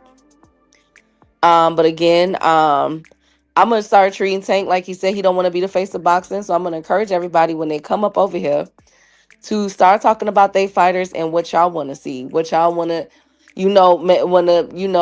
put y'all fighters, the fights that, all of that. Just start talking about that, and I guarantee you it's gonna go right back to Tank Davis. But anyways, They gonna still be salute talking to about these. Tank even when he retire. We still gonna be talking Oh about my God. Oh my God, it's gonna be crazy. But salute to those queens, salute to the kings that was in the chat today. Salute to y'all, and as always, I'm out. Shout out Key with the T. Jude, what's your final 2 cents? What you got for the show? First I want to thank you first and foremost because you always giving us ladies night and it's so amazing, so I appreciate that and giving us opportunity. Key, oh my God, you always put the T and the analytics, and I appreciate that. And everyone in the chat, y'all make sure y'all give T's 2 cents some likes, you know what I'm saying? You'll support the channel, subscribe to her channel. I would just say, I think what Key just said is true, because so Tank was like, I ain't the face of boxing unless a boxer. Now, does that determine the face of boxing? No, the face of boxing is determined upon sales, and it basically it's something that it's not something that you claim. You can't claim it. It's something that you earn, like it or not. So until Tank just stops fighting and stops selling, he's going to be one of the faces of boxing. However, fans have like she just said, they can contribute to that. This is the time for you guys to promote those fighters you guys like, because as much as I do defend Tank because he's always a topic, I would love for him to not be sometimes. Like, I do like other boxers, and I do feel like when I'm on certain channels, I would love to highlight what everybody else is doing. But unfortunately, the chat and the people who claim they love pure boxing so much, like, they will never get off Tank. Like, I am perfectly okay not talking about Tank. I would love to talk about like this Boots fight. I would love to talk about 154, which is my favorite division. I would love to talk about anyway. But unfortunately, as much as you guys claim that's what you love, you don't. You love Tank and you're obsessed with it, which is why we can talk. Like, I remember we were talking about Shakur at one point, and even Shakur fans were sending super chats about what Tank was doing next. And it's like, God dog, y'all even gonna let Shakur get a shine? And as a fan of both, I wanted Shakur to get a shine, and we were breaking down him versus Peta. And they kept mentioning Tank, and I'm like, do you guys realize you are taking precious time? Like, this is an opportunity to promote Shakur, because I like what Keith just said. I think Shakur is skilled enough to be the next star, but like his own quote unquote fans, which is why I say he don't have many, like some of his fans are not really his fans. They just kind of jumped on board. They don't like Tank. I'm an actual fan of his. So like when people are focused on him, let's keep it on him. Yes, Tank is his biggest fight, but there are other options for him. Let's talk about Abdullah Mason, who I think is amazing. Let's talk, but they don't want to talk about those people because they don't care.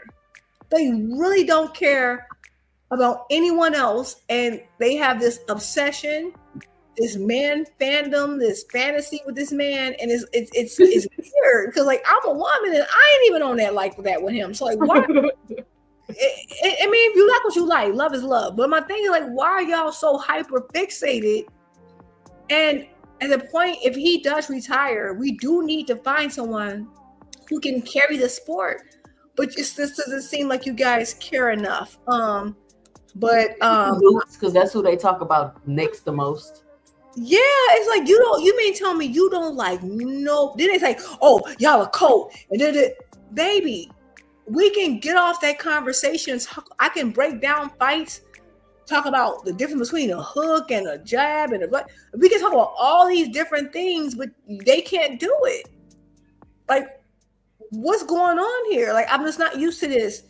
And so then they're like, oh, y'all obsessive. Y'all like you like, we can bring up any other topic, and I guarantee the people who talk about Tank all day will not have anything to add to the conversation because they don't care about anything, because they're here for a purpose. They were given their marching orders, and it's all like they don't even have, like, their brain is attached to some other, I don't know, whatever going on in their whole. It's like they under hypnosis. Right. It's like, and I'm starting to question if they even like boxing. Right? Because it's like there's so many other, like, Tank is not the end all and be all. And that's why we can disagree with Tank and keep it moving, and y'all can't. Y'all can't. Like y'all have a weird parasocial relationship with certain guys that we just don't have. But anyway, it would be better for boxing if Tank was to continue. If he doesn't, so be it. I've been in this boxing game for a long time, so that ain't nothing. My favorite division is 154. I'm very hurt that the Fundora is hurt. I kind of feel like that sucked. Like, I really want to see that fight, and I want Keith to. I want to see what Keith got left in the bank. So I missed out. I don't know if they're rescheduling it or how they're gonna do that. But so the next fight I'm really looking forward to, which I feel like people should be talking about more, is Ortiz versus Lubin. To me, it's like one of the fights that I'm looking forward to the most, but apparently, like, no one else cares. So we'll see. I'm not really high on Lubin like that, to be honest with you. You're not? No, you don't think he got a chance? This is my thing with Lubin. One, I feel like Lubin is too small for 54. You think he's too small? I think he's too small for 54. So get this. What's so funny? Remember that a long time ago, like, and I know sparring, you can't always count it. Remember there was a old video of Lubin like beating up Berlanga? I haven't seen that. I think I'm not. Let me hope I'm not messing up. I believe there's an old video, like an old sparring of like Lubin messing up Berlanga, and I believe it's because Lubin wasn't cutting that weight. And so I know we question Lubin's chin. So then maybe he's too big for 54 then. I don't know, but I think.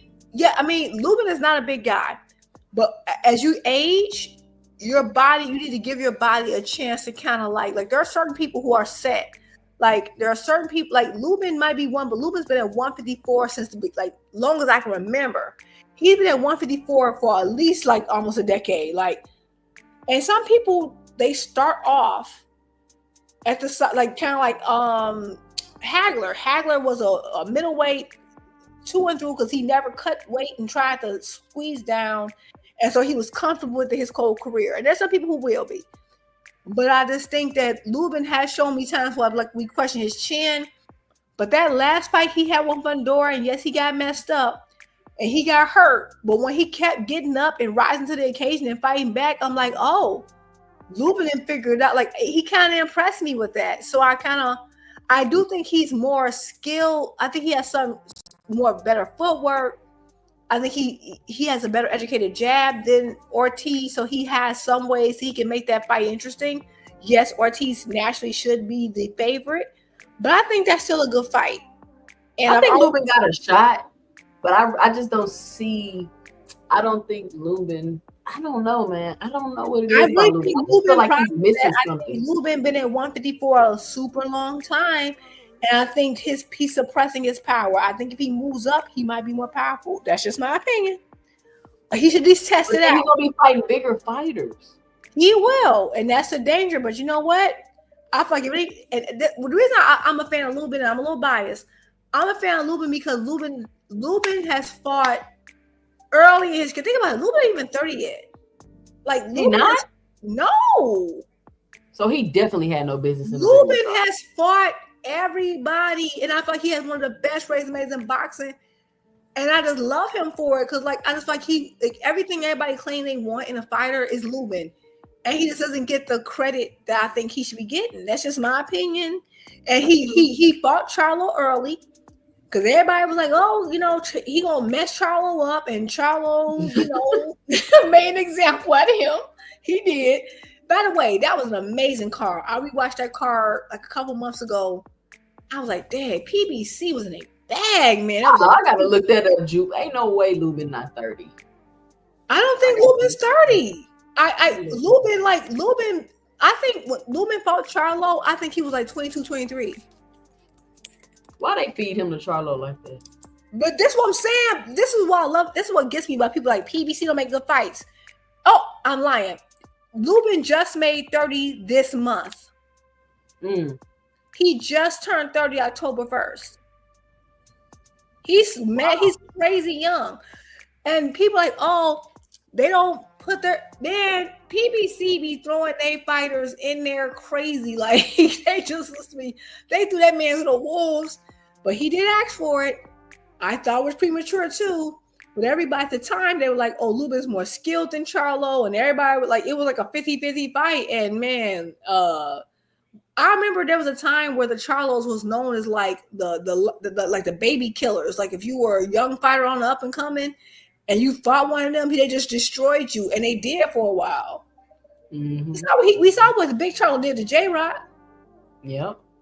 And so, but I do feel like Lubin should get another opportunity. And that's why, even though the Ortiz fight is dangerous, I really want to see Lubin get a title shot. Like I said, 154 has just been like giving us so many good fights. So I'm excited for that fight. But I just want, even if Lubin don't win, I just want to see him put up a good fight to show that, like, yeah, he always puts up a good fight. I can say that for sure. He does, and he always gives us a good fight, and I respect him. I really do. I respect Lubin a lot. So that's just me. But anyway, I'm gonna let y'all go because it's late and I need to take my butt to bed too. But thank you for having us. Huh? I just looked at the time. Yeah, I'm like, oh my God, it's late. But yeah, but that's just like, that's one of my favorite fights coming up. And I want to see more movement at 154. I'm hoping that we do get, like what Keith said, I hope we do get Boots versus Ortiz. I don't even know who else is the champion right now, 154. Did they ever strip Bud? Does Bud still got 154 belt? Somebody told me he got stripped the other day.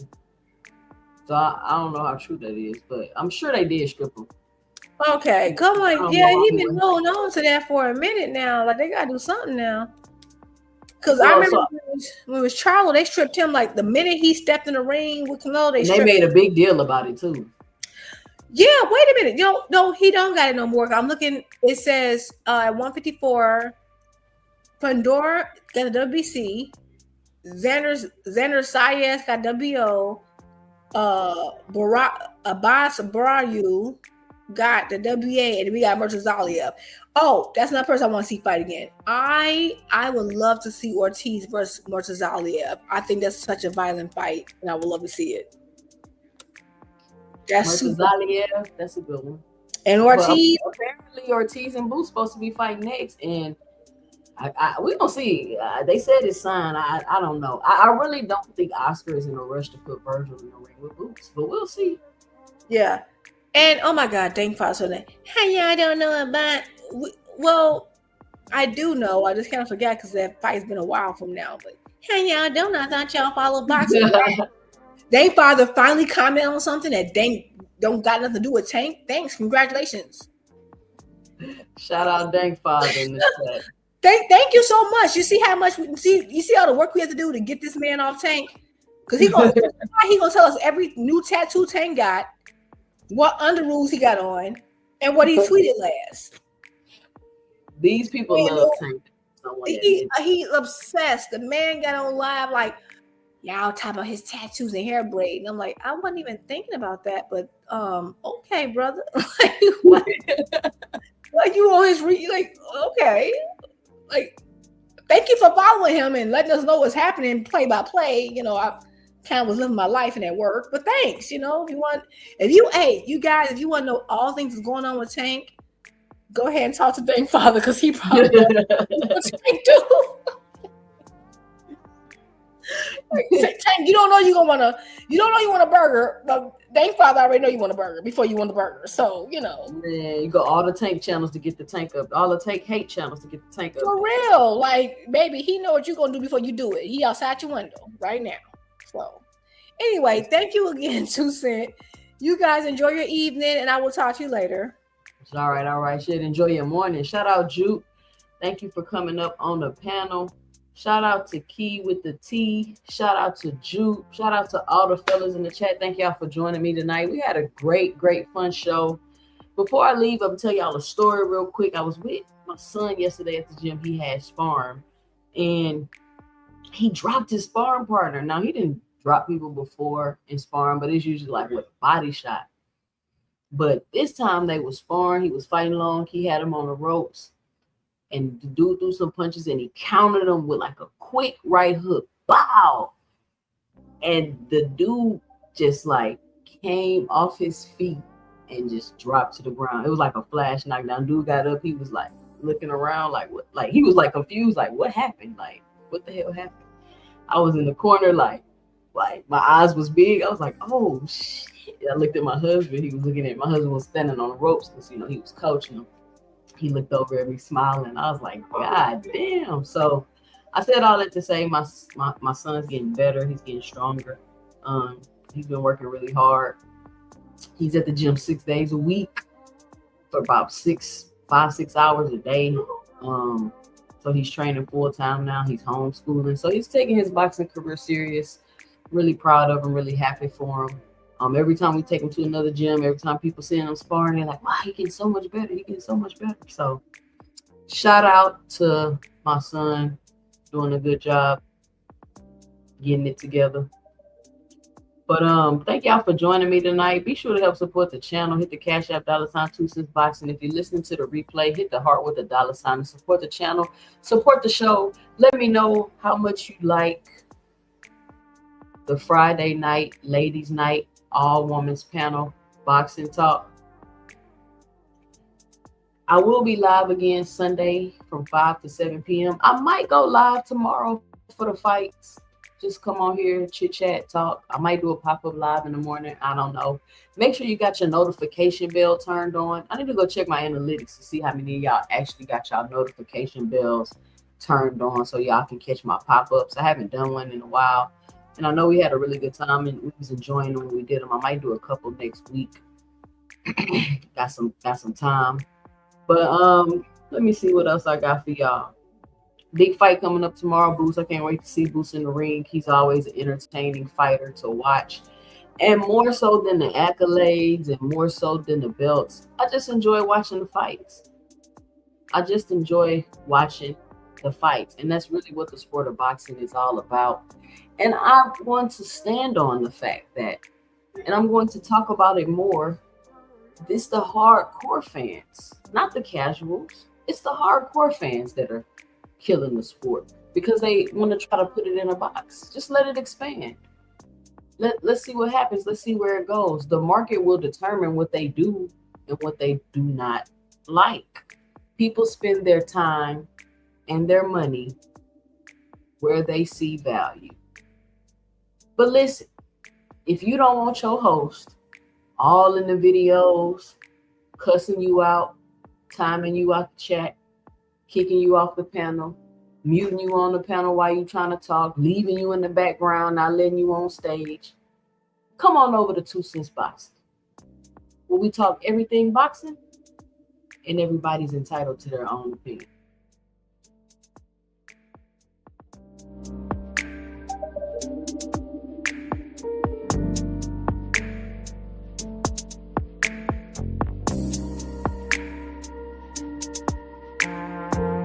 You know, it's crazy because where I'm from, they say BTA, belt the ass. But I tell them I'm the buckle. It hurt more.